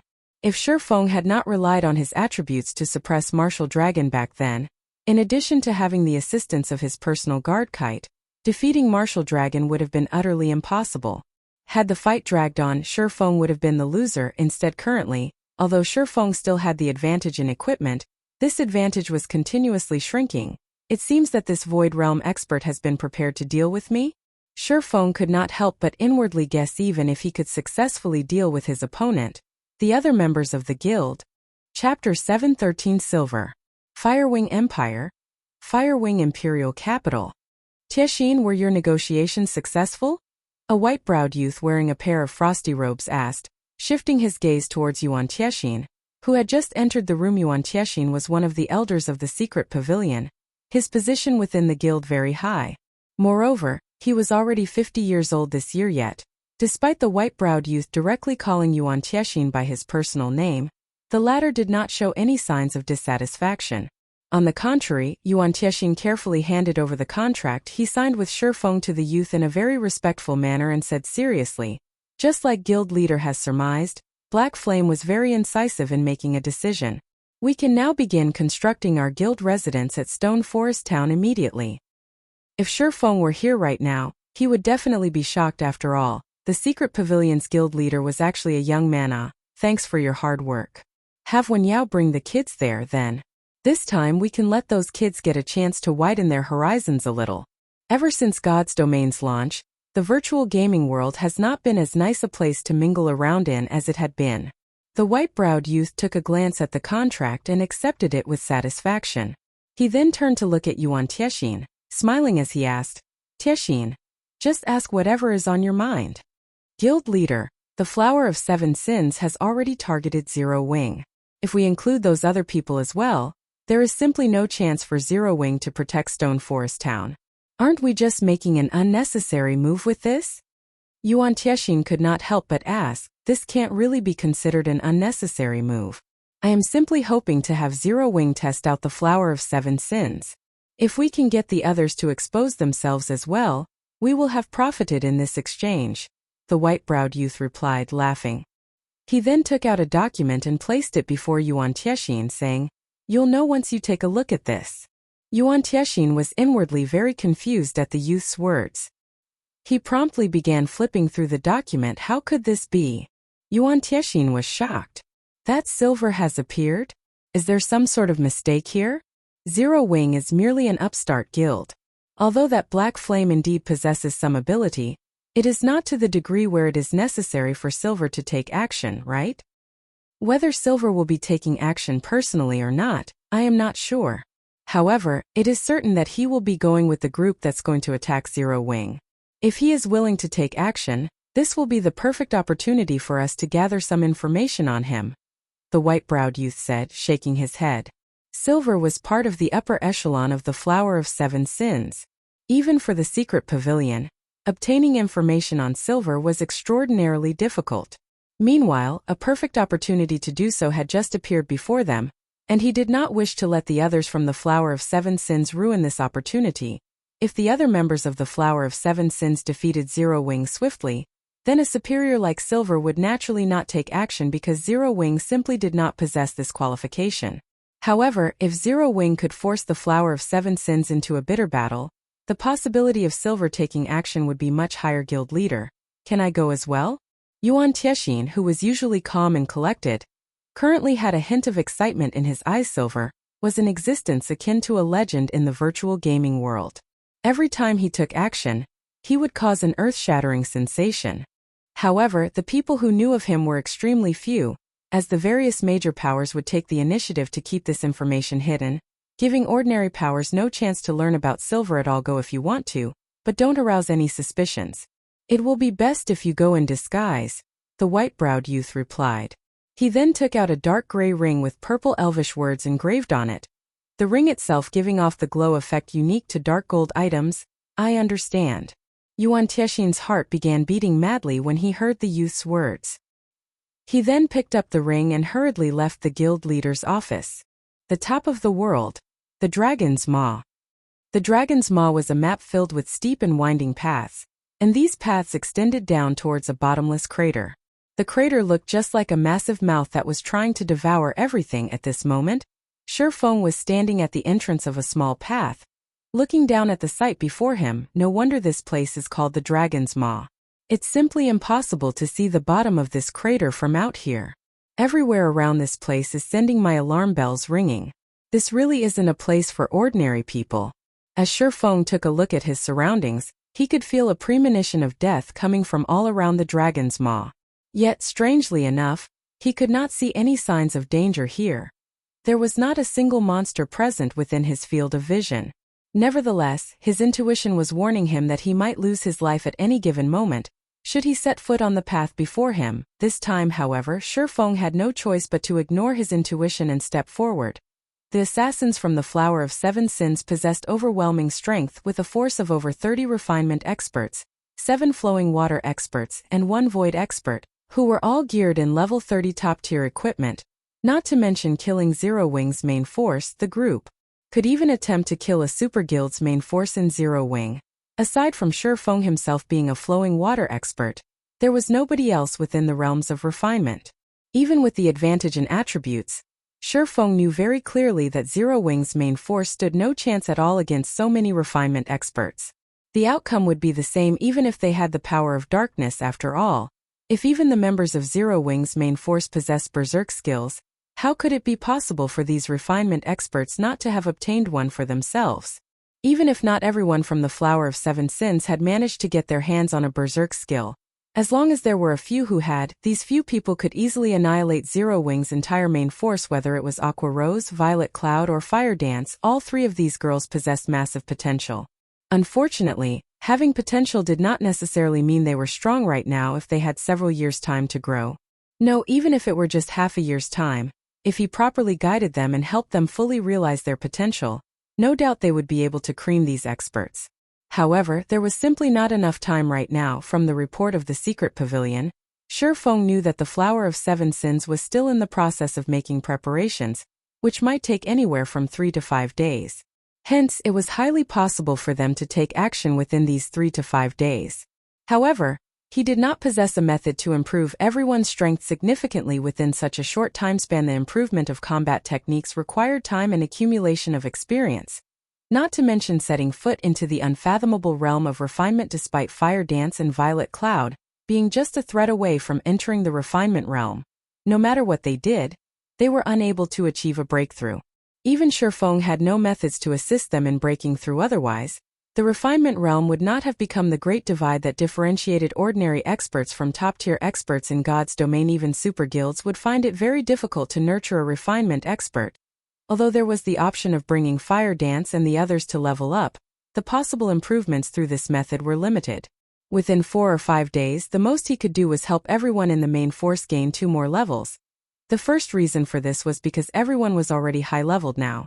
The amount of EXP they required to level up was a lot. The other reason was that, while he was capable of killing monsters that were many levels higher than himself, the others could not. At most, they could only serve as support.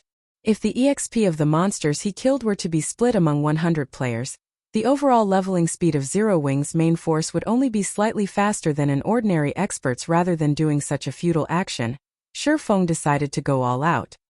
Although Solomon's sword had been broken into 5 parts, even the weakest fragment could improve a person's strength to a very frightening degree. As long as he could obtain the weapon hidden inside the Dragon's Maw, it might be possible for him to pull off an upset in the upcoming battle with the Flower of Seven Sins. As Feng walked deeper into the crater along the small path, he used the magic amplification scroll once more to summon a level 52 tier 3 demon to deal with unexpected situations. However, even after walking for more than 3 hours, Feng did not encounter a single monster. His surroundings were deathly silent. Occasionally, he could also hear agonizing screams as if an invisible ghost were standing right beside him. Not wishing to waste too much time, Feng activated Wind Rider and quickly descended the path. Finally, after traveling for another 2 hours or so, he arrived at the bottom of the crater statues. At the dark bottom, Feng discovered many lifelike stone statues carved in the form of various creatures: humans, elves, half-orcs, and many more. Every single one of these statues had an expression of horror on their faces. It was as if they had seen something extremely terrifying before Feng could further analyze these statues. The sounds of stone shattering entered his ears. He quickly shifted his eyes towards the source of the sounds, discovering more than a dozen black shadows moving about. These black shadows were tiny, roughly the size of an ordinary person's fist. However, their speed was horrifying. It was practically impossible for the naked eye to keep up with them. Most importantly, every single one of these shadows gave Feng a heavy sense of dread. Meanwhile, these black shadows were currently approaching Feng at lightning speed. Chapter 714 Engineering Tool. The floor of the crater was very dark. As a result, Feng was caught completely by surprise when the dozen or so shadows suddenly appeared. He did not have time to direct the Tier 3 demon to protect him, seeing 3 fist-sized shadows fly straight at him. Feng immediately switched the 7 luminaries' rings aura of wind to the aura of earth and activated absolute defense. Suddenly, a pale yellow glow surrounded Feng's body. The black shadows created massive tremors when they crashed into the golden barrier. The powerful impact Feng sent flying more than 10 yards away. After receiving the bombardment, Feng managed to uncover the black shadow's true identity: Quartz Worm, Special Elite. Level 60. HP 420, 000/420, 000. These quartz worms were made of black quartz crystals. In addition to their small bodies and astounding speed, they were extremely difficult to detect in this darkness. Although these special elites had low HP, their attack power was frighteningly high. So many quartz worms would even kill a Tier 2 player instantly. Fortunately, Feng had absolute defense. Even though these quartz worms were level 60 special elites, they could not break through the aura of Earth's activatable skill. However, as the seconds ticked by, more quartz worms started to appear in the blink of an eye. Nearly 60 quartz worms had surrounded Feng. He could not help but shiver as he felt the numerous beady, bright red eyes on him. These quartz worms gave Feng no opportunities to escape as they surrounded him and barraged him with a stream of attacks. As each second passed, Feng could hear several dozen crashes. It felt as if someone were firing an automatic rifle at him. Feng had no resistance to offer whatsoever. When absolute defense's duration came to an end, Feng would die. The quartz worms here could drown a player to death. Feng was relieved that he possessed a skill such as absolute defense. Otherwise, even if he came here after reaching level 50 and obtaining his Tier 2 class, death would be the only outcome awaiting him. With only 2 seconds remaining before absolute defense vanished, the Tier 3 demon standing a distance away began to chant an incantation, casting the Tier 3 spell, Oblivion Storm, over the area where Feng stood. Oblivion Storm was a Tier 3, large-scale destruction spell that had an effective area of 50 yards. It could easily envelop Feng and the quartz worms. Suddenly, a massive blue magic array appeared in the air. A massive tornado then descended from the magic array. They were all, Feng and the quartz worms, sucked into the tornado and assaulted by countless wind blades from every direction. Immediately, the quartz worms' HP decreased at a rate visible to the naked eye. Meanwhile, the tornado sent Feng flying into the sky. The moment absolute defense's duration was about to end, Feng immediately stopped the Tier 3 demon from channeling its spell. Suddenly, the tornado vanished. Glancing at the quartz worms that were over 100 meters in the air, Feng realized that the special elites only had a small amount of HP remaining. The lower HP ones had around 10,000 to 20,000, while the higher HP worms had around 30,000 to 50,000. If Feng had not stopped the demon's spell, these quartz worms would have died. However, if Feng had not stopped the spell, he too would have died. Hovering in midair, both player and monsters, neither of which could fly, began to descend. Feng quickly activated gravity liberation, slowing his descent to less than 1/10 of his initial speed. At the same time, he directed the Tier 3 demon below to cast the Tier 3 spell, Scorching Gale, over his and the quartz worm's landing area. Scorching Gale was not a large-scale destruction spell. Rather, it was a cone AoE spell with a range of 20 yards. Not only had Oblivion Storm sent its targets into the air, but it also gathered them into a single area. Hence, Scorching Gale could easily envelop the landing zone. However, due to the difference in their speed of descent, the quartz worms had landed while Feng still floated down suddenly. The Tier 3 demon fired countless flame blades from its hands, the burning attack devouring the quartz worms 104, 189-110, for 67. Damages over -100,000 appeared above the quartz worms. The low HP special elites could not endure the flaming assault. Only after Scorching Gale finished did Feng land. Loot and quartz worm corpses littered the ground. Meanwhile, Feng's experience bar rose rapidly. The quartz worms were level 60 special elites. Although the EXP they rewarded was less than what ordinary level 60 special elites offered, it was still a lot more than level 60 elites. Moreover, Feng was only level 35 right now. The bonus EXP he obtained from fighting monsters that were 25 levels higher than him was impressive. However, the bonus EXP one could obtain through killing monsters of a higher level was not without limit, capping at 20 levels.